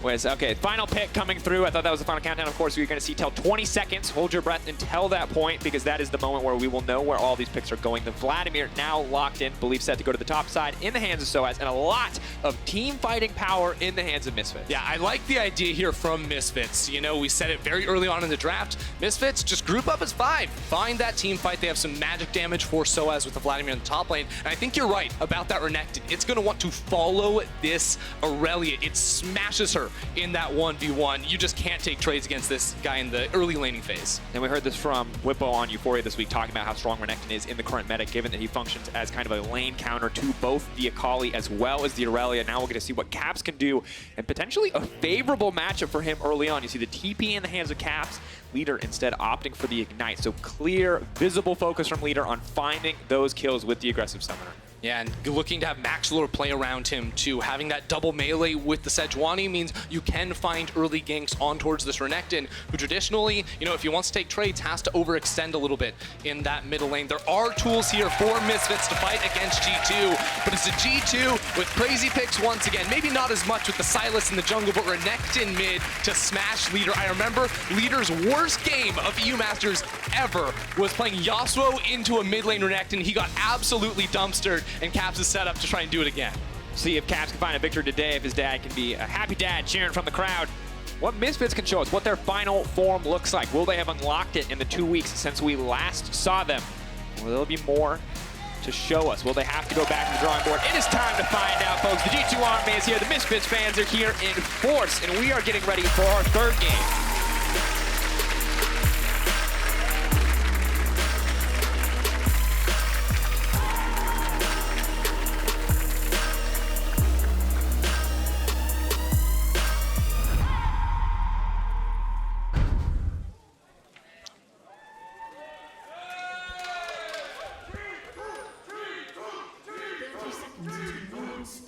G2 fans, ready for some potential early action here.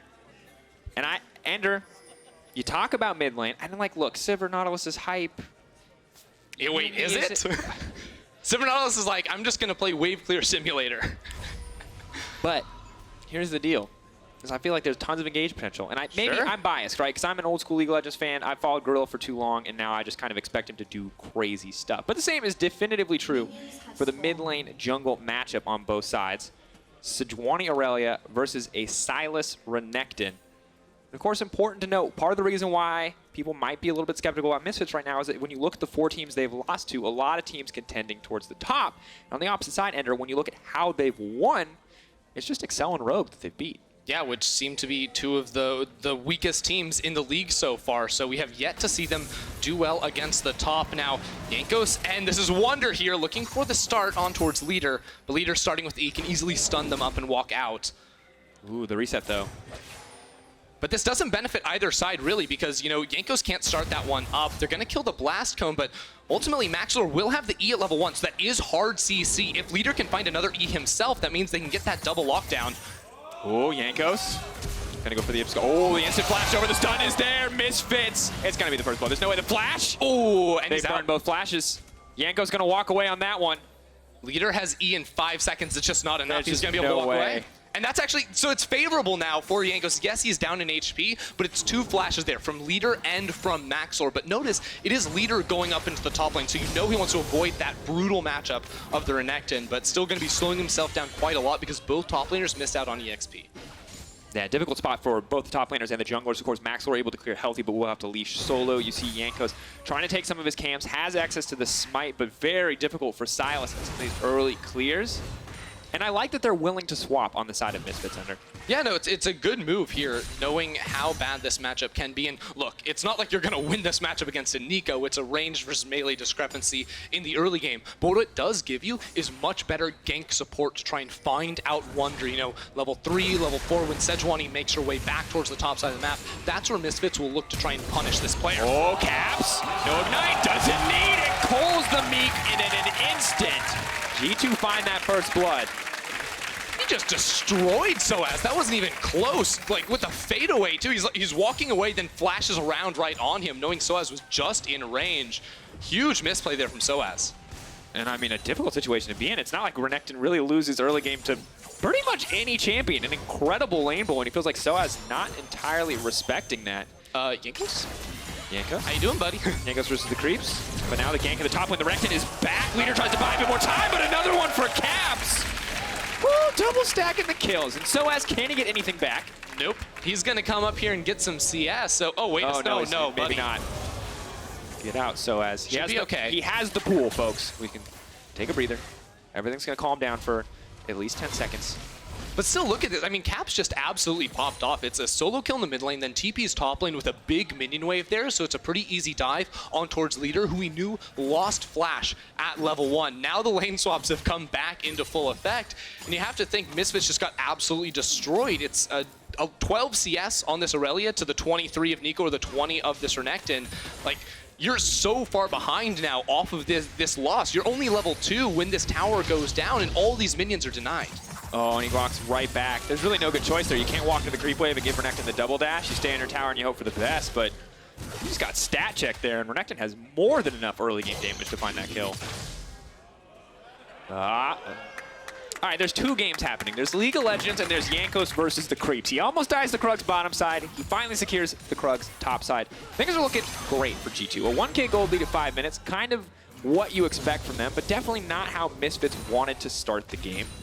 And Misfits now say, okay, we can't make a play around leader. He's too far behind at the moment. Let's go bottom side. You can catch out Mickey X while he's in transition. You have so many CC tools with this Nautilus. But this is huge because the flash is not available for Maxor because he burned it on the level 1. He cannot get the Q flash. Maybe a regular Q is going to be close enough. The creep wave forced out, the pathing around. Beautiful play by Gorilla. Now the follow-up CC is there from Maxor. Perk's still running though. Yumi, the zoomies, keeping him healthy. Looking to body block. Another hook is not going to connect. Mickey X says, not on my watch. And he blocks it. Another! Caps, calm down, man. We need a game. Oh my word. Bot lane, Misfits do everything right, but Perk still managed to escape, and then Caps just 1v1's leader yet again. This replay is of that middle lane fight where it's a level 5 Caps to level 4 leader. Leader has the minion wave, but you just can't take these fights. We knew this matchup was miserable. Not only are you against a Renekton with a full level over you, he also has his Conqueror fully stacked. Leader just out of position there, gets blown to pieces. Yeah, normally being in a creep wave is a position of power, but against a Renekton when he's just going to get all of that healing and all of that fury when he pushes Cole the Meek, you might just not want to stand in the creep wave. You might. It's up for debate. And I'm going to be honest, I was expecting a closer early game. I was expecting teams to trade blows a little bit more here, but G2 are just reminding us why or how they won MSI. Strong, confident, aggressive plays like this in the early game. Whoa, did G2 win MSI? I remember them losing in the final. I mean, let's just be honest here. They didn't help.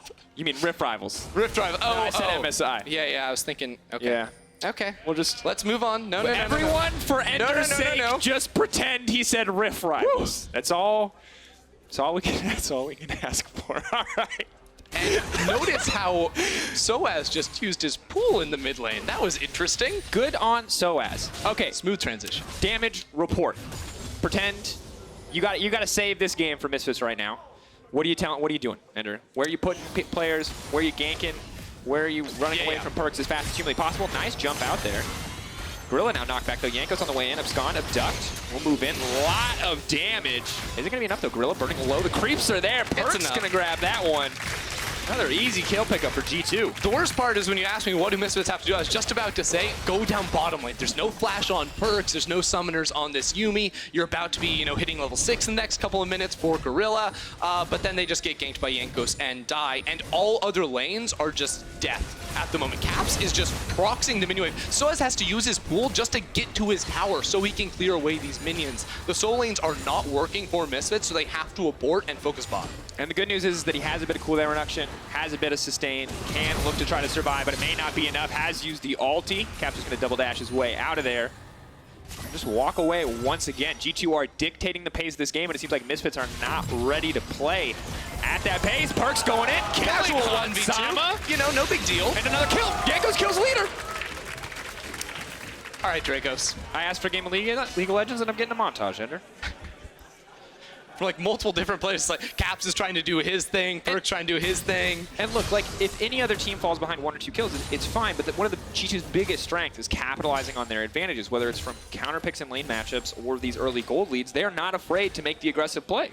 Okay, Maxlor has to counter gank here, but even then, they're both down in levels. Maxlor's still level 5, so you actually, this 2v2 does not work for you either. You can escort your top laner to the tower so he can clear his minions, but that is just miserable.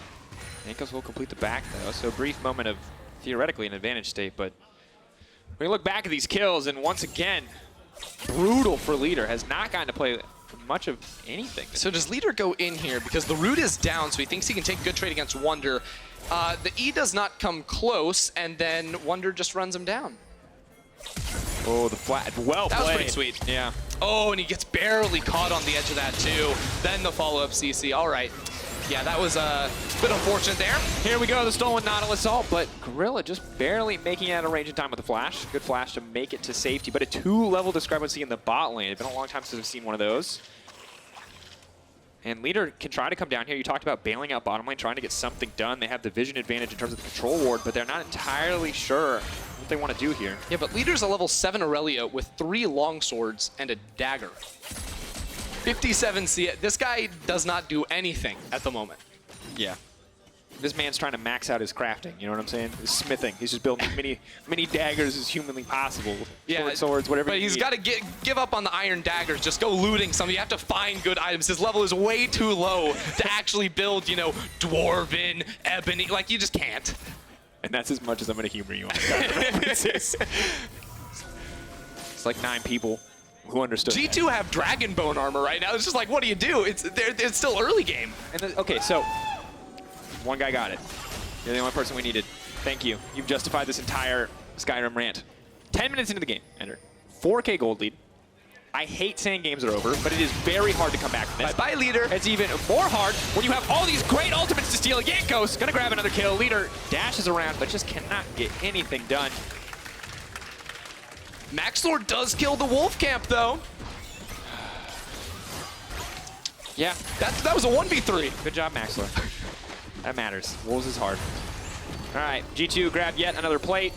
4.6K gold lead now. I'm checking in with you every minute because it goes up 1,000 gold, dear audience. And now Spear of Shojin on the way for caps. And if you thought regular early game Renekton was terrifying, try mid-game Renekton with the Spear of Shojin when he can stun you 3 times in the duration of an ult. Yeah, try every point of this game Renekton, where caps will be a level or 2 or 3 higher than you and just one-shot you in one full rotation. And this is a game where you can see the team fighting power of Misfits on one side, but G2 just have an insane 1-3-1. Like, all of these champions can go sideline, except for Yuumi. Yuumi is the only champion who will inevitably go sideline attached to someone else, but the rest of the champions are just happy to sit in a side lane to soak up this farm. And now Caps gets the freedom to push out mid lane, roam, look and fish for these plays. I like, though, that Misfits are grouping up. Yeah, I mean, what Misfits need now is time, right? So you just have to have more members. You can never be outnumbered because then you absolutely lose. Maxlord, he doesn't... hello? Hello? Yeah. Oh, it's one of those games.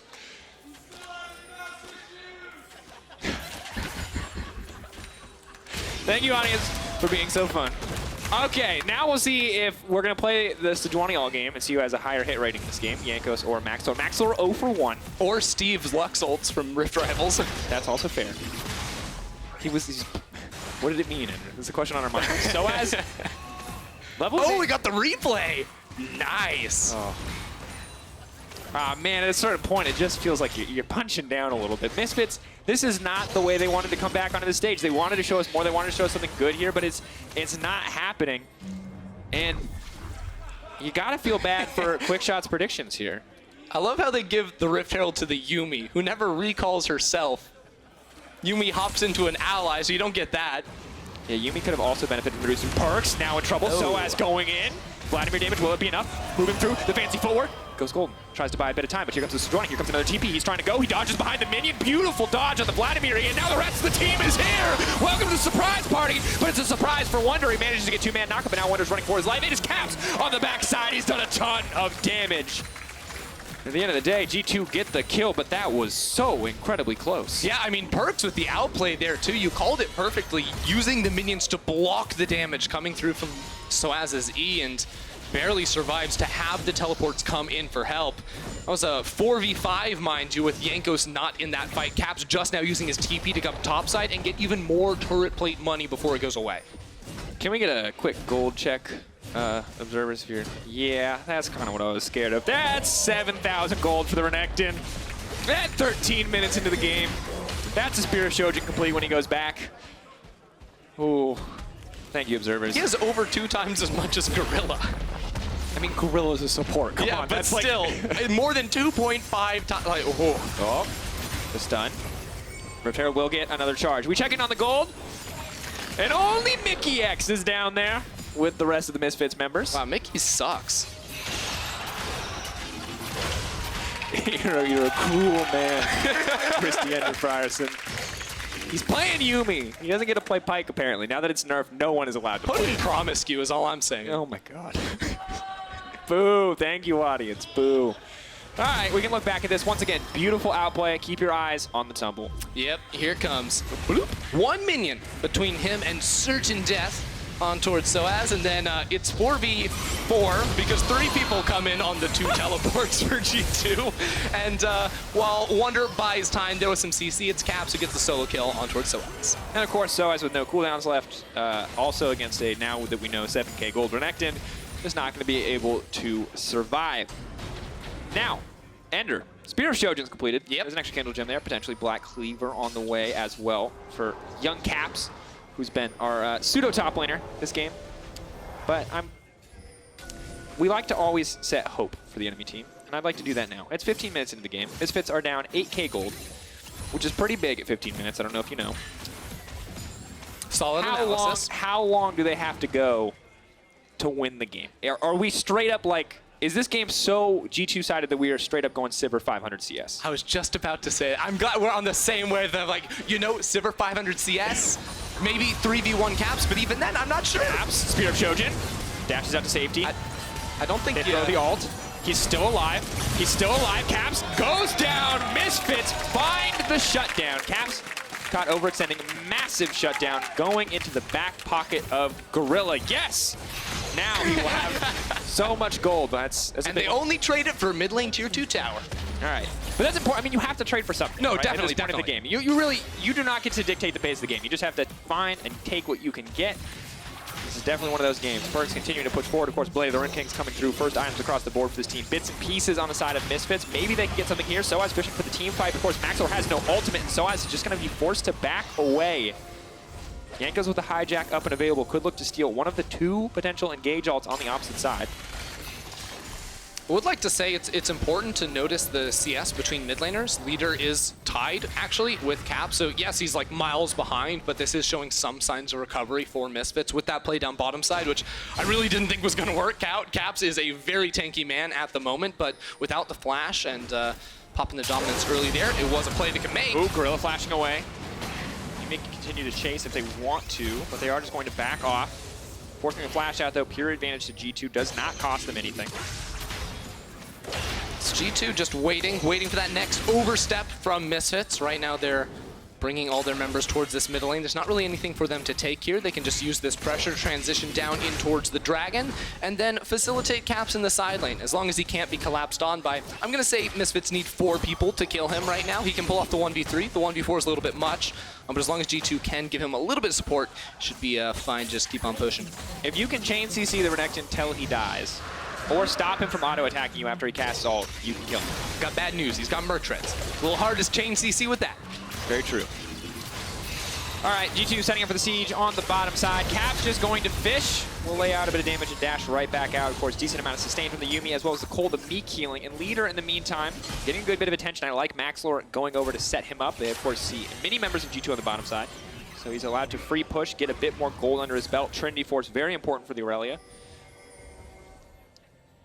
And, yeah. Next up, XL versus OG. Good timing production. Here we go. G2 continuing to clear through. Leader going to grab a bit of solo gold here on the top side of the map. Farm, it will be a trade, tier 2 for tier 1. Surely they can't take this tower. Surely Hansama can press Q and clear the way. Oh, Vladimir clearing the way. I like that from Soaz. Being willing to burn a lot of major cooldowns there just to clear the way, buy a bit more time for the team. Good thinking. It's going to feel real bad if he tries to fight in the next minute, but otherwise, good choice. Luckily, Baron isn't going to spawn for another 2. That's true, Linder. Good job. You're welcome. Thanks. All right. Oh. What do I say to like build hope for Misfits? Aurelia, cool champion. She is a fun champion to play. Oh no, so as you don't have your ulti. Buddy. There it is. So I spotted him out, now running for his life. The knockup's gonna come through. Goes golden, buys a bit of time. Eyes on the flash from Soaz. Does make it around the corner of the wall, and he lives, folks. That's it. Wonderful escape artist. And of course, hope. If you want to see more plays like that, incredible outplays where someone manages to escape, be sure to get your tickets for the main event of the summer, the LEC Finals from Athens, Greece. For more info, you can head over to riot.com/Athens. That's the place to go. You see it on the bottom of your screen now, 7th to 8th of September. It's going to be a jam. What did you think of Athens? Yeah, so I was just in Athens. It's very hot. Yeah, but I think it'll be colder by It will definitely be colder, but hot. Nice. Yeah. You should make a series called One-Word Reviews. Yeah, it was a little too hot. That's right. 2 words for you. One-word review this game for me. Yikes. Ooh. Fair. Hansama now, walking away. And Maxlor is 1 for 2 on the Sejuani ults. Jankos is now, I think, 0 for 1. All right. So he's winning the mini game, but not the real game. Soaz now in trouble. No flash this time around. We'll get a lot of immediate healing, but no movement speed. Already is just going to get walked down here. Caps will grab yet another kill, and the AK gold lead is maintained by G2. Now, Leader thinks he might have the advantage here in the 1v1. He is going to dash in. Ooh, double dash. Jankos healing up though off the Kingmaker. He might not have enough time. Does go gold and finds it for the team. Leader desperately wants to get back, but he can't. Denied in an instant. He will be taken down. The ulti comes out for Maxlor. 2 for 3. His hit rating keeps going up, and Caps will not find the kill. Does G2 have no honor? That was a 1v1. They broke the sacred rules of the 1v1. They bring 4 people in to kill Leader. 0-5, by the way. But they need 4 people to kill him. All right, moment of truth. Everyone, tension. 5K. Baron getting lower and lower. Maxlor waiting, trying to find an opportunity in this pit. Will he be able to get a 2K dropping? They have vision in the pit. Can Maxlor do it? He dashes over. 12K, 1,000. Goes gold, finds a bit of time to try to burst it down before he comes out. And that's what they needed. Misfits find the Baron. A beautiful smite steal from Maxlor. And now, ladies and gentlemen, we might just have ourselves a game of League of Legends. You're not... What? They're stalling. You know, we're getting towards that 500 CS, Dracos. It started as a meme, and now it's a dream. Okay, let's see this from actually, because he actually waits a really long time. They have a ward in the pit, no control wards from G2 to stop that. Sees 1,500, he's wait. They're gonna get it to 1,000. Hops on over and avoids the CC. Then realizes, wait, they're not hitting the Baron. I'm gonna use Zhonya's G2 turn on the Baron. They probably shouldn't have turned on the Baron. Jankos didn't have smite up. Wait, Jankos' smite was literally like 3 seconds off of cooldown, and they decided to try and burst it while Maxlor was inside the pit. Maxlor somehow, with Sejuani's big, I can't use that word, very large hitbox, dodged both the Renekton going over the wall and the Silas abscond of dust. All right. But now Caps is in trouble. Getting a little frisky there. Okay. It's another ult for Jankos. 1 for 2, 2 for 3 on the side of Maxlor. We'll keep you updated on the score. But right now, G2, even without the Baron, they're pushing all 3 lanes. So 4 members of Misfits commit topside, while the Yuumi Perks duo is going to be whacking away at this tower. So has already taken very, very low, and Wonder pushing bot side too. So the initial engage from Misfits does not work out, and now their towers are going to take a beating. Now Cap's trying to get a little bit more aggressive here. Of course, wherever Misfits commit multiple members, G2 will right now look to apply pressure on another lane. Wonder is going to be matched by Soaz. Soaz, of course, maybe cannot win the trades, but can survive long enough to clear the creeps. Hansama doing what he can on the Sivir to make this happen. Maxlor now dashing out to safety. Extra distances are fading away. The snare will land. That's the final chapter. It might be Misfits' final chapter 2. Hansama, so Perks goes in. He's going to look for a little bit more here. Locked up under the tower. He's going even out. Finds a bit more time. He does get the heal. The zoomies will come through. The double for Caps to the backside. He's in the midst of everything. Leader, can he get anything done? Will it be enough? Leader, the hero moment is here, but it will be too little, too late. The team will walk away. Wonder with the perfect Zhonya's timing to find that kill. G2 got tired of waiting around. Perks just flashes right over that wall to get some extra kills. 4 members down now for Misfits. This will be at least 1 inhibitor for G2. 23 minutes into the game, G2 poised to end it. 9K gold lead. It's going to grow here as both towers and most likely both inhibitors will fall as well. 2 members strong. There's no TP on Perks, so Misfits, when they get these respawns up, they should be looking to force a fight. Now, they don't have the ultimates to make it happen, but this is their only chance. Eyes on Maxlor, doesn't have an ultimate. He doesn't have a flash either. The stolen rally, oh, buys a bit of time. On the hunt used, Hansama has to be careful about not stepping too far forward. Caps on the backside. So much damage onto Maxlor. They will retreat in the end. It was the right call there from Misfits, but unfortunately they did not have the tools to make it happen. Now, even though they lost the fight, they've still got their inhibitor, so they're only 300 CS away from Sivir. But it's looking grim. 291 to be fair, but this is, I like the full commit here the second they see the opportunity. And yeah, I honestly don't think Maxlor can afford to step out there. Nope, he instantly gets killed, and Hansama with a, Did the stolen depth charge knock him back outside of his own base? I'm not actually sure what happened there. Honestly, I want to see that again because I did not expect that. I didn't see it the first time around, and then it caught me completely by surprise there. So, but honestly, when you look back at we're seeing it again. Wait. We didn't go back far enough. That's fine. Show it again. Nice. Sama, what happened? Stolen all. Oh my god! Oh! Wait, that's so insane. No, and why this happens, Gorilla's hitbox is so big, and there's a minion right next to him. He actually got creep blocked, so he didn't have anywhere to go. The knockup sent him over the wall because the game literally calculated and said, wait, we can't put him on the ground here. There's no space for him. Let's just chuck him over the wall. That is some G2 bias. They nerf Pike, but they buff hitboxes in that weird specific situation. Oh, right. All right, Ender. I had a point, and then we watched that replay like 6 times, and now I'm going to be honest, I've completely lost it. G2 on the cusp of winning the game. You saw in the last fight, it was very close, but G2's gold lead honestly paid off dividends as they were just able to outstat the opposition, even if they did make some fumbles under the tower. And of course, praise be to the luck of the giant Nautilus hitbox. Just 2 inhibitors. Misfits, they have their engage tool. Max Thor is the guy that you need to watch. Gorilla as well. Both ultis are up and available. They have to carry the flash forward into. They're going to kill Sun. Forgets to push a button. Leader waiting on the backside, trying to buy a bit more time, but he has been locked up. He has been stunned. Wonder pulled in. Will not find anyone except for Gorilla. Not the target that he wanted, but it does not matter. Leader is dead. The Misfits bot lane are the only 2 left standing. Scratch that. It is Hansama versus all of G2 Esports, and he does not stand a chance. Right there, ladies and gentlemen. It might have been decided in minute 3. It might have been decided in minute 5, but it is definitely going to be decided here at 26 minutes as G2 play with their food a little bit. The fountain, baby! And they're going to end the game just like that.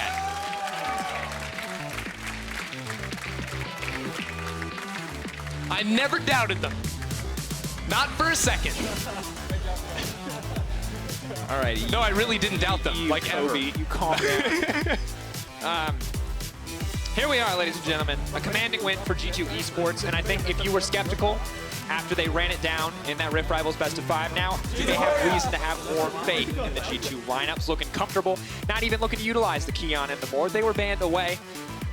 And beside of Misfits, once again, it is back to the drawing board. But in a game versus G2, I don't think you should take it too hard. So many teams have come out and said it. Outside of Fnatic, they do appear to be head and shoulders above the vast majority of the competition. Yeah, G2 absolutely styling in this game, of course. And it was a little unfair, too, because I wanted to see Leader. He got his Aurelia. I was so excited to see it happen. The Cav's like, no, I'm playing that Renekton. You don't get that matchup. He's like, okay, I'm sorry. Is there a niche counter pick? Yep, gonna pick that one. And he's like, okay, I can go top lane. That'll be fine. Loses flash at level 1, gets denied a bunch of EXP. He's playing against a ranged top laner. Yeah, by Renekton. Feels bad, man. Stack the wave. That's tough. But at least Cass is dead. He's happy. Seeing in the audience now. He's chilling, having a good time. And Leader, still looking pretty positive, all things considered, which I think is good. Grabs is laughing, having a good time. Ender, I'm gonna be honest, this game, it happened. That's my analysis. This game happened. G2 dominated. Misfits, I think, honestly, the advantages for G2 were so fast and so early in the game that it's hard for me to offer any unique critique. Yeah, because we didn't see them on a level playing field right from the start. You know, they tried to make the big play. They committed very early. Misfits said, we're going to flash over the wall. We're going to try to kill Jankos. But Jankos, level 1 on Silas. He has mobility from his E. Had the flash too. So it felt real bad for Misfits, who didn't have a chance, whose jungler was set behind, so you couldn't impact the Aurelia lane early on. Their windows of opportunity were closed down on from a good level 1 and then just complete domination from Cavs. Yeah, absolutely the case. But of course, if you want to take time out of your day, head on over to Twitter, @LolEsports is the place, and vote for your Kia player of the game. Your options: Caps, Perks, Mickey. How's Mickey up there? Mickey had like no gold. It's not all about gold. Calm down. I was just told because I was talking crap about Mickey, and that's why he's up there. Well, that's honestly at this point, folks, it's any G2 member you want it to be. If you believe hard enough, anything is possible with the G2 Esports lineup. But for more on G2's win, let's check in with the analyst desk. Yeah, that's true. And it's going to be a pretty one-sided post-game here because G2, they smashed Misfits. I haven't seen a shellacking that bad in quite a while. I know, I've seen one. It's in your predictions. Oh, okay, that's not fair. That's not fair. However, yeah, I was way off. I definitely entered my predictions today. I mean, look, running it down. It just felt like every single member of G2 Esports simply outclassed every single member of Misfits. There was kills from top to bottom at multiple times, and Misfits, they never got going. And before we even get into all of those kills, I really want to kind of hone in and focus in on the draft, because against G2, I mean, you hear teams talk about this all the time when they're trying to prep for this team, that it's impossible to prep for this team in draft. It's always going to be a pick your poison, because they're always going to find a way to outmaneuver around you. As soon as the Nico, the Silas, and the Renekton they're matched up, basically Soaz is looking at like his bag of tricks. He's like, I guess Vladimir can survive this. Like, this is going to be fine. But Misfits already knew that they were going to be playing from a back foot, and it was going to be musical chairs of who can avoid the worst matchup and try to alleviate some of the damage or some of the bleeding that would happen. And one of the concerns I had coming out of draft was the fact that the Misfits composition was very clearly scaling, team fight, get to 5v5s, and that's just not something that's working a lot these days. It was also a lot of high priority on Sejuani, which I feel like teams have really moved away from Sejuani. I'm curious as we see Excel and Origen face again, because Origen was kind of our other big Sejuani team, if they've also moved away from her because of the rise in priority over Silas jungle. Silas, you know, as soon as he gets locked in, it makes other champions just less impactful, because he's basically the better version of them with the ultimates, because he can have his own CC in the kit. So it's like, if he's against a Rumble, he can use the Rumble ultimate, then he can like lock you down on top of it. Same thing with the Sejuani. And so I don't think Misfits make this mistake again, where they pick a Sejuani when a Silas jungle is a possibility. Well, let's see whether or not they get that chance, because Misfits ended up losing the game. We're taking a look at Caps' view from Pro View. He played the Renekton pretty much against everybody. And Frost, what do you like seeing about how Caps utilized this pick? I mean, he used every Renekton combo pretty much perfectly. The thing that really stood out to me is kind of how he plays around the mind of his opponents. You know, the fact that he was walking away from Soaz before he decided to turn around, flash, burst him down because he knew how much damage Renekton was going to do. The fact that when he's taking his trades, he knows he has his double slice and dice.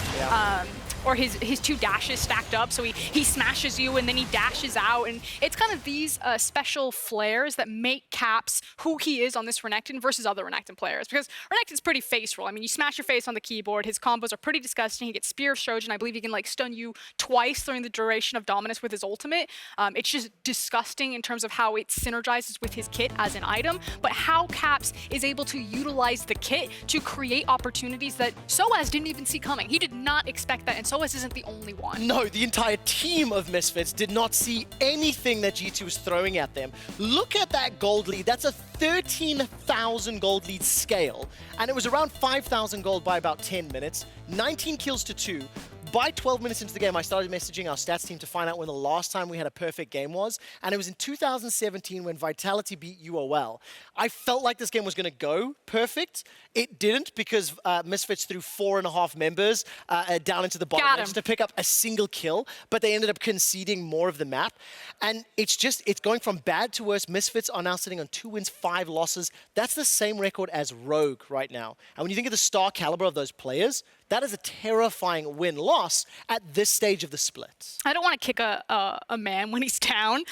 So, I mean, I think Misfits' scoreline speaks for itself. It's pretty clear that the team is, you know, hitting the eject button and trying to figure out how to make something work on this 10-man roster. So I'll leave that as it is. In terms of G2's performance, though, I just think there is a lot to take away here. You know, the fact that they came out ready to go with the Silas jungle, that they had the Renekton in the mid lane. These are things that are kind of newer trends on this patch. Yeah. And I feel like a lot of people, you know, I understand what you were thinking when maybe Misfits can get an upset win here, because they came off of Rift Rivals. You expect G2 are probably very tired, that maybe they're burnt out, maybe they took a vacation, maybe they wouldn't be so on the ball. And I could not have been more wrong. But they were. Yeah, exactly. And I mean, the fact that they drew the Kiana and the Mordekaiser ban, I think there was a team to do it. This would be the team to do it again, so I agree with that. We do have to announce the Kia player of the game. It was Caps. He picked up a whopping 71% of the votes. It's part of the reason that we did his Pro View POV as part of the replay package. But it wasn't only him. Literally every single other member also absolutely stepped up and smashed this game. I'm actually really curious how far in advance G2's plan was for this draft, since it was a Yuumi priority pick. If that somehow signaled the Renekton, I don't think so, because again, G2 can just pivot and flex on draft like on a draw or on a dime. On a dime, thank you. But Yuumi with Renekton is such a devastating combo. With this entire team, it works with the Silas, works with the Nico. It absolutely worked out, and that was why G2 absolutely obliterated Misfits. We need to move on to the next game because Origen defended EU's glory at Rift Rivals, and tonight they return to the LEC. Watch them take on XL Esports after the break.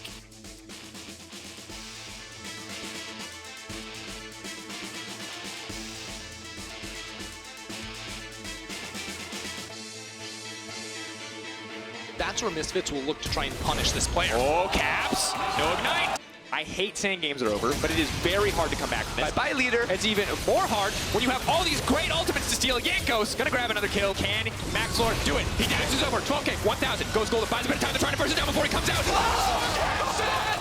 Finds a bit more time. He does get the heal. The zoomies will come through. The double for Caps to the backside. He's in the midst of everything. Leader, can he get anything done? Will it be enough? Leader, the hero moment is here, but it will be too little, too late. Both ultis are up and available. They have to careful the flash forward. Instantly, they're gonna kill Song before he gets to push a button. Leader waiting on the backside, trying to buy a bit more time, but he has been locked up. He has been stunned. Wonder pulled in. Will not find anyone except for Gorilla. Not the target that he wanted, but it does not matter.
Berlin, where Origen look to continue their success from Rift Rivals against the struggling Excel Esports. Struggling in app word. Excel yet to find a win, but today could be their first. How long will I have the pleasure of saying that is the real question for us, Karen. I don't know. I still feel that Origen are super heavy favorites here. Now, one of the things that I was looking at for Origen kind of coming into a new patch, even though there wasn't huge dramatic changes, is that I feel like Origen are kind of very hit and miss. They either hit like a new patch running and they find some like really cool OP combo or a unique way to play the game and they sprint off with it, or sometimes it feels like they have like a completely different read than the other LEC teams and they stumble a bit. So I'm curious which foot Origen is going to start off on this 9-13 patch.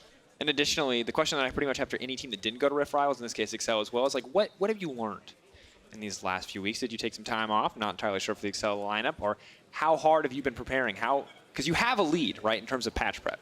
Can you leverage that to find your first win up against OG? OG, a terrifying opponent to be certain. But Excel, remember, smashed that early game versus Fnatic and then kind of threw it away. So I wonder if maybe they've cleaned that up a little bit and can show us some of the same kind of spirit that they did in that game. Also continuing to experiment with their roster. Excel have been one of the teams like Misfits who are continuously kind of dipping into that 10-man roster, fielding different players each time. And I feel like it is pretty signature to the type of champions that they play on the field. Last time around when we saw Jessica and Mystique, it didn't go according to plan, but it was pretty clear that they had a game plan right from the get-go. This time around, I want to see the same thing, and I'm curious what's up their sleeve. Do we finally see Kiana? Is Origen a Mordekaiser team? That seems like the least... I really want to see Kiana. I'm very excited about that champion.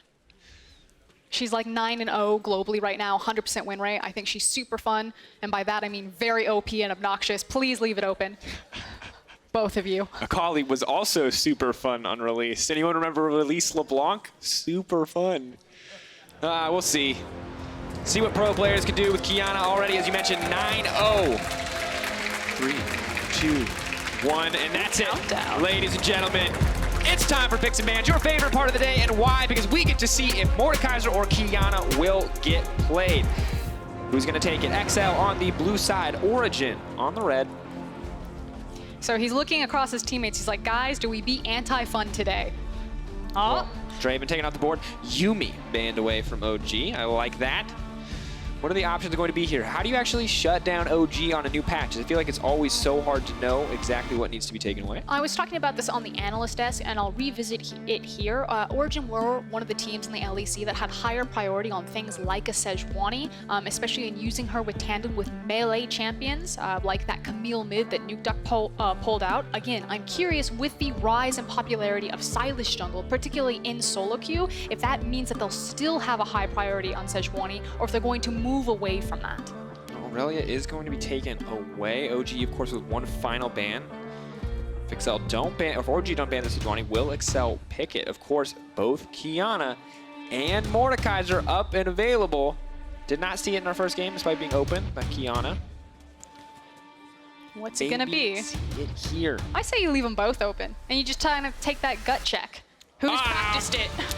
Mordekaiser immediately gonna get locked in. Expect will get it into his hands. Will he be the second Mordekaiser lost in the LEC, or can he turn the fate of this champion around? So as soon as Mord gets locked in, he can have a couple of rough matchups, kind of levels 1 through 3, but he can survive most lane phases. But I feel like what he really puts a change on is the ADC champion pool. Anytime you see a Mordekaiser, because an ADC is usually a very valuable target and a very vulnerable target, it takes away a lot of champions like the Ashe that we've seen cropping up. So I feel like this is going to emphasize to Patrick that maybe he wants to grab something more like an Ezreal, like we saw Upset opt into when he had to face it. And it makes it much easier to plan those second phase bans in the event that OG does not lock in an AD carry at this phase. We saw just Upset earlier today hovering the Ashe, but deciding against it, looking down that Mordekaiser on the opposite side. The Azir, though, will be the lock-in, most likely going into the hands of Nukeduck. And a champion that has been kind of growing in popularity here in the LEC. But already the strategy from Origen is clear-cut, like what we saw in Splyce versus SK, where you still have Sejuani as your jungler. She's very good in majority of 2v2s because she offers good damage, great CC, great control over the river. And then when you put her in tandem with either a mid laner that can follow up on that with damage themselves, CC themselves, or in Azir's case, wave priority themselves. So early levels, kind of the initial jungle rotation, Origen have a very strong 2v2. A lot of CC power, but Olaf Powerhouse early game jungler in his own right. See exactly what Kadril can get done. In the past, we would call Kadril the catalyst for action on this Excel lineup. And this is Origen. They throw down the gauntlet. They have the Azir Sejuani, and they say this is exactly what we want to do in the early few levels of this game. And Excel do not miss a beat. They grab the Corki. We've seen Corki versus Azir earlier this day. It can go either way depending on how you want to play it. They've also got the Olaf as opposed to the Lee Sin. So they are going to try to go toe-to-toe in terms of who is going to control 2v2 mid. Matching in the 2v2 mid, the 80 carry options. See what's been available. Vayne, of course, notoriously strong duelist, will now be locked in. Always the potential for the flex pick, but Patrick, a very accomplished Vayne player himself. And very hard for Mord to ult that champion and then win the 1v1, given the you know, the stun and the mobility and the lots of damage. So I feel like it's a pretty solid choice up into the Mordekaiser. Yeah, it's kind of a cool, curious answer. We'll try to keep our eyes on it to see if we ever do get that Shadow Realm 1v1 Coliseum, if you will. It might even be a Vayne top, honestly. Against a champion, I mean, Mordekaiser basically magic damage Darius, right? And if you do not connect on the grasp, on that E, then you are just not going to be able to hurt that champion. But the Braum now taken away, the Camille as well, taking that away from OG. I feel like is very smart, a champion that they've liked to leverage in a variety of positions. Kind of interesting also trying to thin the possible top lane pool. We've seen some teams. You know, I'm very curious kind of what Mordekaiser's really bad matchups are, and I think this is what secondary ban phase is going to tell us, at least what Excel believe is going to give Mordekaiser a hard time. I also can't really gauge exactly where I think Mordekaiser's scaling potential is. I mean, I know he has really cool utility. He completely changes how games are played, especially from a team fight aspect. But I feel like I personally don't have enough tape or data to definitively say this is when Mordekaiser becomes a massive problem. This is when people cannot deal with him anymore. Definitely fair, given the short time the champion has been out, but from personal colloquial experience, what I can tell you is that the champion does a lot of damage. We saw it even earlier in the day while Prophet was ultimately unsuccessful. He hit like a truck. And that's something that you do have to respect. Now, the Sona is still taking up the board, so clearly Excel are giving respect to the potential for a Vayne top here. But the Tahm Kench will be the lock-in from OG. They're hiding that final pick. That will show us so much about their composition. They don't want to show anything they don't have to for the side of Excel. But at this point, what are you looking for in terms of Excel's composition? What are they lacking? They are lacking consistent hard engage, so something like an Ashe might not be a bad shout here. Possibly even the likes of Xayah or Rakan is what I was about to say. Rakan certainly helps out and fills out that ability to have a hard engage composition. And so far what Excel have put together, it's really well balanced and very well rounded. They're not missing any kind of key components that you would want out of this 5v5 composition. And they have different power windows that they can play around at every aspect in the game. The early game, the mid game, the late game. There's never a moment where they are weak or don't have an answer. Gonna have to see what the option will be, but the Ashe is now locked in. That means we're gonna see a Vayne in the top lane and a Azir in the mid lane, and now the Ashe TK bottom lane. This feels like, if you had to just stylistically describe Origen with a bot lane, this would be the bot lane you'd use. But is this how you would describe Alphari in that top lane? Absolutely not, but I like that he's, the confidence that he's showing here, because we talked at the start of the year, we wanted to see, God, X Factor is such a trap word, but X Factor, we wanted to see that player that was going to step up and be the big defining playmaker for this team, and we listed two potential options. We said Patrick, we said Alphari. We have seen some crazy Patrick games. I'm ready to see a crazy Alphari game. Well, he can definitely demand a lot of resources as that Vayne in the top. I'm kind of curious how much they're going to play around him. Is this going to be a champion or a matchup where you can maybe leave him to his own devices, he'll farm safely, or does he actually want to go aggressive and try to punish this Mord in the lane phase? That's what I'm asking myself, and that's what I really want to focus on as I watch Alphari versus Expect. Time to find out the limits of this champion. Expect has been a shining light for the Excel lineup, at least in the last split. Was able to do a lot with the reworked Yorick. See if he can repeat the same success with the Mordekaiser. It is time for Excel versus OG. Strength of schedule has been the excuse for OG so far, why they were only able to find a few wins. Now against bottom tier opponent, can they show their strength, or will Excel find their first win on the LEC stage in summer?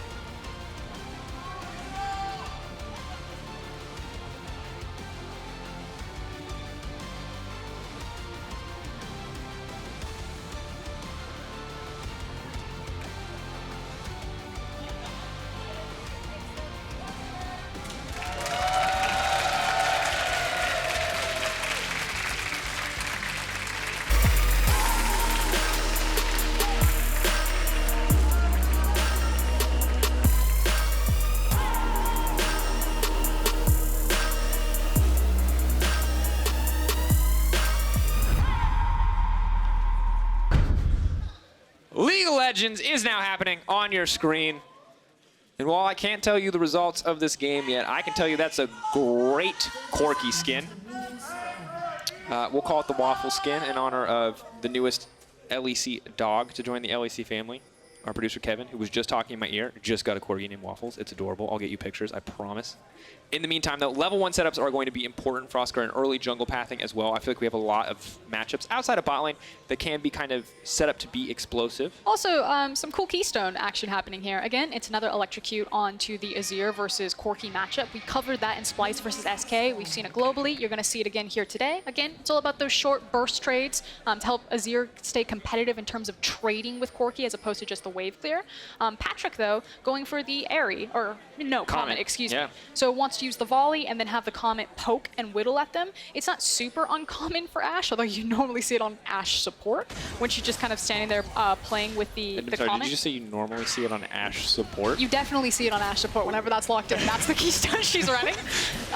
Okay, I'm just trying to understand how often you've seen an Ashe support that's important. But anyway, back to Origen. It makes sense, right? Comet, we've heard rumor of the Trinity Force Ashe coming out with the Sheen, so a lot of potential poke if they do decide to go for that build.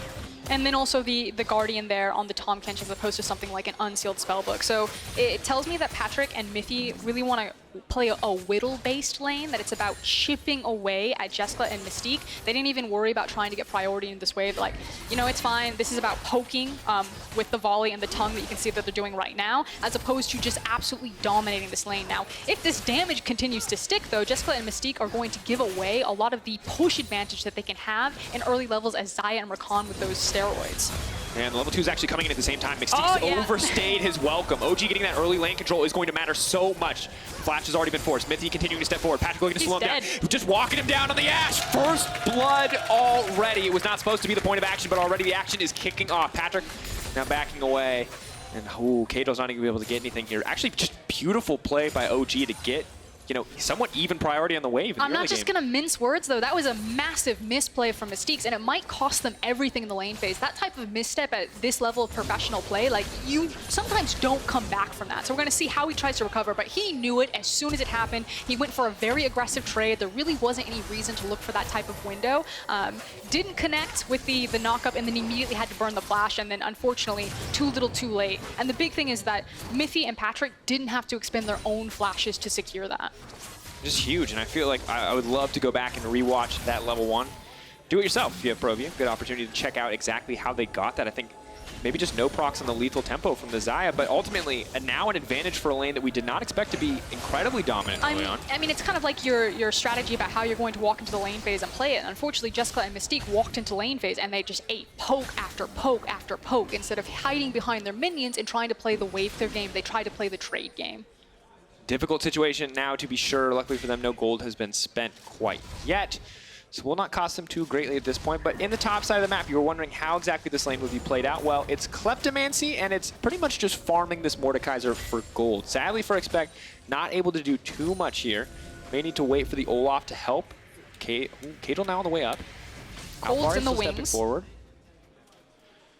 Still very hard to gank a Vayne, especially when she has access to her abilities. Patrick, the flash out is there. Jessica potentially in trouble. 3 stacks come in. Kadril could be next on the menu. Slowly getting chased down by Alfari here. Good autos going in, and Alfari just happy to grab, honestly, those stacks coming through. Making a lot of money in that exchange. And unfortunately, that initial gank wasn't about trying to kill the Vayne. It was trying to about burning Alfari's flash. They knew they wouldn't get her the first time, but it was about trying to set it up for the second time. Because Alfari was able to walk out of that, because Cold is doing a good job playing towards his side that was pressured forward, the fact that Vayne is so far down that lane, like, Cold is doing everything right, even though it doesn't look like he's doing anything, to make sure that this Vayne stays safe and she's able to farm gold. And he has the winning lane on the top side. He does not need to be the guy who ganks. He can just set his lanes up for success. Patrick and Mithy going to farm what they can under the tower. Good for Jessica and Mystiques to get control of the lane for now. Only going to be able to guard the Caulfields on their first back, but 2 strong winning lanes for OG right now. Azir with the push in the mid lane, and as well as Vayne just indefinitely pushing this Mordekaiser in top lane. Yeah, I do want to go back and really compliment Jessica and Mystiques for trying to save the lane phase that they possibly threw. They saw that they had a window to try to punish Patrick before the back came through. You can now see Ashe has made the back, now has access to the BF sword as well as the pot and the control ward. So good job burning the flash, but now can they follow it up? And that's kind of what I expect Kadril to do. He has his options to choose. Do you camp your recon lane, try to punish the Ashe who doesn't have an escape, or do you try to alleviate this pressure valve of Alphari versus expecting to the top lane? Because the Vayne is just continuing to accumulate gold. Of course, you can see the CS differential, but also the gold very quickly stacking in the Vayne's favor. 1,600 in her back pocket. When Alphari finally gets that back off, we'll be able to grab the Cutlass if that's what he wants to. Speaking of Cutlass, speaking of itemization, Patrick interestingly not opting for the Blade of the Moon King. Instead, starting with the BF Sword.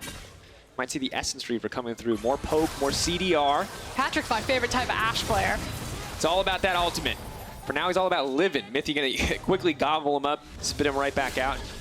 They burn that cooldown, so this is a good time for Cadril to be here, but he has been spotted now by the ward, not aware yet. And since Patrick doesn't have flash, it's now about just changing up your play style pattern. You know, it's no longer, I'll hold it. Oh, flash forward, Patrick potentially going to be in trouble here. The knockup will connect, quick kill, huge showing of confidence. OG had vision on that play. So there's two elements to this. It's changing up the playstyle pattern where Mithy is no longer using his Q to aggressively poke. He has to play defensively and be there for the devour. I'll hold it, Mithy. Able to blast gun away, but it was excellently done by Excel to recognize the playstyle pattern had changed, that Mithy was going to be playing around that cooldown. As soon as the cooldown was wasted, then, surprise, Cadril was there for the gank. And now this top lane, or this bot lane rather, just kind of has to be the center of our attention. So much action happening here, and it feels like it may demand a certain amount of attention now from Cold. Even in the back of this last play, we see he's spotted on the ward. They just didn't respect the flash, it feels like.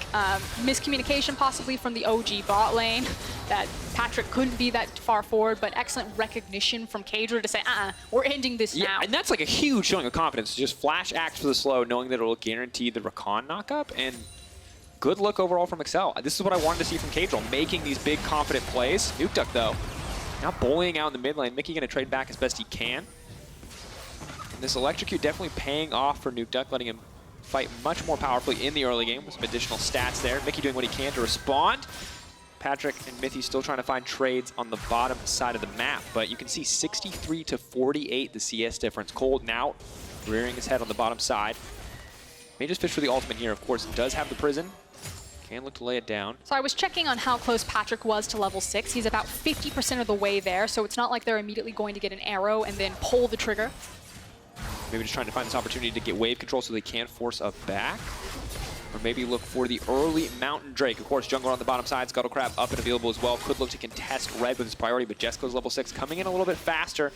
Does mean a small advantage to the side of Excel. A lot of poke going down though. Hit confirming that Comet with the volley is so obnoxious. It could also be that Cold's just, again, trying to create a safety net for his bot lane. The wave was going to be far forward. It meant that Patrick and Mithy weren't able to freeze, that if this lane is going to be effective with that volley, with that Comet, that they must push. And so Cold had to shadow underneath his bot lane to protect them from danger when they're overextended. Why this is cool, as he possibly looks for a gank, is because this is the type of player that Cold is. He has his red buff and his blue buff up and available, and instead, he's playing around his bot lane like this. And was trying to fish, trying to stop. It looks like the back, because they did spot the Zion. They're calling the TP, now coming back in, I believe, from Jessica.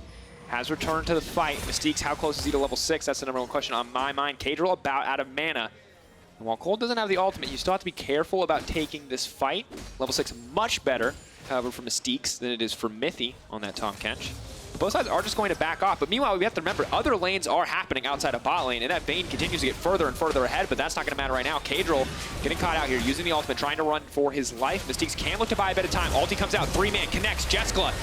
His ulti can try to block a little bit more damage, pulling back. Mickey in the midst of everything, he does manage to take down Mithy. That's a lot of damage coming in for the Corki. Patrick now caught out in no man's land, the flash forward. Gatling gunning him down, but cannot find him. Mystiques is going to take down Nuke Duck. Excel explode into this game. And this is absolutely the right call from Excel. By using the teleport from the Xayah, they gained control of tempo. You know, they were full health, they had more resources to work with, and they just saw Cold use the Sejuani ultimate and trying to cover for Patrick and Mithy. Now, yes, the Ashe ultimate was there, but Excel immediately knew, okay, we can contest on Cold's blue buff. We know he doesn't have it. We know that he expended resources to cover his bot lane instead of doing his jungle. So excellent read from Excel. And honestly, we talked about the top lane discrepancy. Look at the bot lane now, 93 to 64. Yes, it is just 4 assists, but Mickey is getting terrifying in that mid lane as we look back at this Pro View replay. Eyes on Mystique's huge ultimate from this Recon player. Now, what I thought was really curious is the fact that it felt like Mystique's and Jessica weren't initially on the same page as Cadril. It's the fact that Olaf is is already running out of that team fight before Rakan and Xayah finally do turn. So still very messy. I like the call from Excel, but if Jessica and Mystiques had been there initially, it would have been that much easier. It didn't matter in the long run. You still got the double kill on Corki, you still picked up the dragon, and you still made OG hurt. You absolutely did. You see Mystiques there. It's who you can check out, riot.com/BroView. You saw him cheering. Pretty sure he said, "Let's go," at the top of his lungs, in the back of that play. And I can feel that. But once again, we see Excel with a pretty commanding early game. 1K lead. The issue is that this Mordekaiser is just not doing a lot. Good news is, though, with the lane swap now coming through, Xayah will get some solo plates where it's going to be a split game. So this is really cool. Excel swapped their bot lane to the top side to give them numbers advantage over the Rift Herald. You can now see that Kadrill has taken this down. So again, great read on the map. They're just beating Origen around the map, which normally you don't say. Normally Origen are the smart team. I do want to point out the itemization and the CS difference, because that's one of the places that Origen still have a pretty big advantage over this Mordekaiser. But going for the Wit's End, again, to try to find that 1v1 power. But if they keep trying to hide, expect moving this Mordekaiser, letting him farm out the mid lane, they're just trying to find free gold to get him away from this Vayne. You have to respect the potential for the Death Realm to come through here. The Rift Herald is now being utilized. 12 minutes into the game, Excel are looking to continue to extend this gold lead. Arrow's going to go wide, will not connect under the Herald. Looks pretty though. Will go through, and now they're looking to break the tower. Will OG fish for an engagement? I like Nukeduck posturing forward, has the ult, can threaten. And in the meantime, Patrick is getting a tower on the bottom side. So this play actually favoring OG outside of the 2 tower plates that have already gone down. Patrick is going to immediately retreat. So OG, I think, matching at least for now. I feel like the only way that that gets slightly better for Excel is that instead of having all of those players there to see, maybe can we fish for trying to break down this mid lane tower? We've got 4 people here, so if they back away from it, we all just rush it and push it over. Is if they instead kind of waved the white flag and said, we're just here for the gold, dropped the Herald, and then, you know, tried to funnel more specific resources onto a key player. Did not, though, in the end. When you take a look at the gold charts, you can see Jessica and Mickey actually head and shoulders above the rest. Patrick and Alfari just behind. Surprising to see. Of course, expected a little bit more from the Klepto stacks on the side of Alfari. And things are only going to get more difficult here, because while Nukeduck is working towards the first item here, Corki already has that Trinity Force. You've already got the Essence Reaver coming through, as well as the Boots 2 for Jeskla. And that makes it really easy to, again, hide, expect, and pull him around to get easy resources, because Corki can deal with this Vayne into the top lane. Good news is Wit's End doubles up. You know, you have a lot of magic damage coming in from the Corki as well, but still a difficult duel for any champion at this point. It's kind of the difference between how Corki is going to farm and push a wave and have mobility versus someone like a Mordekaiser. Yeah, the Wit's End will still do a lot to deny a lot of Corki's damage, as it would with Mordekaiser. But again, he's not up there because he wants to kill the Vayne. Obviously, if he gets the opportunity, he'll try to take it. But it's more so, I can be much farther forward than the Mordekaiser. I can continue to eat up gold and resources on this map, while Expect is now sitting in the mid lane, very safely in front of his tower, and then just being funneled in to try to get back into this game. And normally a short lane is not ideal for a champion that wants to walk you down like Mordekaiser, but when you're behind like this, when you don't really have that much kill threat on Nukeduck at this point in the game, it's good to have the safety of your tower within, let's say, 20 feet. It's spoon feeding. Here comes the airplane. See what spoon feeding Expect amounts to. A lot of armor already, of course, for him. Kadrill now going to have to back off here. Good bit of damage comes through, but really yet to see OG try to find any kind of crazy plays in the early game. Excel have been dictating the pace, and Mickey is absolutely fearless, shredding that magic resistant MR. He's just going to walk away, though, with the Valk, and Nukeduck standing face-to-face with the Corki, but is not scared. Kind of feels like everyone was trying to bluff each other since there wasn't perfect information about where Cold is. I'd have to go back and kind of review if that ward caught him, and that's why Mickey was being so aggressive, because, you know, that's one Sejuani from an Azir ultimate away from a bad time for poor little Mickey. But starting to flex his Corki power. Feeling a little bit more confident. Nicely done. Ulti for ulti. However, there's one more ulti potentially coming into the bot lane, and that is Cold. So setup here. Patrick willing to trade ult for ult because you know Cold is coming. Kadrill's on the way as well. They definitely smell what's happening in Mickey this on the way down bot lane. too. Is he going to come through? Can they make it on safety? Cold is just going to back off to see 3 members committed. Mystique's threatening the engage. Cold can throw the ulti, but Kadrill can just body block and trade with his own ulti. So they are just going to back off. And important for us, I think, to look at, honestly, how good the early game has been from Expect. Once again, we saw the same thing from Fnatic, admittedly much more dominant than this early game, but Excel are starting to become a team where I think you have to respect what they bring to the table in the early game, and Nukeduck may not have respected it, is just barely going to make it out with his life, but will lose the mid lane tower. Yeah, lost the call about where Rakan was going to be. He showed up into the mid lane. Excellent roam from Mystique's there. And like you said, that mid lane tower then falls down, and it all funnels back into the fact that Excel are consistently giving us really good early games in the LEC. Something to keep an eye on. Can they transition it now is the big question. What can they do with this composition? You can see 10 plates to 7. Decent amount of gold difference. Does not make up the entire 2,500 between these two teams. OG, though, will get a Cloud Drake, though, so that's like a consolation prize. It's, yeah, it's table scraps. Death Realm. Tower's still there, but Alfari's just going to walk away. And that was the thing we were a little bit scared about. Yeah, they tried to hide expect, but they're like, we really need to play around this tower priority. We think you can survive it. Just farm under your tower. He can't. Alfari has now shown you cannot farm safely underneath your tower. So again, they need to figure out how they're going to solve this Vayne problem and where they're going to start lining up Mordekaiser for his lane assignments. And problem is the appropriate word, as more and more gold goes to the back pocket of Alfari. I assume building now towards the Blade of the Rune King, so only become a more terrifying duelist. And, you know, all that armor on the Seekers and the Ninja Tabi sure does look pretty, but it is not going to stop all these on-hit effects. Oh, it's going to feel really bad. But we'll see. Once again, Mordekaiser, as you said, it feels like a relative unknown for us in pro play. It's been disabled in a lot of other regions. So. I mean, I've seen him crop up occasionally, and it's kind of like a super ridiculous champion where you're like, what is that? That seems so unfair. Whenever you play him in solo queue, it feels super oppressive, but I don't know. I haven't seen enough footage of two top-end teams running with a Mordekaiser to be like, yes, definitively, this guy is as high priority as I think he should be. But pro players are definitely valuing him, so something's happening in scrims. And that right there is the ultimate feels bad, is that because of how low the tumble cooldown is, the second you miss that Death's Grasp, you just lose. Because you have no way to pull Vayne into melee range of you. You have no way to actually deal damage to the Vayne once you take away that pull. And honestly, AP Darius really struggling here on the top side of the map, like AD Darius would. It's going to get really hard when she has access to Blade of the Rune King, because then her kiting potential just gets that much easier. Once again, we'll see. The name of the game is Hide Expect. Right now he's in the jungle. We'll see where he's going to go next. For now, is going to be set up to go mid lane. Has a lot of support to make sure he can farm. Cable taking some of it away, though. But also we have to remember the utility and the value of the Death Realm. This is the thing that we were kind of talking about when we saw this kit spoiled, is that what if he's really underfed, but he just takes the most fed member of the team out of the fight? Like, that's still an incredible amount of value. You trade your unfed Mordekaiser for the hyper-fed. It's like, I'm worth 5,000 gold, you're worth 13,000 gold. Yeah, that's kind of the intangible, right? Like, removing, let's say at this point, Vayne, as the mega fed member from a team fight for 3 or 4 seconds is pretty significant. What I also think is cool about their setup here is that it's actually fairly difficult for Origen to try to break a certain point on the map. Because they have a Corki and it was Xayah who was playing bot lane across from Vayne. I say that his Cajal runs face first. Unstoppable. Arrow still connects.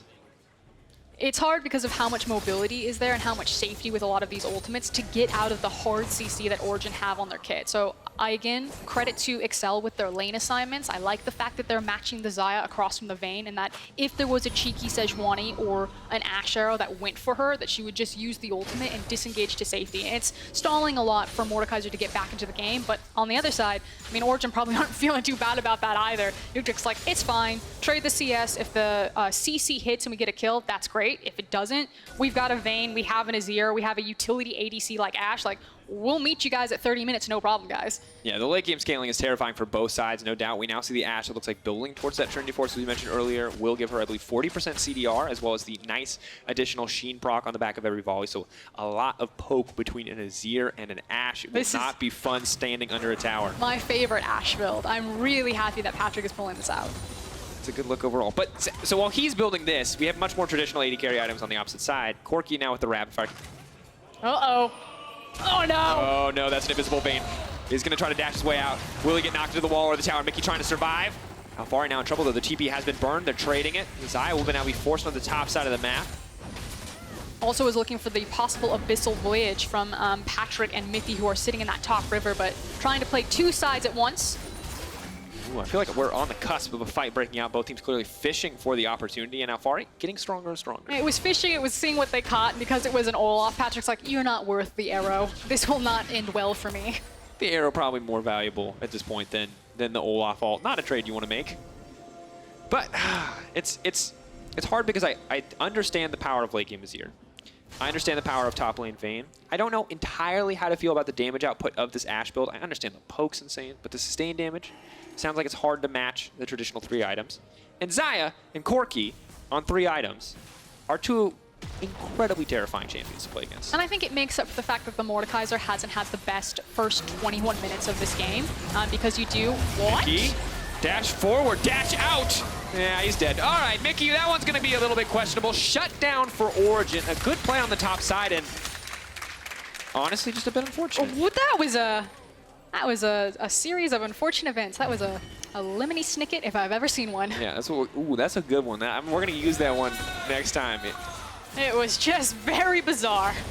And now Kadril, though, looking for the flank. Expect this here on the backside as well. Patrick is going to be locked up. This is why you do not pick the Ashe for the Mordekaiser. Here comes the R, locked in the Death Realm, running for his life, but actually is able to slow him. Actually is able to walk away. A lot of damage, huge chunk coming in. A few more autos. Is he going to be able to get him? Death Realm will fade away soon. It'll just be Nuke Duck and Expect, but no, the Ashe goes down in the Death Realm. The stats now belong to Expect, and Mystiques and Kadril looking for the chase. Kadril now in trouble, though. Nuke Duck is going to get knocked up. A lot of immediate damage. The ulti will find the kill. Mystiques coming back as Jeskla now free-firing. Feathers fly, but will not connect in the end to find the snare, and OG will walk away, but a big fight.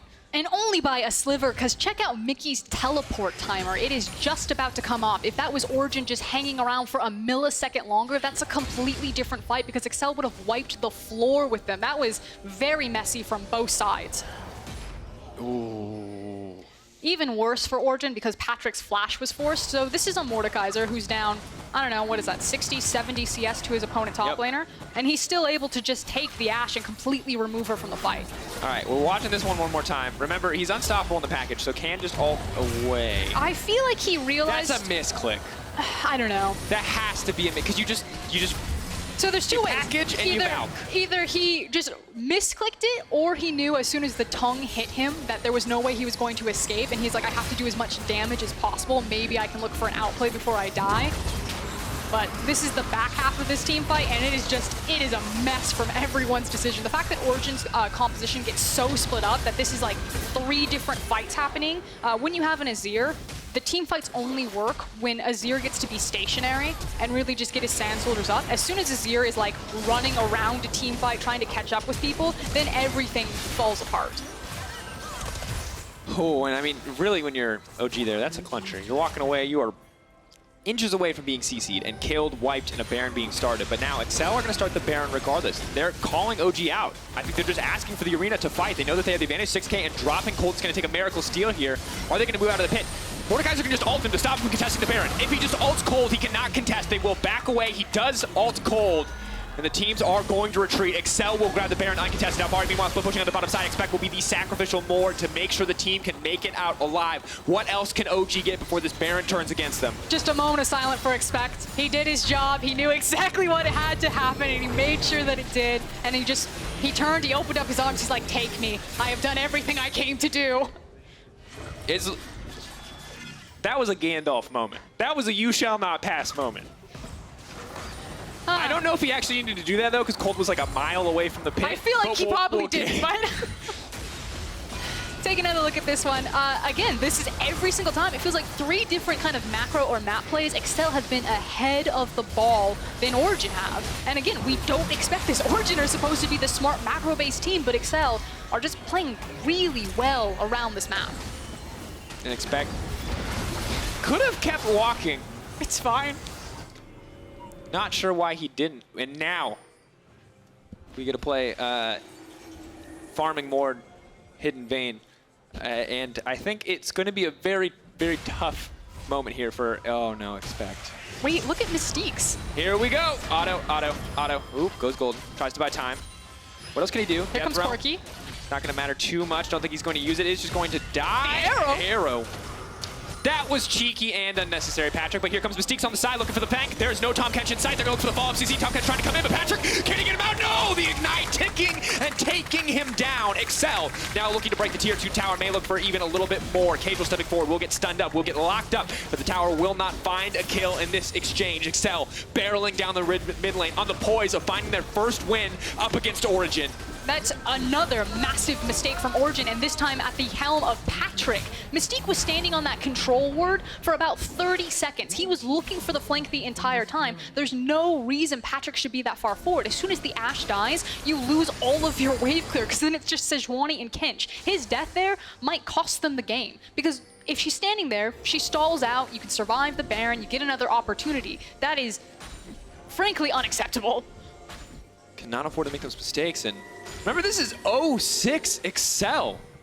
And so many people, myself included, were ready to call the Fnatic early game like kind of just a one of, right? Just, hey, they got surprised, they got caught off guard, but them doing it again here in this match versus OG, yet another team contesting for the top, currently 4th place, is truly impressive. And this might be a symptom of Excel kind of finally finding their stride, getting settled into their gaming house, bringing Mickey, getting enough scrim time with him. It could be that this was the reset and all that they needed was time to make this roster actually work, because we are starting to see consistent good things from this squad. Remember, the only OG losses are Fnatic, G2, and Splyce. They've only really played, or they've only really lost to the top teams in the league, and now they might just be Excel's first win. Siege setup is there. Patrick is here as well as the Azir. There's a lot of wave clear, but the Baron minions are something you have to keep your eye on. Death Realm always available. The Ashe Arrow will be committed. Will not stop anything. Brief pause. Cager will walk away. A lot of poke, but the feathers are pulled back. Good bit of poke damage back in exchange. Alphari keeping the mid lane pushed out. So Excel cannot have that additional point of pressure.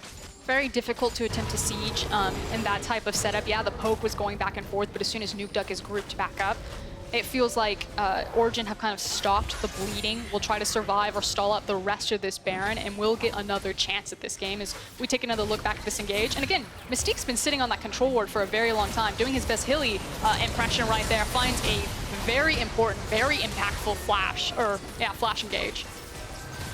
Flank engage, wow. Flank engage, that works.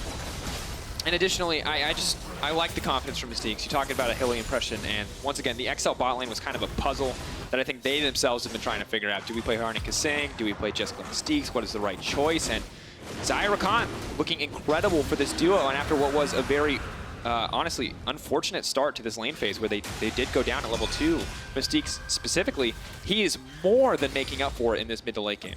And really showcasing, that when Jessica and Mystiques do take the field, that there is a pretty specific duo that's practice. If this is something like pulling out a Lux or the Zyra Rakan, they just have a very different vibe and very different feel than Hjarnan and Kasing.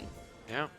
And now we see both the mid lane and bot lane, respectively, 2 of the gold leaders in this game. 3 items, however, on Alphari. Of course, Vayne, not necessarily a champion you think of as an incredibly strong team fighter, though.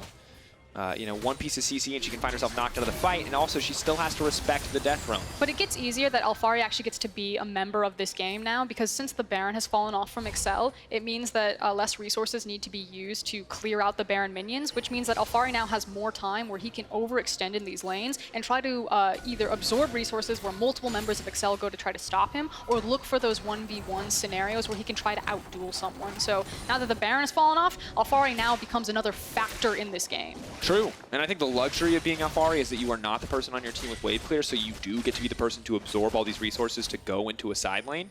Now, the burden, however, is that you are all of this team's gold. Mickey still gets locked up, though. That's going to be big.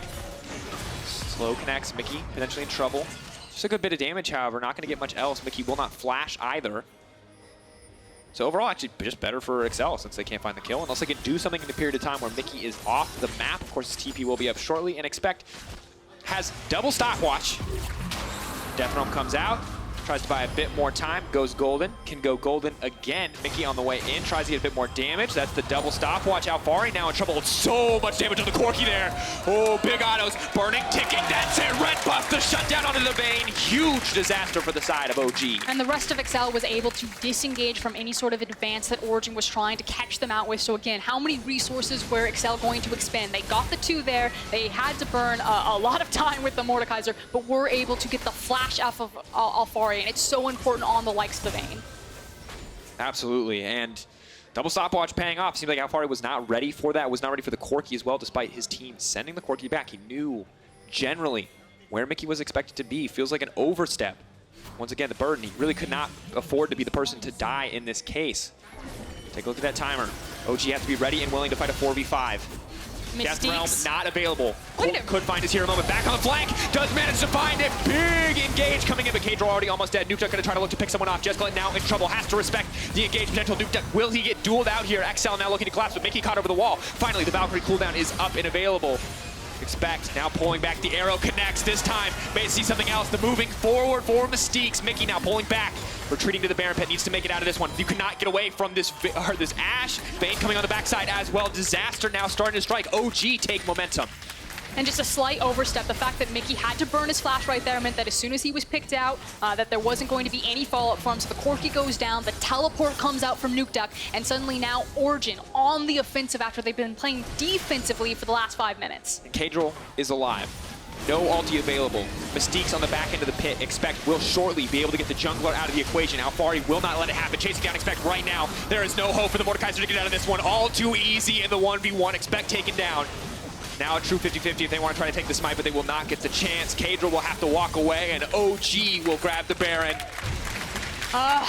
It felt like Excel just gave them just the tip of their finger, and Origen took the whole damn arm. It was a single mistake where they have now just ripped the game back from Excel. Origen now back in control. This is a composition that scales wonderfully with the likes of the Vayne and the Azir. We see repeatedly that Mordekaiser cannot deal with this Vayne, and now when she has a Baron buff behind her, this was the win condition that Origen was looking for to seal the deal. The knockup is there, but this time around, Mithy is ready. And Nukeduck off to the side, stopping 2 members from entering this fight is the deciding factor, it feels like. Here we also see the turn from Patrick, the single kill that changes the pace of this game. And just not expecting the Ashe arrow to come out. And again, Mickey doesn't have access to his flash because he burned it bottom to try to kill Alfari. So just not quite respecting how far forward he could be in that fight. And speaking of not respecting, he's surrounded by 3 sides.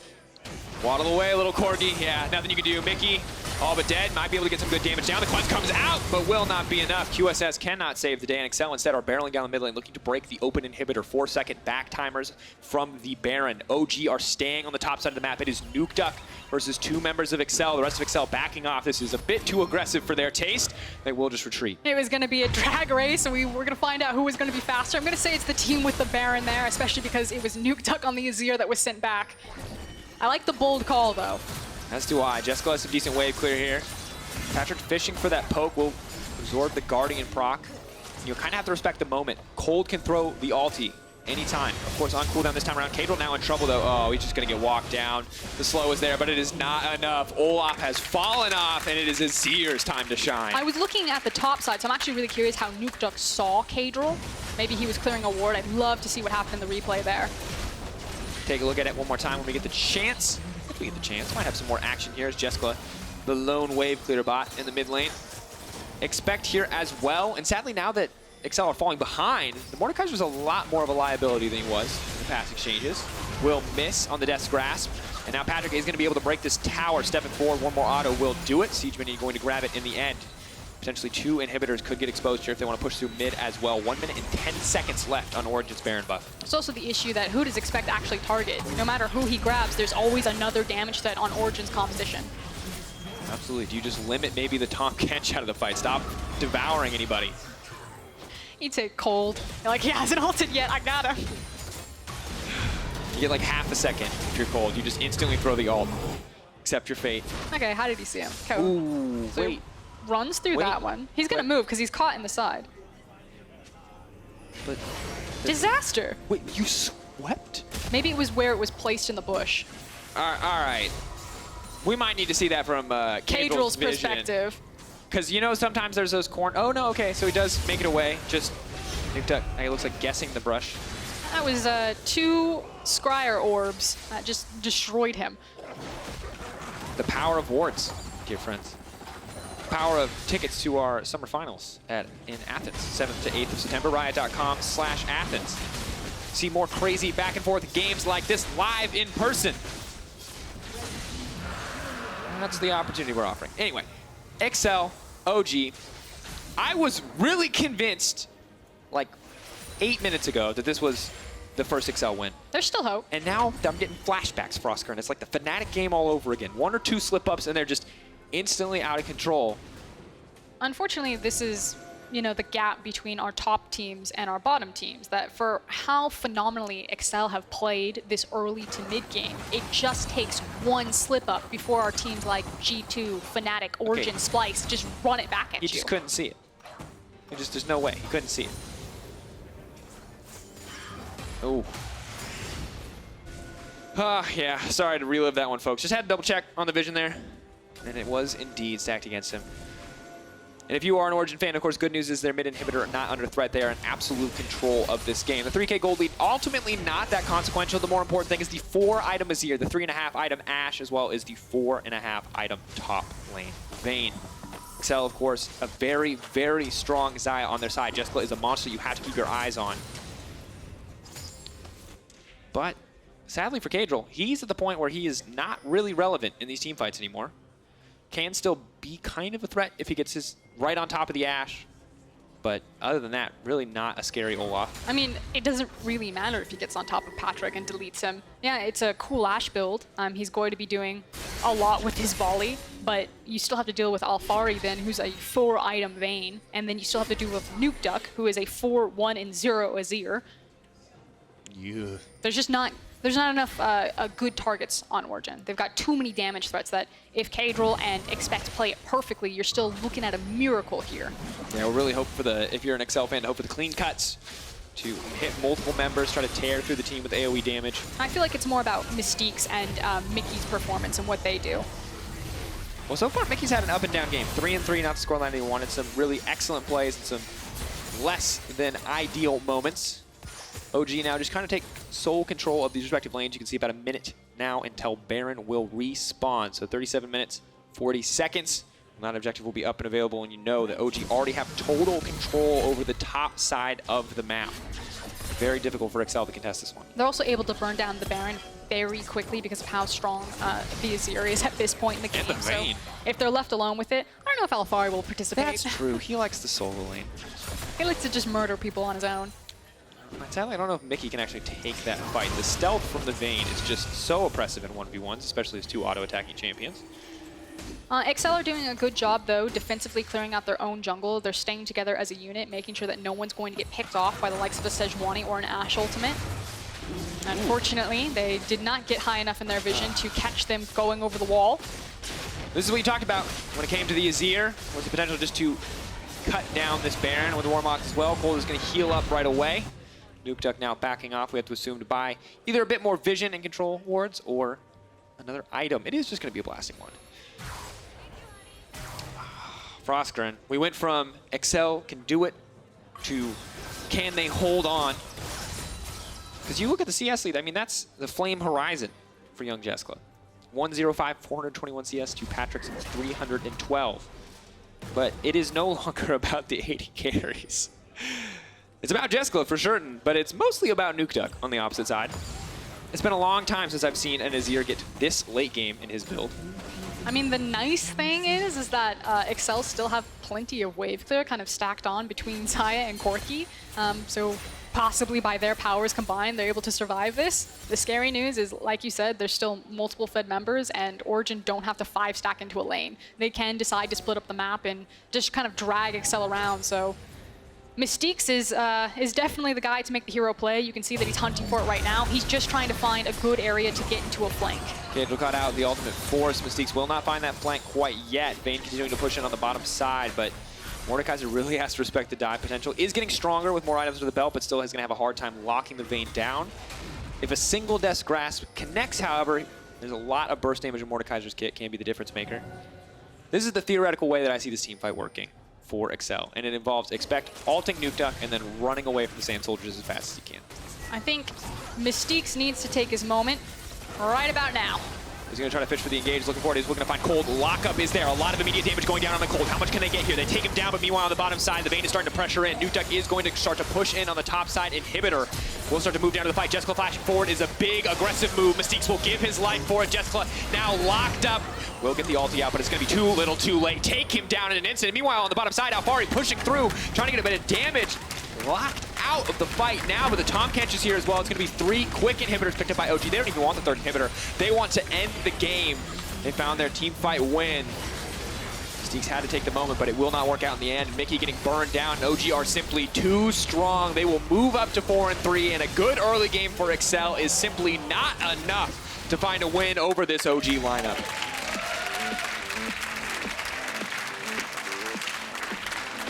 Excel tried to sprint away with the game. They had their high moments. It looks like maybe they had put it together, that they were able to transfer into the mid game, but Origen knew that as soon as they got to a certain point, the itemization on the Vayne, the itemization on the Azir, that they were just going to roll them over. A lot of gold particularly got funneled into Nuke Duck. I think he was 4-1 on the Azir until those last 2 kills, so I think ending with a 6-1 scoreline. And as soon as it was that point, they just destroyed them.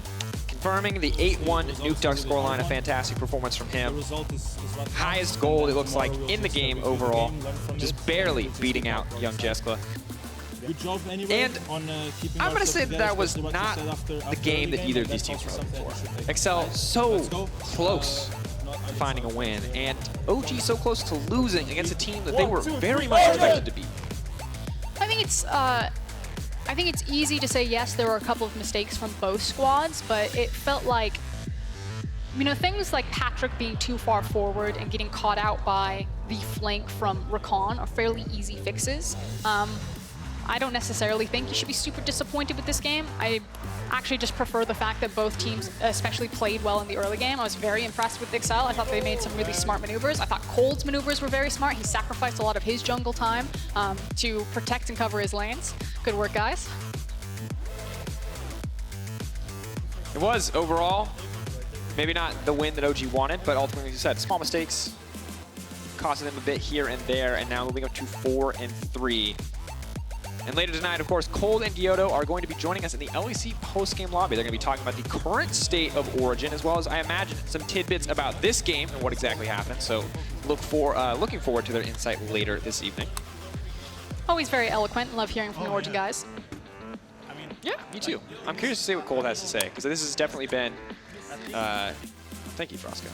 This has been an interesting split thus far for OG, and I'm really not sure where to place them. Why are you guys so down on Origen? I just don't know. But this is the thing. One thing I do know is that OG smashed this fight. Yeah, this fight looks like it might be okay for like a split second for Excel, and then Nuke Duck takes the top inhib. He's like, okay guys, I can join, and then he immediately turns, looks at them, and all of Excel blow up. Look at that damage done to Mystiques. Oh, I just did not get the opportunity to push his ultimate there. The chain CC, a beautiful thing to watch, and Mordekaiser looked really good the one time that he ulted Cold and stopped him from taking a Baron. The rest of the game, it has just been a liability for this Excel lineup. I also think what was interesting is that the Silas jungle didn't come up as soon as they saw the Sejuani, and if that's Origen just having a read that Kadril wasn't going to play it, or if they had some sort of answer, I think that was quite interesting. And again, it feels like there are learnings from Excel's draft phase that maybe other LEC teams can exploit. Definitely. And you see, of course, the story of this game, hope for Excel looking quite confidently in control, and then it all fell off a cliff. A orange OG cliff. And as the OG players retreat off the stage, it's time to vote for your Kia player of the game. At LOL Esports on Twitter is the place. Alfari, Cold, and Nuke Duck are your options. I'm going to go Nuke Duck. Yeah, because he was given what is generally considered a pretty like close, even-ish matchup, and then popped off in team fights in a big way. Single-handedly isolated Jeskla and Kadril, if you remember back to that crucial Baron fight, whereas Cold sacrificed resources, and Alfari was given a winning lane and won his winning lane. That's my quick analysis. But we've got a huge match to close out the day as Vitality and Fnatic take to the stage, so don't go anywhere. We're going to be right back. OG getting that early lane control is going to matter so much. Flash has already been forced. Mithy continuing to step forward. Patrick looking to slow him down. Just walking him down on the Ash. Mystiques can look to buy a bit of time. Ulti comes out. 3-man connects. Jeskla. Ulti can try to block a little bit more damage. Pulling back. Mickey in the midst of everything. He does manage to take down Mithy. That's a lot of damage coming in for the Corki. But here comes Mystiques on the side looking for the Pank. There's no Tom Kench in sight. They're going for the follow-up CC. Tom Kench trying to come in, but Patrick, can he get him out? No! The Ignite ticking and taking him down. Nuke Duck is going to start to push in on the top side. Inhibitor will start to move down to the fight. Jeskla flashing forward is a big, aggressive move. Mystiques will give his life for it. Jeskla now locked up. Will get the ulti out, but it's going to be too little too late. And OG are simply too strong. They will move up to 4-3, and a good early game for Excel is simply not enough to find a win over this OG lineup.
for the finals?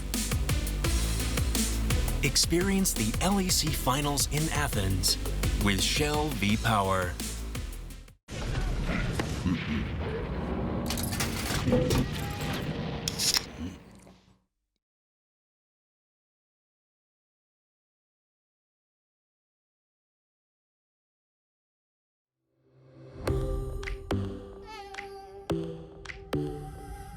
One more drink or one more Bacardi, one more dance at this after party. We still going strong. Speed so faster like a Ferrari. We get wilder like on safari. We still going strong. And all of these good things, good things, good things. All we need, good things, good things, good things. Tonight we go all night long. We party like Post Malone. Don't tell me to go. Yeah, we are never ever going home tonight. Ain't nobody kill my vibe. Don't tell me to go. Yeah, we are never ever going home.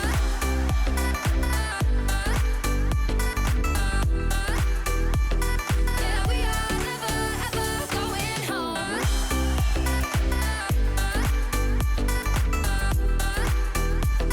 Yeah, we are never ever going home.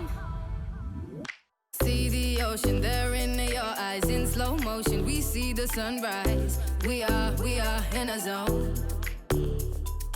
5 a.m. and we still are rolling in the deepest of my emotions. We are in a zone. And all of these good things, good things, good things. All we need, good things, good things, good things. Tonight we go all night long. We party like Post Malone. Don't tell me to go. Yeah, we are never ever going home tonight. Ain't nobody kill my vibe. Don't tell me to go. Yeah, we are never ever going home.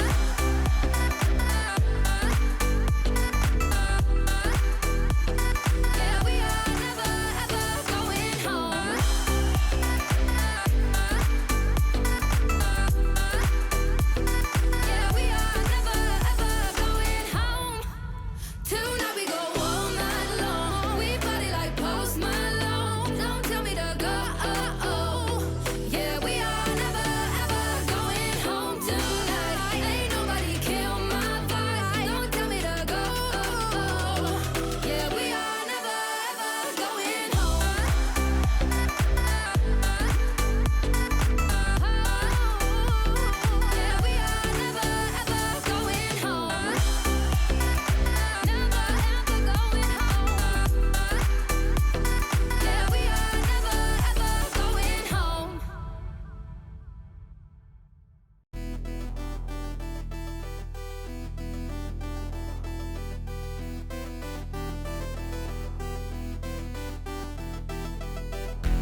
Selfmade, is he going to go over the wall? The control ward is there. Is now doomed to get knocked out, trying to knock the team out of the pick. Period immediately in the midst of the team. Eyes on Attila, though. He's doing so much damage, and he's uncontested. Exhaust will go down. Selfmade getting picked off on the backside. Period needs to go in. Are they going to try to finish it? They desperately want to get it, but Selfmade is down. Can they get it? Will they get taken away in the end? Yes, they do, but they pay the greatest price they can. The ace for Vitality, the Baron for SK. I'm going to say not worth. Are you back on tracks, guys? I mean, this week it wasn't the hardest. Like, let's be realistic, right? Excel are probably the worst team at the moment. SK, they're decent, but they're not top of the table. So next week, I believe we face Misfits, Fnatic. That week it's gonna be way harder than this one. If we go 2-0 again, then yeah, we're back on it. Well, this is the time for Attila and Vitality to prove to themselves and to Europe that they are back at the top of the table and contenders. They face Fnatic right now and Misfits tomorrow. I'm joined by Ender at the analyst desk, and I have an incredibly tough question to start this off. Can they go 2-0 this week?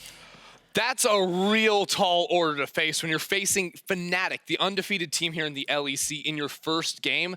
If they can beat Fnatic today, then yes, they go 2-0 this week, but I'm going to hold off for now. Okay, so let's talk a little bit more about why you're holding off. This is a team that has momentum, both positive and negative. They either go on win streaks or losing streaks, and they very rarely seem to bounce and go up and down, right? Yeah. So why is that? And what do you think is going to help keep Vitality on a winning streak? Well, it's interesting because we usually, when you look at Vitality, they are streaky, but they always start hot, you know? They come in and they beat you right out of the gate, but then they fall down. They never quite meet the expectations when it comes to the second half of the season and then the postseason. Whereas this split, it's a reversal, right? They started 0-4. Now they've won a couple of games in their last week, so they are on the rise, we can say, after 1 week of play. They've had 3 weeks now, so if they can shore up their main weaknesses, which was the bottom lane, Attila and Jack Troll, first 2 weeks was really rough. Week 3, they were on the rise. During this break now, if they've made sizable improvements, then we can see them start to climb back up. So many hours ago during Ready Check, we looked at a report card for Vitality, and we said the laning phase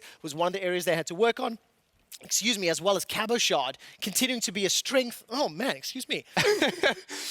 Cabochard being a strength. Thank you. Cabochard being a strength. He's a pass. In the top lane. So let's talk about the 3 weeks of prep, the new meta as well. Does this lean a little bit more towards Vitality, or at least not the new picks rather? Do you think this can help them out? Well, it's interesting because I think that some of the new picks, maybe Kiana, Mordekaiser, could be big coming in. We've seen much more Mordekaiser than the Kiana, but with some other changes, we actually see bot lane being more important, you know? Sivir's been such a big pick recently. We've seen some Enchanter supports come back with the Karma and the Lux. We just saw Ashe in the previous game as well. Ashe in the previous game as well. So I'd say, if anything, it looks like the game is shifting more towards a bot lane focus, which means the spotlight is on these two players. Oh, that means there's a lot of pressure on Attila and Jack Troll to have the week 3 performance and not the weeks 1 and 2. They're coming up against Reckless and Hylissang, another team that is on a roll here in Europe. Fnatic are undefeated. They also just come off the back of a very victorious, very impressive performance over at Rift Rivals. So from the Fnatic perspective, what are they going to be doing to take down Vitality today? Well, I mean, everything is just working for them at the moment, right? And I think a big part of that is just Brox's early game influence and playing around Nemesis in the middle lane.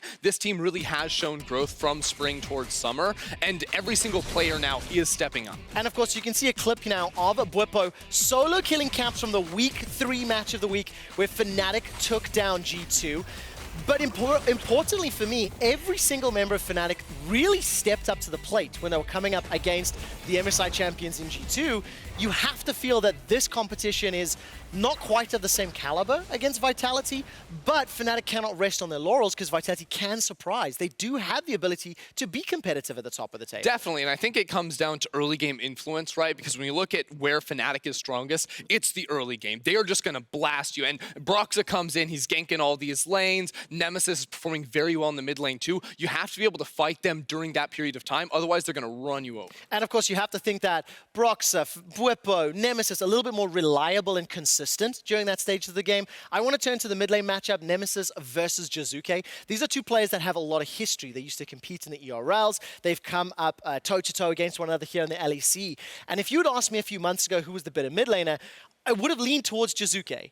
Now I think it's clearly Nemesis who is going to be the stronger player, and I highly doubt Jizuke would be happy with that statement. Absolutely not, because you look at it, 2018, right? Jizuke was the 3rd best mid laner in EU. You know, the spring split, you could say the same. Now all of a sudden, I think Nemesis has actually surpassed him. Nemesis, to me, is a solid 3rd best mid laner in Europe. Jizuke has not been able to live up to his performances of splits past and years past, and he has to be able to get back into that comfort zone before he can try to contest. One of the things I'm looking forward to is draft in this game. Of course, Nemesis has been playing their Twisted Fate to all the time. Sheer perfection, really, with the Fnatic squad. But he also pulled out the Vigar over at Rift Rivals. And when I think of Jizuke, he's also got his pocket picks, the likes of Echo, for example. Do you think we could see some fun champions in the mid lane? I mean, I would love to see some fun champions. You say the Echo, I say the Talon too, is something Jizuke has played before. And while, yes, those are possible, we're seeing a lot more of control mid lane champions. Like the Azir, the Corki has been coming back, which I think fits into Nemesis' wheelhouse absolutely perfectly.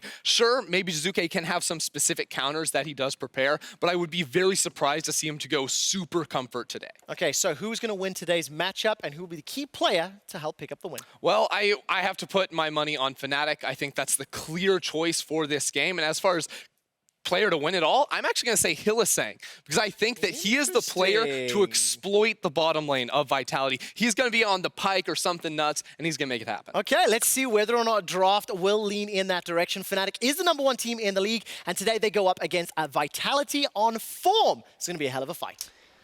No, no, no, Ender. Hilly against Jack Troll? Tom Kench is in meta. You can't exploit anything when Tom Kench is down there. Nelsie has thick skin, and then you just ultimate pike because it goes through shields. But that probably won't happen.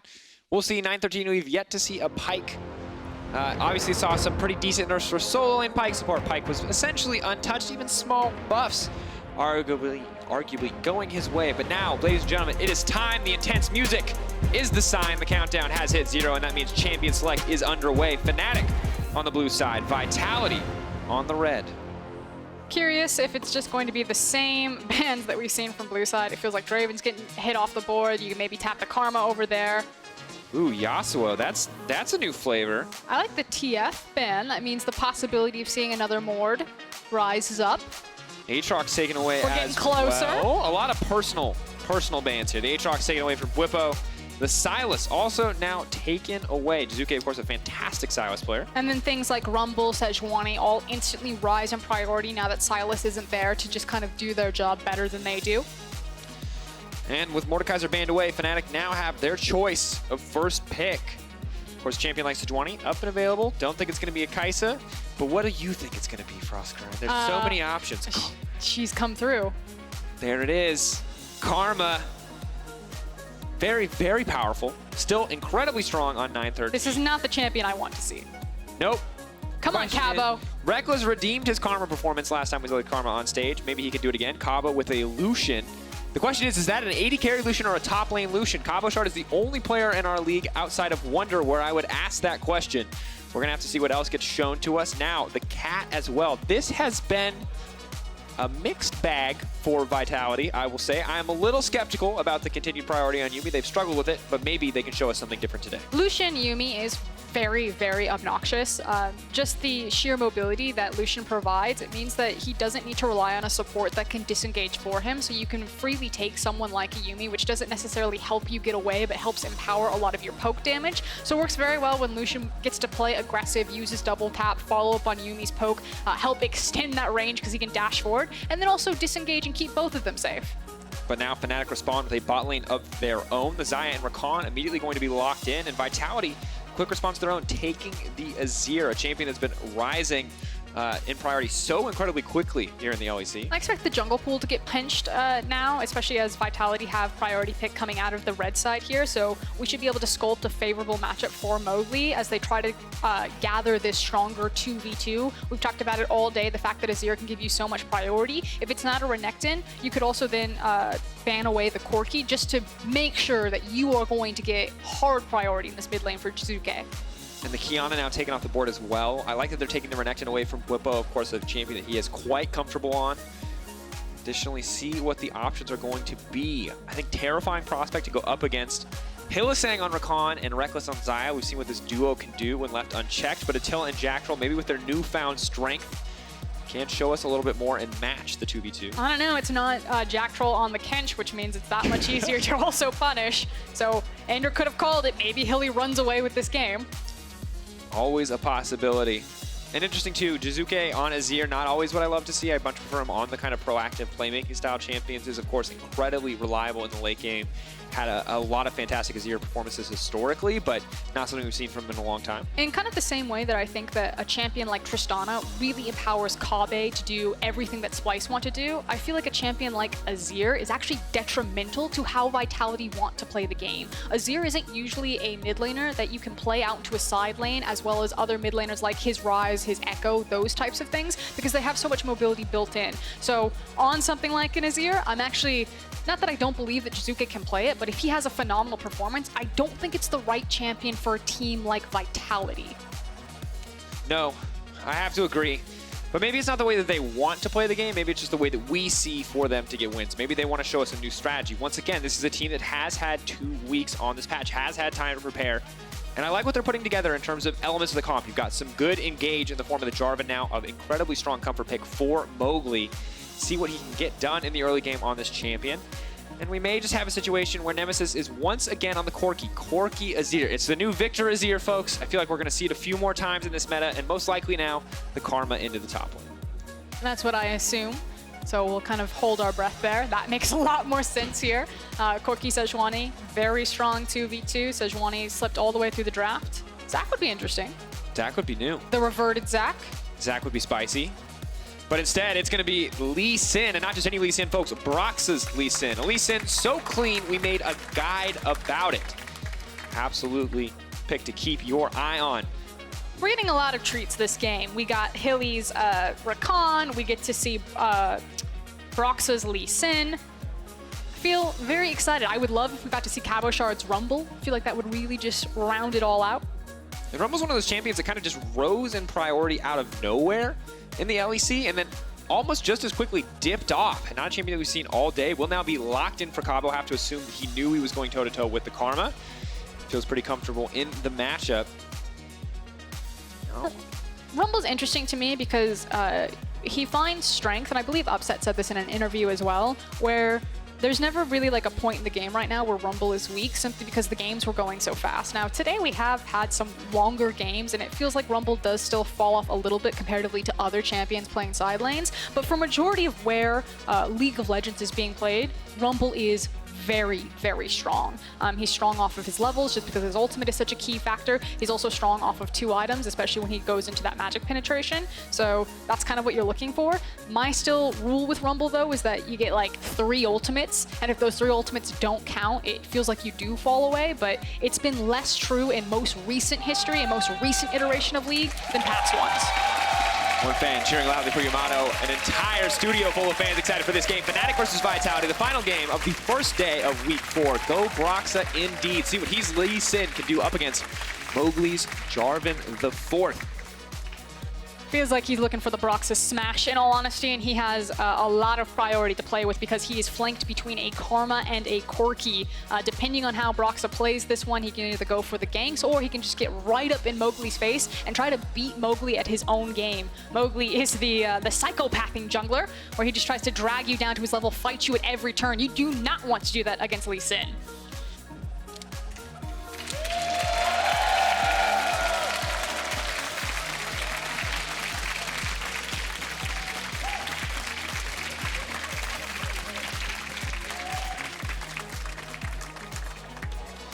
All right, well, I thought the cool graphic plus music was going to come up, but I've just been informed that it's not, because we have a brief pause, ladies and gentlemen. It appears that Nemesis is the source. Our referee is confirming the issue now, and I'll keep you guys updated as to exactly what is happening here. We've already got some changes, though. Can I talk about things Yeah, in you game? can talk about things that are already happening in game. Yes. Okay, so I'm looking at the keystones right now in game, and we've seen Azir take the Electrocute into the Corki matchup. This time around, Jizuke is taking the Comet. So still kind of looking for that poke damage, but won't necessarily get the same burst trade or reliable burst trade that the Electrocute on the Azir would. So we'll keep track to see how that changes the nature of this matchup in the mid lane. I also like the Klepto coming out as well. And I wonder what the lane assignments are going to be too, because Fnatic, of course, one of the first teams in our league to opt for the top mid lane swap, not swapping champions. but of course swapping your lanes in-game.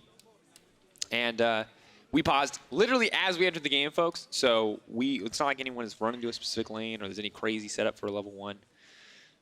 And now we have a brief break to highlight some Fnatic gear and look deeply into the face of a meditating Nemesis. We can set stakes here. It's unfortunate that it feels like a Corki versus Azir, where a lot of this matchup can just be the tug of war of pushing minion waves back and forth. It feels like the Jizuke Nemesis. I don't want to call it a rivalry, because I'm sure that there's no animosity between these players, but there certainly is history. These guys both played in the Spanish league. Every time they face, someone gets a solo kill or an isolated kill on someone. I believe Nemesis, the first time he played Jizuke in the LEC, it was Galio versus Aurelia, Nemesis on the Galio, and he solo killed Jizuke. And then Jizuke got a 30 CS lead. So it was very much a trade of blows when we first saw these two go toe-to-toe, which I love, right? Like, both found an advantage in their own way. I'm excited to see if there's going to be more solo kills. These lanes, these Azir Corki lanes, we saw from Mickey and Nukeduck. There's a lot of trading if you want to play that lane. But there's not a lot of kills. And ladies and gentlemen, Nemesis had not loaded in the game, but now he has. And that means we can get things kicked off.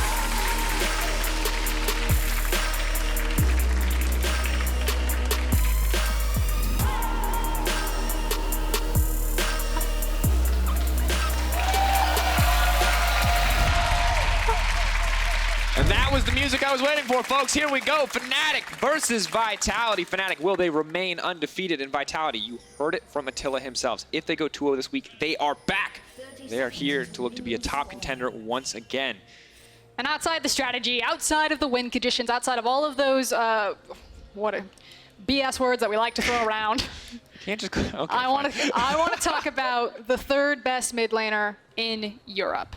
I don't think that this game will be the decider, but I do think that there is a very interesting story for Jizuke in particular. We have seen the rise and we have seen the fall of the Italian stallion. I want to see a compelling game from Jizuke. I want to see if we have a contender for this, because right now I'm ready to give the crown to Nemesis. I think Nemesis has really showcased himself, really come into his own, and is the big X factor for this iteration of Fnatic and why they are currently the undefeated team in the LEC. And of course, not just the mid laners, but the teams as a whole. Week 1 to 2 for Vitality were abysmal. 2 of the worst weeks we've ever seen from this team. Totally and completely lost on the rip, but week 3 was a different story. Finally, we saw this team stepping up, and maybe we see a little bit of the same spark today. But now focusing in on what is happening into our jungle starts, it is going to be Reckless and Hilly getting to a priority lane here as the Xayah and the Rakan. See what they do with the wave. Of course, important to talk about how the bot lane was the difference maker. When you look at those different weeks, Attila and Jack Troll seem to be much more not only on the same page with each other, but with the team as a whole. And now in this Yuumi bot lane, can they get it again? Once again, week 3, 4.7k gold advantage. Attila stepping forward, though, has to be careful. Double Dagger is also getting the lethal tempo proc, which is going to give more wave clear to Reckless. It's also going to be a level 2 advantage for Reckless and Hilly as the wave stands. We saw last game be very much about level 2s. You can get them first. They're not going to do anything. One creep off.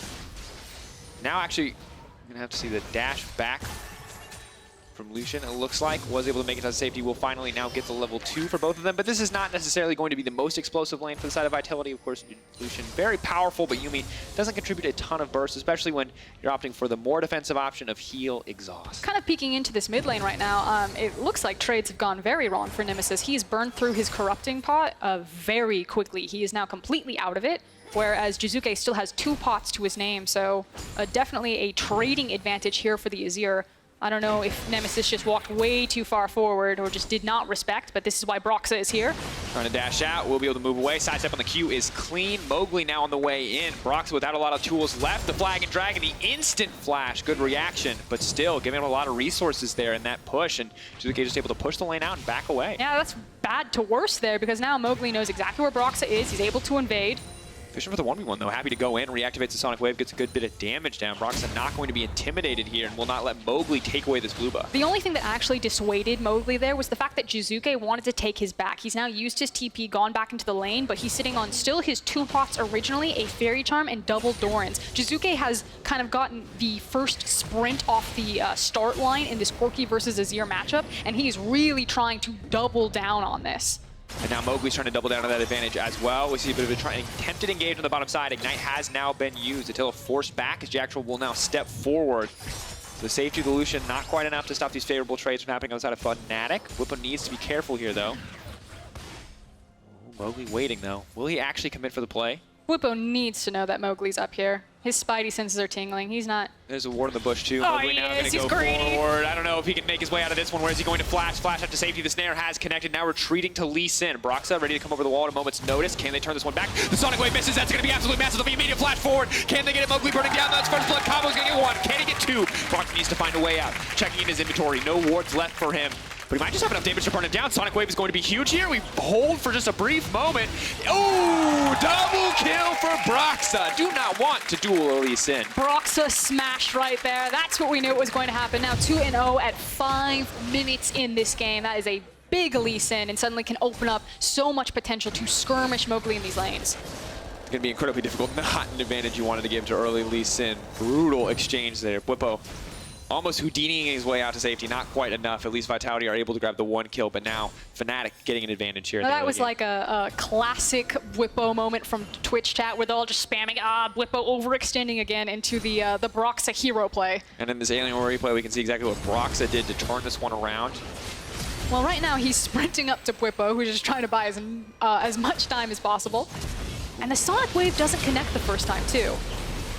So much damage. Yeah, early Lee Sin, still very strong. Conqueror, of course, as well. And just the amount of attack speed steroids, or the amount of attack speed you get from that passive and keeping it consistently up is... There's also the fact that Cabochard can't get out of melee range. Like, auto attacks just blast him there because he'd already burnt his flash, so he's like, well, this is my life now. I'm here. Fully Getting stacked slapped. Conqueror versus Comment. I don't think the Keystones are favorable there either. Very difficult scenario. And now, you really have to be careful here because Brox is terrifying. We've seen what Riff we can do. Now he's back on the LEC stage. He's doing the same amount of work.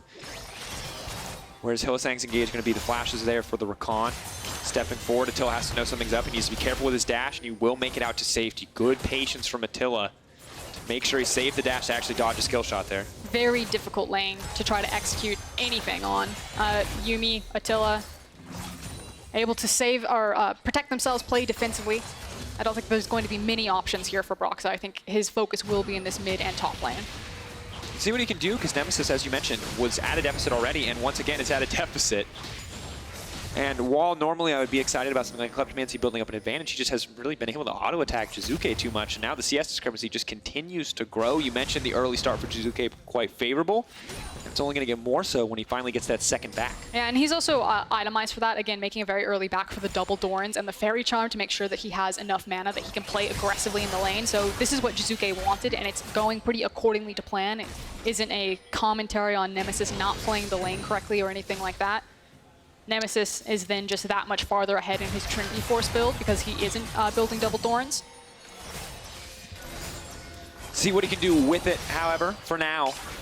Bit of an explosion of action on the top side, but the rest of the lanes have calmed down a bit. Rumble's still able to match the Karma in the 1v1. Broxa really the strongest member of Fnatic relative to his opponent right now. Really good vision. But Mowgli's actually building up a bit of a farm advantage too. 2-camp lead. Broxa will get some of that back. Now here comes the play in the mid lane. Nemesis is actually incredibly low. Has to be careful. Jizuke is going to be able to find a kill here. Broxa only level 5. Jizuke really does not need to be that scared. A lot of potential damage with a challenging smite. Could try to fish for the Sonic Wave execution, but Broxa will just back off. Now will we see the engage on the bottom side? Jackal taking so much damage. Needs to be careful. The UME cooldown quite long early game. Mowgli now moving forward has the level 6 but no red buff. Jizuke, will they commit for the play? Broxa just getting the level 6 off of soaking mid lane EXP. That's going to keep him alive. And this is Mowgli, again, using the advantage that Jizuke has in terms of mid-wave priority. Package now picked up for Nemesis. I expect that Jizuke has this time down, and he's probably going to make his back here, but it's been a very tense back and forth in this mid lane and trying to open up space for either jungler. And I like that they're both committing to playing around mid in a lot of these exchanges. Going for the longer play, Mowgli willing to dive that tower. That's what we know from Mowgli, is that aggressive pathing. And while he individually is still probably behind in gold, given how much Brox has been able to get, has been making good plays. Brox, though, looking for a play of his own. He's just going to get the kick back. Can expect the snare to come through in a second, try to lock him up. Big equalizer, but it will not be enough. A lot of damage coming in from Broxah. Now he's on a killing spree. And that's the easiest call from Broxah. He knows that Jizuke still has access to Flash, that it is the likes of the Azir, his core key struggling there, but he knows that Rumble doesn't have Flash. He soaked the EXP in the mid lane, he got level 6. As soon as he had that CC of the ultimate, he was gonna run top no matter what. All too easy for him to set up. Now he has a bounty, though. They might want to shut Broxah down, but an early Warrior enchant. 9 minutes in, he has the Warrior plus an additional longsword. Incredibly powerful Lee Sin. This is not a champion anyone on the map wants to 1v1. Mowgli, though, will once again try to respond with an objective of his own. He's looking for that Cloud Drake. And you'll have to find out what happens next time on the LEC. As we take yet another brief pause here. We'll see what the cause is. Keep you folks up to date. Well, I don't know if he's going to be contested for the Cloud Drake. Yeah, I don't think they're going to go for that one. Frosco, I'll be honest, Broxah was very much on the top side. He's just coming out of base now. Well, this is also why it makes the priority to go top side and to get that kill on Cabochard that much clearer, because, again, you're just playing for Cloud on bot side. Reckless and Hilly are fine to sit back there and farm. And, of course, Mowgli's screen just went black for a brief moment, so we're examining the issue. Should be back to in-game shortly. That's and now weird. We're going back in. Maybe it went gray. Well, I guess it actually, yeah, well, no. Only died the one time. But to be fair, if I was a jungler and my team told me to go solo, take a Cloud Drake, I'd probably be like, yeah, I'm over it too. You unplug the monitor, you walk away. Whoops. Could gank bot instead. There's not a lot of options. So what Vitality could look to do is, as soon as that TP is back up for Cabochard, you know, possibly you're looking for a play with the Jarvan Rumble combo. We see how potent that used to be in the past. You just create a nice little hoop, and you just dunk the Rumble ultimate into it. Create a circle, and then you kind of color inside the lines, as we all learned. I'm a paint by numbers type of person. That's how I draft my compositions. Ooh. God, that's a beefy kick. Thank you for the spicy animation there. Of course, Cloud Drake will be taken in the meantime, but enjoy that sweet, sweet Broxah killing spree to kick off a game. 1K gold advantage, just short of it, actually, for Fnatic. Vitality. We'll grab the first Cloud. Time to see what their mid-game plays are going to look like, because Hylissang is committed. This is the most Hylissang play I've seen since Rift Rivals. Jizuke stepping forward, there's Hylissang in the midst of everything. Oh, he got him! Flashes into melee range to stop anything from happening, making sure Jizuke can't get out, but he dashes to safety. The shield is there, Mowgli needs to go in. Can they body block? They're gonna stop it. He lives! Jizuke makes it out alive. I cannot believe it. Doesn't even have the flash. Oh no. No. No! Okay. That bush has claimed 2 lives today. Yeah. Cannot back in that bush, folks. That was flashy, though. Credit to Jizuke. Like you said, retains his flash, gets out. I'll hold it, though, Reckless. Definitely in trouble. Prowling projectile now coming in, but that is a big Lee Sin. Connects to Sonic Wave. Oh, God, you got to keep your eyes on a Jack Troll. Where are you going to go? He goes back with the you and me. I feel like Broxah hesitated there for a second on the Dragon's Rage, and it will mean that both members escape with their lives. Thing is that Reckless is still sitting on his ultimate, so he was just sitting there like, you want some fried chicken? I'm looking delicious. Commit to me. I dare you. Yeah, yeah, all right. Didn't work out, though, and Jizuke went from dominating this lane to getting blasted in You trades. wanted to see that Dragon Rage? Here we go, the flash. Oh! He hits him with the kick punch. You can't do that. Now the engage on the bottom side, though. Mowgli is coming down. Hylissang has been caught out and is now killed. Eyes on Mowgli, the flash forward. The Cataclysm locks him in the arena. Says, how about a little bit of a duel? Is going to grab the kill in the end. Ticking down on that Cinderhulk burn. Wanted to donate the kill to Attila, but it's already a bloodbath. This is exactly what I want from a Fnatic Vitality game. That is the chicken for chicken trade. They took the golden chicken in the mid lane, but Vitality like, that's fine. We can take the 2 birds on the bottom. Are you hungry by any chance? I am very hungry. Check out the Pro View replay of Broxah. So he's going to push R, and he's going to right-click, folks. He might not even have to right-click. He gap closes with the W, then flashes, and then immediately just uses the ultimate. He saw what happened to Hylissang. He's like, I'm not going to give this guy any chance to outplay. And you can see what Broxah sees. He only has one perspective, despite holding up the number 4. It does look cool, though. I don't know if he's waving or... He's like, please, sir, get the camera out of my face. I'm not interested in this. I'm playing a Lee Sin game. He just winked at us. How perfect. All right, Broxah Pro View, if you want to see how a Lee Sin player gets it done. Of course, On the opposite side, though, we got Vitality coming in know along what the top side. Stat I want to see? What? I bet when Broxa plays Lee Sin, the number of Lee Sins that get locked into solo queue Like within exponentially an hour rises. after. And I bet Lee Sin's win rate immediately tanks. Look, I've been there. We see a champion play on stage, you're like, wow, Caps is insane at Akali. I would love to learn Akali. No, my friend. That takes time. The first Akali game, not a fun one. I was actually watching Reckless stream earlier this morning when preparing for LEC, and there was a Volibear support in his game. I was like, LCK, ruining lives right now. It's the nightmare of the unique picks. Of course, the Rumble Ult is going to be quickly used here just to clear the wave. Nice bit of utility there. We'll stop Cabo from being really under any dive threat. Of course, the Merc Treads stop the CC from coming through to a certain degree, but are not going to stop all of the damage that Reckless can potentially do. So this is what's happening right now. This is a tempo play from Vitality. You have to hold that thought, though. Mowgli coming through. Jizuke trying to get some damage over the wall. The flash over from Jizuke. A lot of good damage coming down. Eyes on the Sonic Wave, though. Blocks, so where is he going to go? Stepping forward, and Jizuke is going to be able to at least grab one. Jackal tries to save the day, but it's not going to be enough. He's now down. The final chapter coming out. Broxa, the shutdown, goes through for Mowgli. Bubba will fire on the backside, but it will not matter as Attila is able to break a tower. They're now trying to trade back. Oh! He's out! He made it out. A move aside so as there is a new Houdini in the LEC. That was cool. I'll give it to Nemesis. That said, still a win for Vitality across the map. They managed to not only trade in terms of the action that happened into the mid lane, but using the Rift Herald up into the top side. That tower did fall. I believe it was the big beneficiary of Attila, who now looking at his itemizations, feeling much better on that Lucian. So there is life back in this Vitality squad after what Fnatic just ran away with in terms of an early game for Broxa. Yeah, for a 5-1 Lee Sin game, this is not at all how you expect it to be matched, but good plays coming through here. So you can see on your mini-map that the Rift Herald is taking down this tower while Fnatic then decide to go all in on this mid lane play. That's some clean movement on the Azir from Jizuke. The flash over the wall, too, to commit for the aggressive play. Gives his life, but still looks pretty good. Just feels, I'm going to say greedy. Yeah, definitely greedy to flash over the wall, but Mowgli's probably dead if he doesn't, so... And this is a bit of a heartbreaker, folks, unless you're a Fnatic fan, in which case this is not even close, baby. So close. Someone play the donkey clip. That's all we need at this moment. And here, Frosco. Yeah. 1,400 gold lead. This game is so much closer than you expect it to be. I just have to say that again, because once again, 5-1 Lee Sin games usually end at like 20 minutes.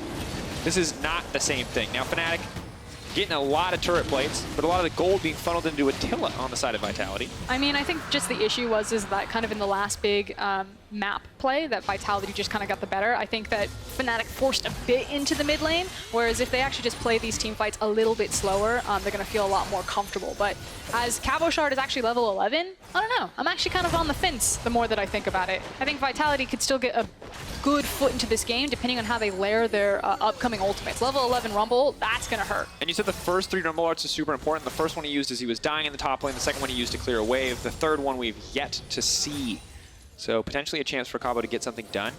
If it doesn't connect, if this isn't like the game-changing moment, then yeah, I think Fnatic can actually just like close this the might book be the here. game-changing moment. Huge amount of damage on the Hillsang. He needs to make it out. The knockup is there. Will dash out to safety. Coling will only connect 1 bolt onto Blippo. So not what they wanted, but didn't use the equalizer. Fnatic want to disengage because Nemesis is up here into the side lane, so they were never going to try to go for that engage or match toe-to-toe for that fight. Good call to pull back. Attila once again will get the freedom to go into a side lane. Jizuke holding up mid. See what Nemesis can do here. Mowgli there as well, so it's going to be the 2v2 top lane jungle versus mid lane jungle. Broxa finding Mowgli first, so that's going to be bad news for the side of Vitality. Conqueror already stacked. Mowgli just has to make his way out. Flag and drag to safety, needs to sidestep the Sonic Wave, and will do so. That's going to give him his life. And Cabo left alone in the tower. Final chapter now coming in. There looks like they're going to be in trouble. Hillsang has taken out Jizuke, and it's Jack Troll all on his lonesome, leaping back to Attila, but there are 3 members strong for Fnatic in the mid lane. He's just going to have to retreat. Just didn't respect the damage and the engage potential there from Fnatic to walk up to the tower. Jizuke, that one is going to hurt. And Jack Troll immediately using the exhaust, knowing that he's forced to do so. The Dragon's Rage still up and available for Broxa, and Fnatic were going even just moments ago, but now they have found themselves a significant advantage, 31.2k to 27.7, pulling very far ahead. At this point in the game, it feels like with kind of the items being complete, that power should shift a bit more into Fnatic's hands, especially because Corki now has the completed Trinity Force and is looking at his second item. That was a really nice ult. Yeah, this is on the cusp. Getting taken out by the Azir there. Okay, so it wasn't Jizuke not respecting the engage potential. It was Jizuke just getting outplayed. Yeah, trying to put the horses in the back did not work for Mr. Stallion himself. And now for Jizuke, things are going from bad to worse. He's 0-3-1. And he's the Luden's Echo, and he's the Fiendish Codex. What I like is his 30% cooldown reduction. It's a nice thing, but he has no attack speed. There's literally none anywhere. He can't even take it in runes with the 2 trees that he's opted for. So he throws out that Q, he hopes it kills you, the ulti 2, and then he's done. That is the one-hit wonder. Oh, and Frosco. I'm waiting. I respect you taking a lunge at that joke. Yeah? Yeah. I was just going to let it go, but I appreciate you appreciating it.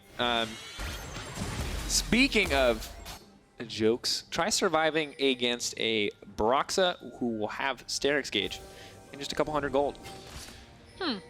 Yeah. Not very funny. It's really hard to fight him in extended fights.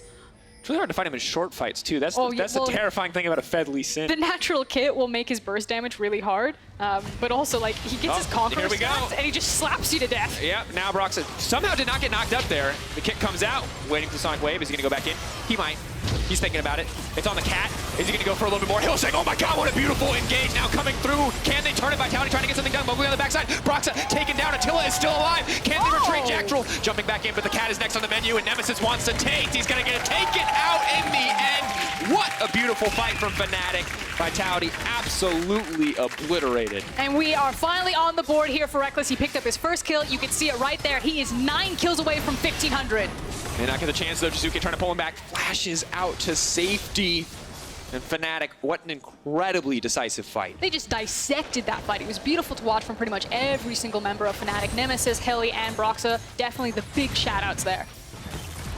Clean engages once again. Hylissang an all-star for this team, and the rest of the team, good contributors overall. Broxa, a threat that just has to be respected. Mowgli doesn't get to play team fights because Lee Sin just stops him from doing so. And unfortunately, it feels like Vitality are really running out of steam. The things that this composition needed to thrive is you needed that scenario where you were using the Cataclysm on top of the Equalizer, on top of the Azir, then having all of his Sand Soldiers stacked up, but it just is never connecting for them. And a good look back at this fight, you can see that, I mean, Brox's obviously doing very well. Sidesteps the knockup. Doesn't quite have enough damage to Sonic Wave. Yumi's here just in time to find the heal, but this Hylissang engage is just fantastic. Yep, catches everyone around the corner. The fact that Cabochard gets to do basically nothing, drops his ultimate, it tags people for just a little bit, but the fight has already moved on. That Rumble ultimate doesn't mean anything. Confident flat forward from Nemesis too, just to clean up the fight. Not worried about it. And this is the thing about Fnatic, is this particular edition of Fnatic feels like they can play through pretty much any lane when the time calls for it, and this is one of those games where it is flashback to the Caps edition of Fnatic, where it is Brox and Nemesis with so much of the advantage here, just spreading it across the map. It's also the fact that this Fnatic still retains that 5v5 power of the previous Fnatic that we've seen. Like, we always know that they're going to be strong team fighters, but this one specifically also looks great at skirmishing. And you know, that's easy for this game when you have a Lee Sin that is 5-2. Obviously, skirmishes are going to be very good, but I don't know, the 3v3s, the 2v2s, they're very impressive. Yeah.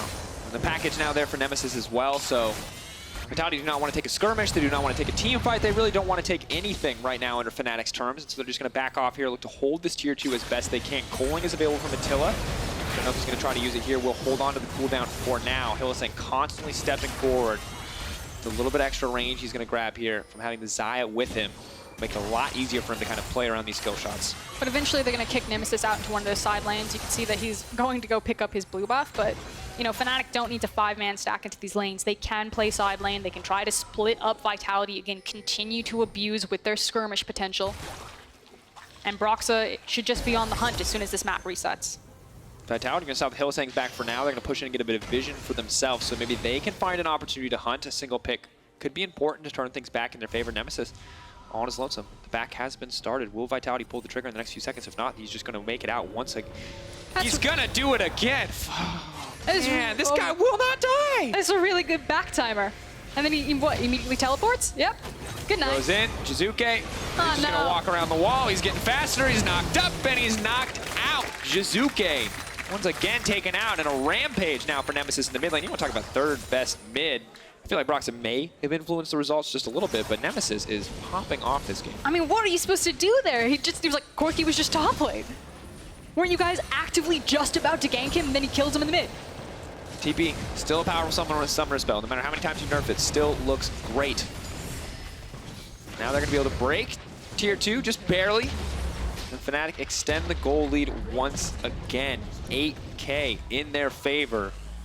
Only Attila really matching his respective lane opponent. The rest of the map quite far behind. And you can see now with the stairs completed for Brox, he's only going to get more terrifying. I mean, all of Fnatic are on the cusp of being absolutely terrifying with the itemization. You can see that Nemesis is just about to get his Infinity Edge onto the Corki. 3 items is basically where he destroys teams. And yeah, and he's already been doing a lot of destroying, so things may go from bad to worse, and I think this is a game, Frosker, and we might just be waiting for 1 or 2 Vitality picks, buy a bit of time, maybe go a little bit later, but I don't even know if that strategy pays off if you go late. You're against a Karma and 2 80 carries, basically. It doesn't. It feels like Vitality really have the wind kind of taken out of their sails right now. You are looking a bit at desperation from Vitality. They usually are a pretty crazy team when it comes to those moments, so I don't want to immediately count them out, especially when you still have an Azir. But due to Jizuke's itemization, you know, it's kind of not the same trajectory as you would see other Azir builds. Waiting for that second item. I mean, closer to the Nature's Tooth, obviously a decent spike for the champion overall, but still very difficult. A long time before we'll see that champion really carry a fight. He might get caught out here. There you go. Good dash out to safety. Extending the range there, shifting sands, as well as the conquering sands. And now, Fnatic setting up for a bit of a siege in the mid lane. A lot of poke on this team. This is the thing that they don't have a traditional tank, so starting up Baron this early is still relatively dangerous for Fnatic because they could get chunked out quite heavily, and then you're fighting on a chunked out team fight health bar next to a Rumble and a Jarvan. So this is why you see a lot of respect coming out of Vitality in terms of just immediately turning onto the Baron. You need to make sure that you have the perfect setup where you can get it without too much fighting, or you need to wait until a couple more items come in where you can just burn it for free. Definitely. Well, they have the vision set up now. They have 1 ward not clear. Is that really not spotted? What is with the wards today? Wow. All right. You know what? Brilliant ward. I'm going to give him that. Good job, Vitality. That's frustrating for Fnatic. If they try to start a Baron up and that ward is the key for Vitality to make a comeback, whoever placed that is MVP of this game. I was going to say, are we going to get a replay of him hitting the the ward? Well played, observers. Here we go. Yeah, they walk him down. I mean, not a lot he could do. I do wonder if, really realistically, if the Corki was necessary in that play. Felt like he might have already been dead to rights, but I guess giving him the respect he deserves. And now Fnatic have just about total control of the top side of the map. Vitality with a little bit of mid lane priority are trying to take some of that vision back. Very easy for Fnatic just to walk into that jungle, take it for themselves. The control ward will spot it. Placed oddly right next to it. Baron feels like it's on the table. As you mentioned, no true tank. Maybe Karma, they'll feel a bit more comfortable if she can shield them up for the fights. And Double Ocean will also make it a bit easier. They also are about to hit all of their power points, so Reckless is looking at 1 more item, and as soon as that 700 gold comes in, it'll be the back, there it comes, and then it's a map reset, get all of the waves pushed forward. You took the Ocean for free, now it's going to be the Baron. Or at least setting up for possibly a pick or drawing Vitality in. Like, their waiting game is over, Vitality no longer get any more free farm time. These are the items, this is the assembly of the team that they have to go into this fight. Yeah, relative to the opposition, I just don't feel like you get any stronger than this. And, God, 3 items for both the primary carries. The Ardent Sensor for the Karma in the top lane as well for Bwipo. These guys are terrifying. And in classic Hylissang fashion, not interested in hanging around the Baron vision. He's hanging out in that brush. That's the Hylissang brush. If he wins Worlds, that's what we're calling it. Just saying. When Fnatic win, they don't actually get skins. They just get to name each brush. That's the Broxa brush. That's the hilly brush. That's the hilly brush. You know, we'll see. I'm getting ahead of myself. There's nothing to win this game, although they're very much on the way to do so. 8K gold lead being maintained. Triple Drake, 6 towers to 1. You can see it for yourself, folks. It's commanding lead for Fnatic. The Baron, though, will be the make or break. or Broxa finding a quick engage here. Lost chapter, final chapter rather coming out. Big engage slash disengage tool now no longer available. And here comes Hylissang moving forward. A good dash out from Matilda, maybe able to turn the fight. Hylissang dashing back to safety. Equalizer will get a bit of damage down, but Combo Shard is chunked out. TP available, however. Not sure if Fnatic will go straight to starting this one. Control ward in the pit. That's a massive ultimate down, however. So Fnatic see that they have a big window to play around with. The equalizer is not there, and they say, we can do this. Be careful though, Attila. Really confident step forward there. Will sidestep. Jacktroll also. Fnatic are looking to back off here. Or no, they're going to keep it leashed. So Fnatic can actually continue to approach and disengage from this Baron because of their mobility to get on and off of it. Ooh, Attila's dodged so many knockups. Hit Mowgli going forward. Jizuke flashing forward into the team. I don't know if he has enough damage. Oh no! He saw the picture perfect play. He hits the 4-man ult, but he doesn't have the damage. The snipe is there. Nemesis will find yet another kill, and he is on the hunt. Wants a little bit more. He's just going to Valk over, trying to burn down Attila.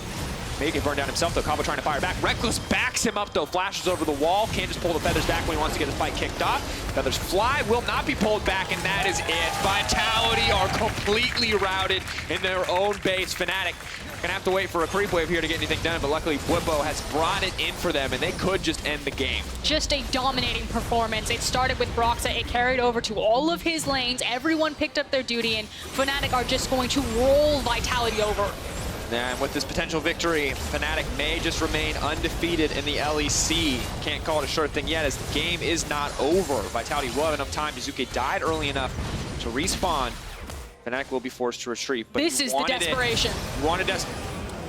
Oh, Jizuke's running up mid. I'm here, guys. Never mind. That's going to be it, folks. If they want to end the game, they can. The Yuumi play was a little bit of an overextend. Fnatic remain undefeated. You hate to see it. Not the ending that they wanted. Felt like it could have been the start of a heroic moment for the Vitality squad, but it was cut short. Cats have 9 lives, and one of them went away in that final moment. But Fnatic continuing to look just as terrifying, coming home from Rift Rivals and decimating every single opponent. Yeah. Yeah, 7-0, and rightfully so. It's not the same way that G2 like to play the game, but you see these explosive moments, specifically that team fight around the top side tribe rush, where Fnatic went from a small lead to massive lead to, you know, winning the game. Credit to executing on the game plan. It felt like it was all coordinated from draft. Again, we see so much Azir priority. It feels like we're going to see Azir Corki almost every single game in the LEC right now. You paired that with Broxa's Lee Sin. You know, Mowgli was trying to pick his moments. Jizuke went for the double Dorans. He was trying to control into that mid lane, open up potential for Mowgli, but Mowgli just couldn't have the same impact. That early double kill into Broxa's hands, I think really just sealed the game, because at any point, if Jarvan shows up to a fight and Broxa is also there, it's just an auto loss. Yeah, because the value in theory for Jarvan is more teamfight utility as opposed to raw damage or the value of displacement on the Dragon's Rage. When you just die before you can do anything, game very quickly falls apart. We did not get to see the Rumble Jarvan combo. They never got to fight at the same time. I mean, unfortunately, when something that disastrous happens that early in the hands of a team like Fnatic, it's almost like a GG go next. Definitely feeling like it. Broxa smiling, chatting, the Lee Sin, once again, immaculate. I wonder how long it is before we see Lee Sin bans from Broxa. And Fnatic continue to feel good in this season. May just look to finish out 8-0, maybe a perfect first half of the split. We'll have to find out. Remember, Fnatic right now, #1. Bwipo, though, not 100% confident the G2 in a best of 5 will go their way. Still wants to grow more, has more to show on this team. But for now, undefeated in the LEC. Yeah, I don't know how much farther the ceiling really is for Fnatic. They feel like a very well-coordinated, very well-clean, precise team. I mean, yeah, there's maybe some like individual missteps, you know, like Bwipo not necessarily always playing weak side when is appropriate, but otherwise they're swapping around, they're pulling out really cool picks. They're able to freely move their mid and top in between positions. So this feels like a very different evolution of Fnatic. And I feel like if there's any time for them to actually go into a best of 5 against G2 and not everyone be like, ah, yes, G2 3-0, like it's right now. We are looking at the perfect storm of a meteoric rise of Fnatic versus G2. How far they rise is going to be the question as we move into future weeks. But in a few minutes, Origen's Cold and Gyoto are joining Quickshot in the LEC post-game lobby. So be sure to stay tuned to see what Origen has to say, how they see their run. But before we do that, Frosco, it's time for my favorite part of the day, and that's key player of the game. At LOL Esports on Twitter is the place. Broxah, Nemesis, Hylissang. So Brox is going to get it. That said, special shout out to Hilly. I think he had an incredible game on the Recon. I think the big key team fights that really kind of swung it for Fnatic and really snowballed them ahead was off the back of Hilly's engage. So Broxah, you will get it. You are a Lee Sin God. You were just as important in the win, but shout out to the support. Hylissang, Recon God. Nemesis plays a lot of Corki and is looking good. Honestly, did what he needed to do, was a strong contender for the team, but you just can't beat a dominant Lee Sin early game, I think. It's literally the dream. It's why you pick the champion. It's like when people pop off on Olaf and everyone's convinced the champion is insane forever because he just makes it so you can't ever play the game again. I just want to know the stat. How many people are going to lock in Lee Sin and solo queue right now? We'll ask Blaustoise. Maybe he's still in data. He can answer the question Maybe for us. Maybe he does something occasionally. Maybe he works for Riot Games still, I think. But outside of the numerous Lee Sins who will be worse than Broxah, I'm sorry, guys. We'll have to see how things change here in the LEC. But for now, we're going to head over to the post-game lobby with Quickshot and see what OG has to say.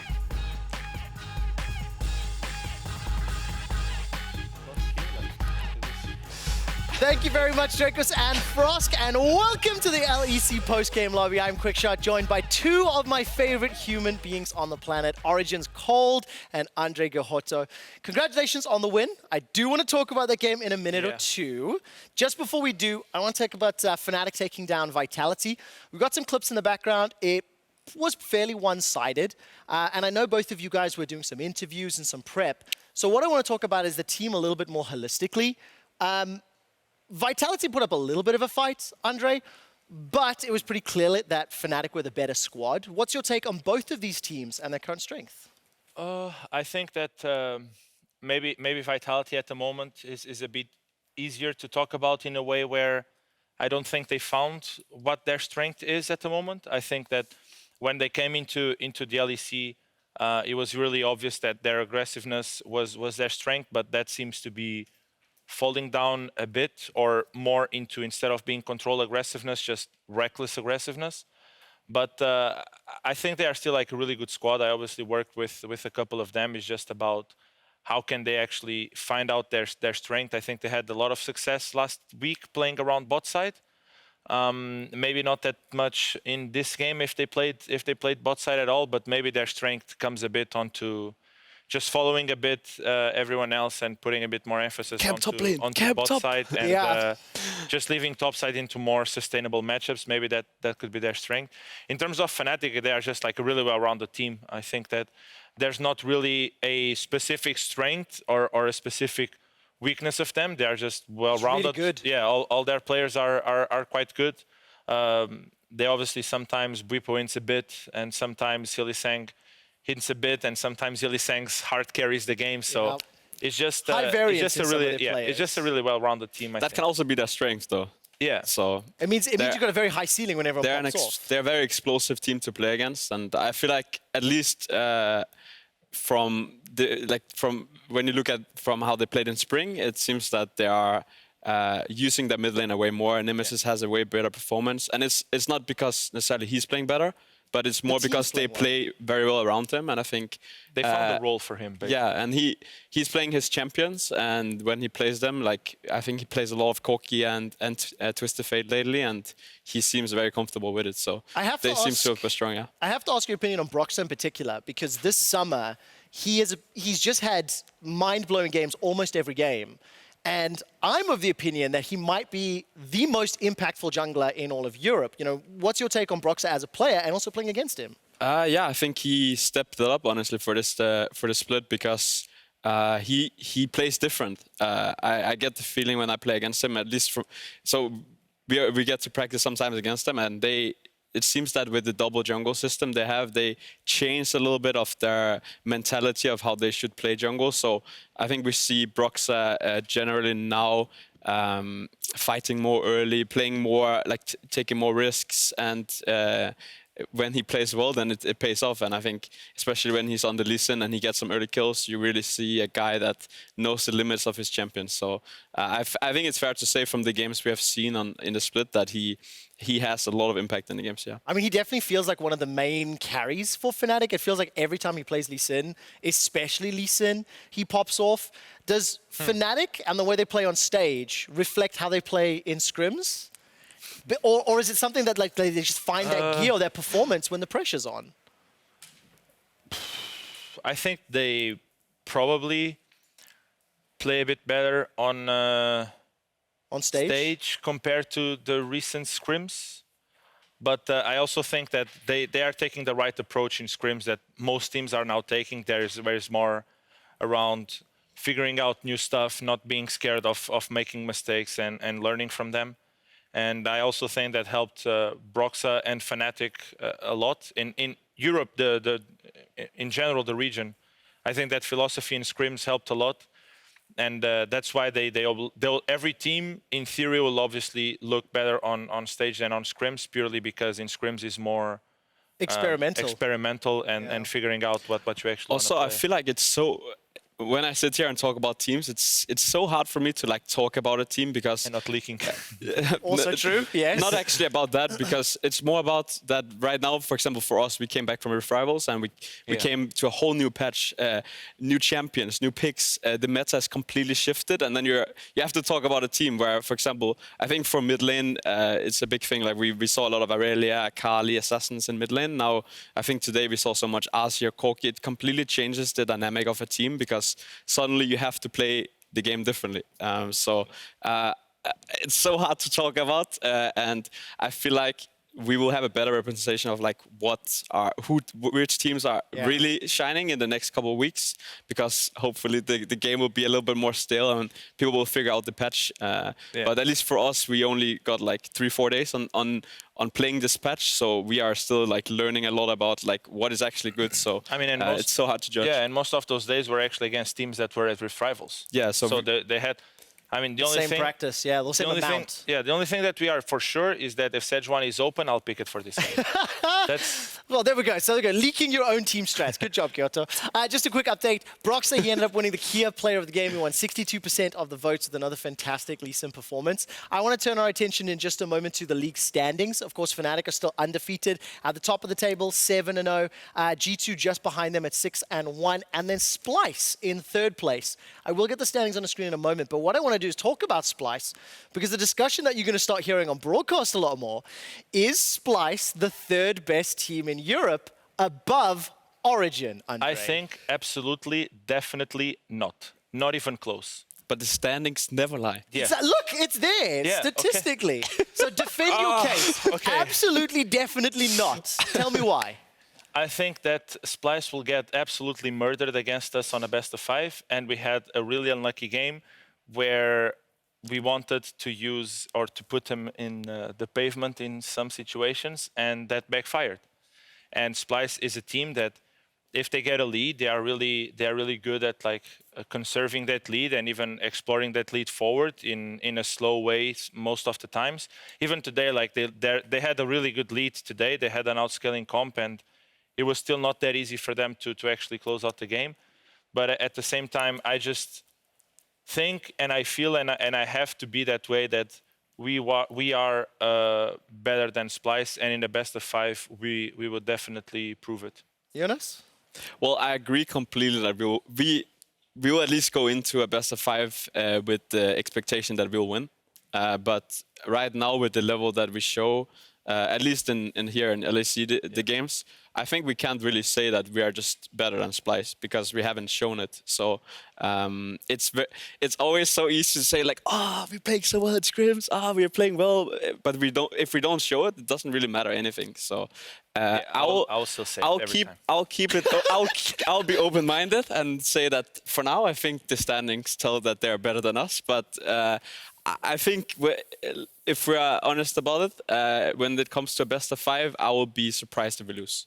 No one asked you about the standings. The question is, who is the in third your best team? opinion, are we better than Splyce or not? In your opinion. No one I love this, by the way. Andre's taking this over. So, Cold, the question was posed. In your opinion, is Origen better than Splyce? Well, I did answer the question. Yeah, okay. And his answer, Andre, much to your disappointment, is that the standings don't lie and Splyce are the better team. That's what I'm hearing officially from Cold. Oh, no. We're going to add this to our pregame next week. Do you want to change your answer? And the reason why, you guys looked like you were going to lose to XL today. Yeah, okay. But there's a big difference, though. There's a very big difference. It's because, so today, I felt like... So did Fnatic last week, by the way. Very fair, yes. XL are surprising in the early my game. coach didn't want to draft like the best possibilities that we had. So he gave us like a hard time. And then in the game, I wanted to also make it hard for us. So we decided to like sandbag a little bit early game and fall behind. And then we wanted to test XL if they could close out the game, but sadly they couldn't, so we won. You are so full of nonsense. You are full of nonsense. No, to be honest, like, okay, this is the real story. Like, the split has always been the same for us, right? And we wanted to make sure that we could find a good opportunity where Barney could carry. Because he's always crying like, oh my God, we always play bot side, never top side, Jonas never ganks top, never get a counter matchup. So we just wanted to set up on a situation where the whole team can int, I can int draft a bit, but Barney still carries the game. It's just a good practice for Barney, I think. Now, of course, obviously you guys were the favorite in the matchup. You came out ahead. You guys mentioned the fact that XL, they had a very strong early game against Fnatic last week, almost surprising as well. Let's talk about XL a little bit. They're still trying to figure out their roster. Actually, our game reminded a lot about the Fnatic game. Very so like, similar. Basically, we're just as good as Fnatic, played, like, right? the first place team. It's one of the things where I sit here and I obviously understand and appreciate your perspectives here, but XL are doing some things right in the early game, and they are catching teams unawares. Reasons irrelevant here, right? Yeah. But they're also showing the inexperience that when they do get ahead, they don't know what to do in the mid game, don't know what to do in the later stages of the game. Without all the talking nonsense, I will say though, like we're, at least for myself, I was really disappointed with this game. We played to a level that I thought we were kind of over with, at least from how we transitioned from LEC to Rift Rival games. I felt like we progressed, and this game was back to what we showed before in LEC. So were you scared? Did you think you were going to lose the game? No. No. But I knew it was hard. Yeah. So you knew it was going to be a difficult game to win. Yeah. But at no point I never felt like this game is lost. No, I felt like we knew how to get back in the game, but it was obviously a very hard game. But back to the whole idea of the game is just I felt like we got back to some of the problems we had before we left to Rift Rivals, and that at least for me is really disappointing because I know we can do so much better. So hopefully tomorrow I think we can show better play. Yeah, it must feel good though that you did come back despite losing. Like, it's the hallmark of a great team that if you are better, even in a difficult situation, you're still going to do it. In the end, in a couple of weeks, it will probably only be us that is thinking about like how poorly we played here. Yeah. Like in the end, you get a win, and that's cool, you know. But we have higher expectations of ourselves that we want to play to a level where we feel like we played a good game. Yeah. And if you leave the stage and have the feeling that you won. You kind of just won by playing like an average or even to some extent below average game. It never really feels good as a competitor. Thank you very much for your candid response. It means a lot. You talked a lot about Rift Rivals. I'm going to turn to Giotto. Oh, no. What did you think of Rift Rivals for both of you guys back on the international stage? Well, Cold back on the international stage. Andre, first shot with OG, going back to NA. I mean, you know, how was the whole experience? First of all, I think that important thing to take out of Rift Rivals is that we need a smoothie bar in the studio. I agree. So the smoothie bomb, that's what helped you guys lift the trophy. Wow. Patrick looks ecstatic at the win, and so does Barney, obviously. But very seriously, though, you know, what was it like, and how did you guys feel about the win? But that's just Barney's normal face, Yeah, though. he's not angry. No, he's not angry. he's actually happy, but He's actually, that's just his it's expression. just his normal face. He's just like, he's just laughing inside. He just doesn't show it. What was Mithy thinking, of course, taking down TSM, taking down Sven? That was our goal, no? Like, at some point, especially after, so before Rift Rivals, we said we are going to beat TSM. That's our goal. And then when EU goes 3-0 in the first few days, and we just realize that we are way better than North America, is not even a competition. Then we start like playing a bit with our food, just thinking on what pick are we gonna take next, and that kind of lowered my expectations of the tournament itself. And I think that looking back now, especially to that Pantheon Thalia, where our aim was to have fun, we came to realize that probably winning is more fun than playing this kind of stuff. And it was on me because I was pushing really hard for us to have fun. And then when we go to the best of 5, it's just like we are just G2 lost, so we are kind of playing it a bit and like, okay, G2 lost, now they are out of, they don't play anymore. Then we obviously won, so we are like, no matter what, we are picking TSM because we could pick what an A team we were facing. So it was it was obviously for fun, where I felt that from a competitive point of view, we actually lost because we didn't manage to keep up with the patch well enough and how the meta in EU was being played. But it was obviously fun, and it was good to do some team bonding and to just relax with everyone. And obviously knowing LA, at least for me, was the first time. I initially thought I would gain at least like 3 kilos from the trip, from all the food I would eat. But then I came back and I didn't even gain anything. So the trip was a success in all regards. What was the rest of the players on the squad like? Obviously, you know, once EU went 4-0 on day 1, you could see the focus maybe disappeared. And then there was like less pressure. It was like, okay, we've proven we are unequivocally better.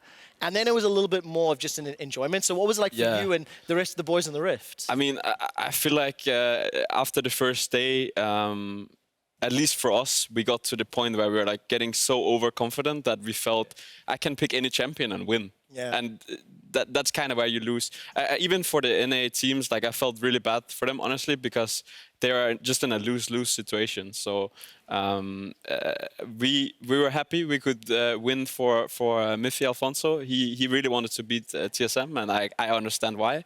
And so we left the tournament with a happy face. And what was it like for you in particular, getting back to the international stage, playing up against some of the biggest names in North American, both players and organizations, even if it was a little bit more of a for fun type of competition? So for me, it was just overall like a sick experience because you play League so many hours during the year, like you play, and you play a lot against the same people all the time. But the truly memorable experiences you get in your career is when you go somewhere, play a tournament, even though it was only a tournament that didn't have any stakes. It's so cool to travel around the world and play tournaments. And I think even though it didn't have much at stake, it was still something that I will remember. So, one last question. What was the fan support like on social media and on Reddit with an overwhelming amount of EU greater than NA? Yeah. I mean, the EU fans seem to like the tournament. I'm not really sure like why, but yeah, they were definitely happy with the general results of the tournament. Yeah, obviously we all were, of course. Congratulations on picking up the wins and showing up against the NA squad, especially because G2 couldn't. You know, Fnatic. And I mean, it is what it is. It is what it is. Like sometimes G2 just loses and tries to like sabotage the whole tournament for you. Well, they weren't able to sabotage it. No vacation memes this time around. I want to turn our attention to something that's a little bit more obscure and maybe a little bit more closer to Cold's heart.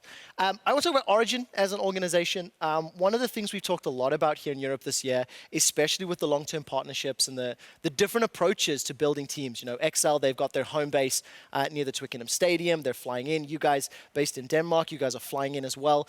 what's it like being part of the organization, all memes aside? Yeah. And how is Origen trying to develop the team and the individual athletes? Oh man, for me, at least being part of Origen has been probably the best step I have taken in my career, because I have quite different opinions about how you should deal with your life as an esports player. Even though you're an esports player, I probably go more towards the sports side of things.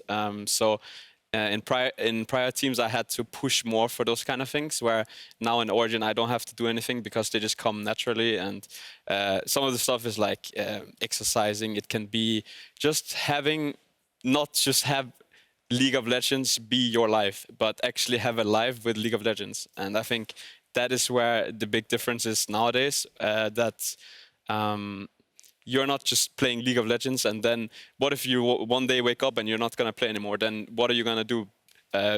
In Origen, we try to push towards you have different possibilities so that you can have a normal life. I think it's something, at least for me, I'm 24 now, I'm getting older.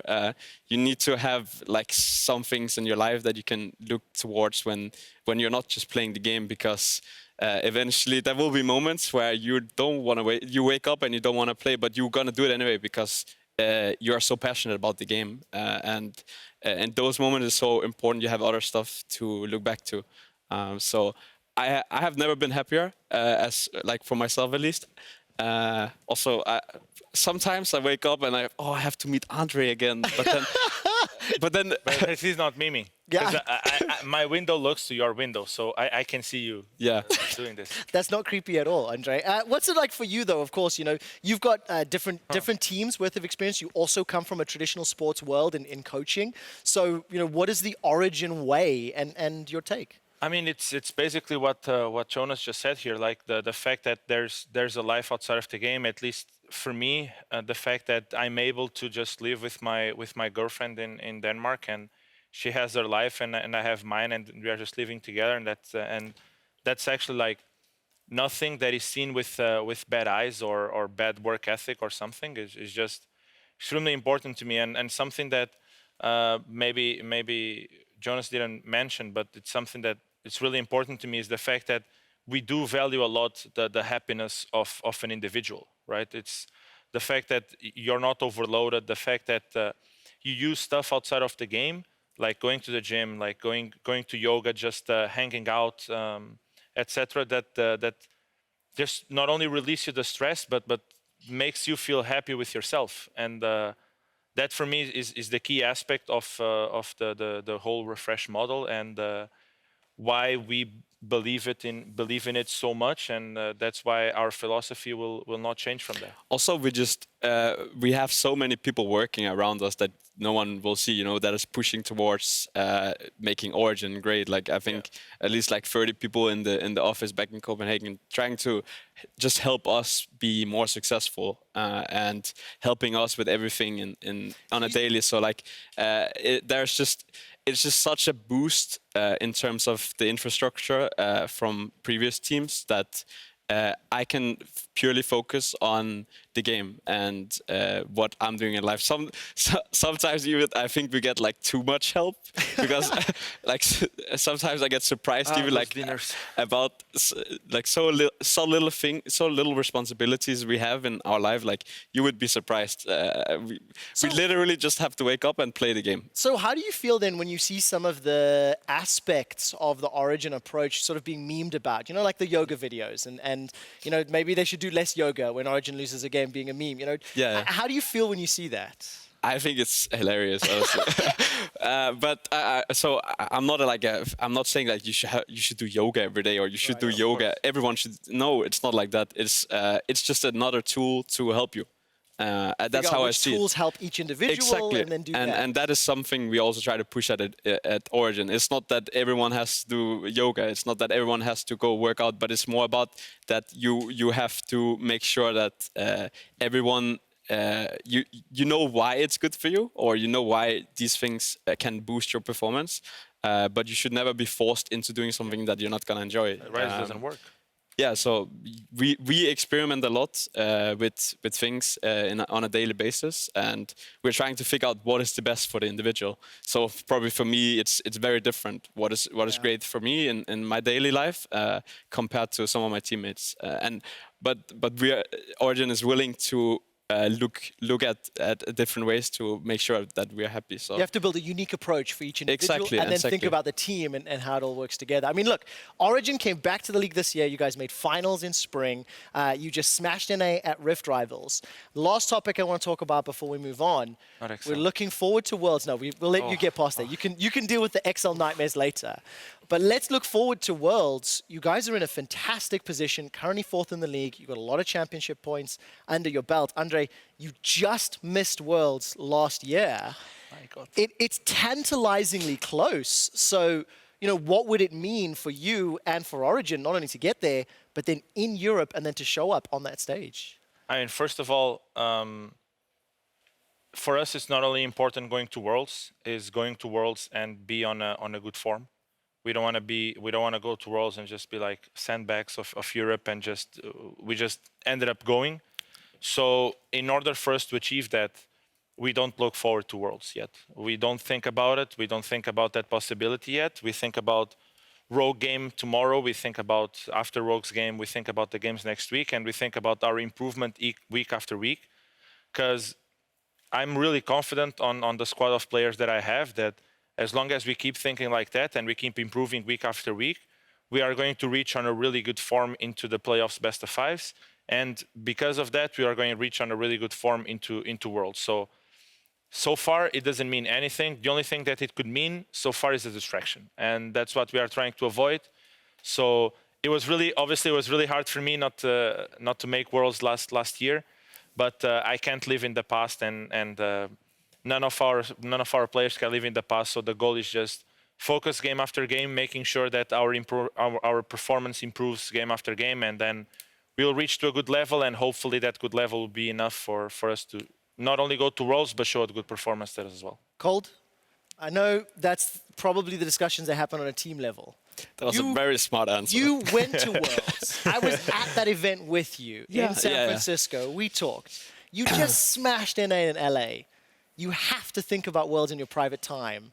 What would it mean for you to get back there and to go up against the best junglers in the world? Why would you know what I think about my private time? I'm telling you. I looked through your window with Andre, right? We're looking at your diary and seeing, but you know what I mean? Like, send me your Snapchat. I mean, obviously it crosses your mind. Like once in a while it crosses your mind. You are at the top of Europe. You are close to reaching that point. But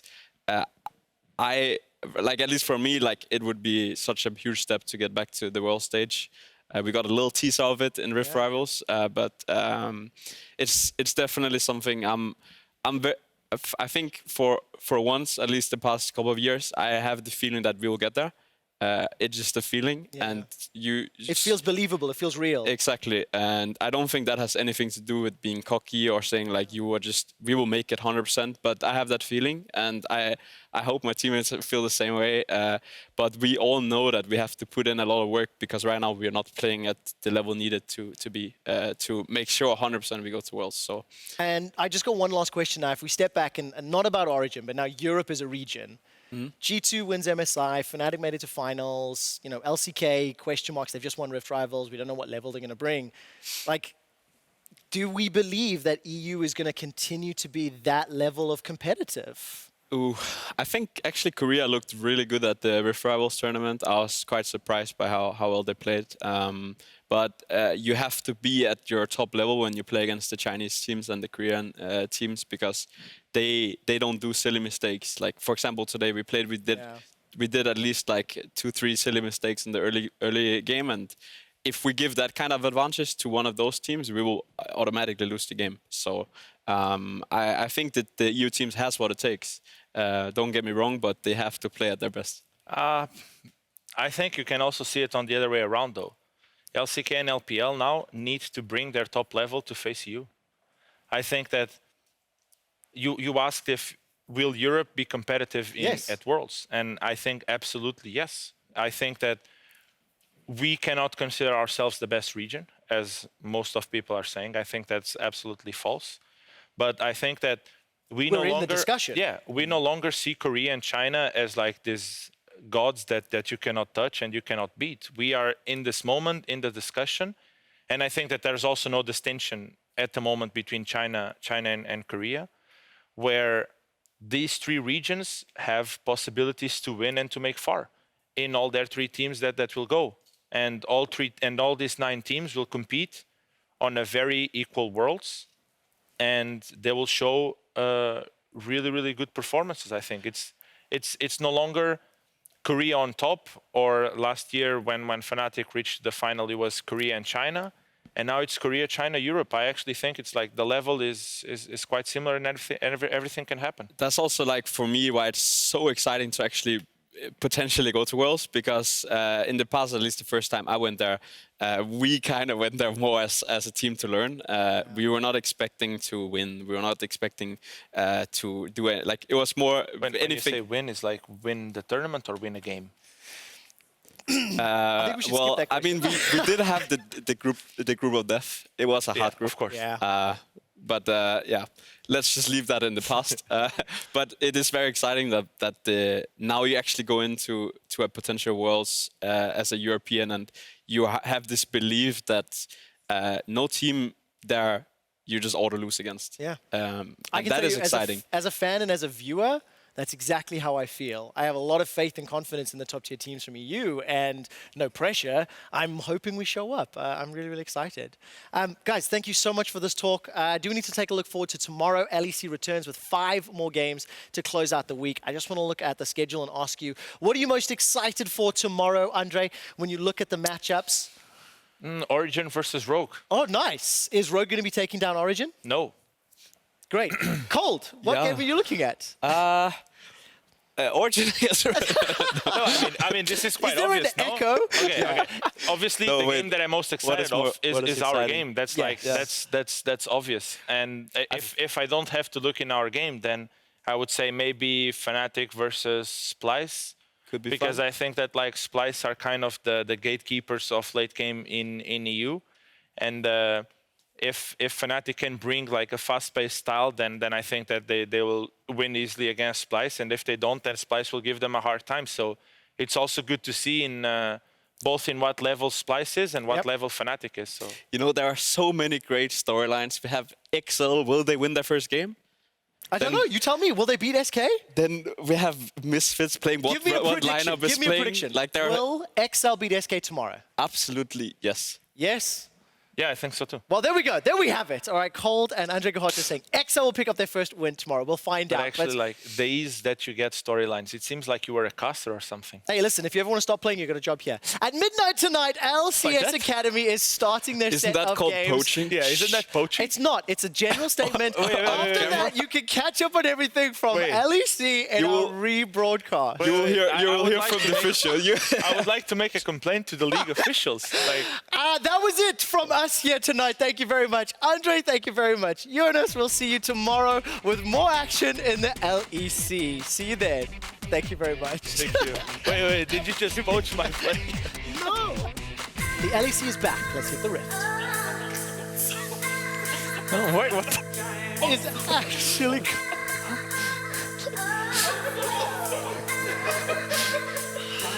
Him back to his demise. Trick in the middle of it all as well, and Ignat's still alive. Has the thick skin. Upset from the side. Schalke collapse. All pincering in onto Rogue, and Rogue fall apart. 3 kills go down. Add 1 more to the number. It's 4. Dreams and Krauscher, what on earth are you doing there? Literally feeding yourself into Splyce, and Splyce will eat you right up. Gobble in 2 kills. Because right now, SK are giving up absolutely everything. There's a self-fade. May jumps in, the Valkyrie comes out as well. Do they have the damage? They've got 1, but 1 in return comes out from Splyce and Kami. It's going on a rampage, jumping all over SK. There's nothing they can do against him. Level 3, level 4 with Sedge wanting to make her way back towards the top side of the map. That's where Misfits will look to try and punish this player. Oh, Caps. No Knight doesn't need it. Both ultis are up and available with FK on the platform. They're going to kill Zug. We're going to push a button. Leader waiting on the backside, trying to buy a bit more time, but he has been locked up. He has been stunned. Wonder pulled in, will not find anyone except for Gorilla. Not the target that he wanted, but it does not matter. They found their team fight win. He's had to take the moment, but it will not work out in the end. Mickey getting burned down. OG are simply too strong. They will move up to 4-3, and a good early game for Excel is simply not enough. He's thinking about it. It's on the cat.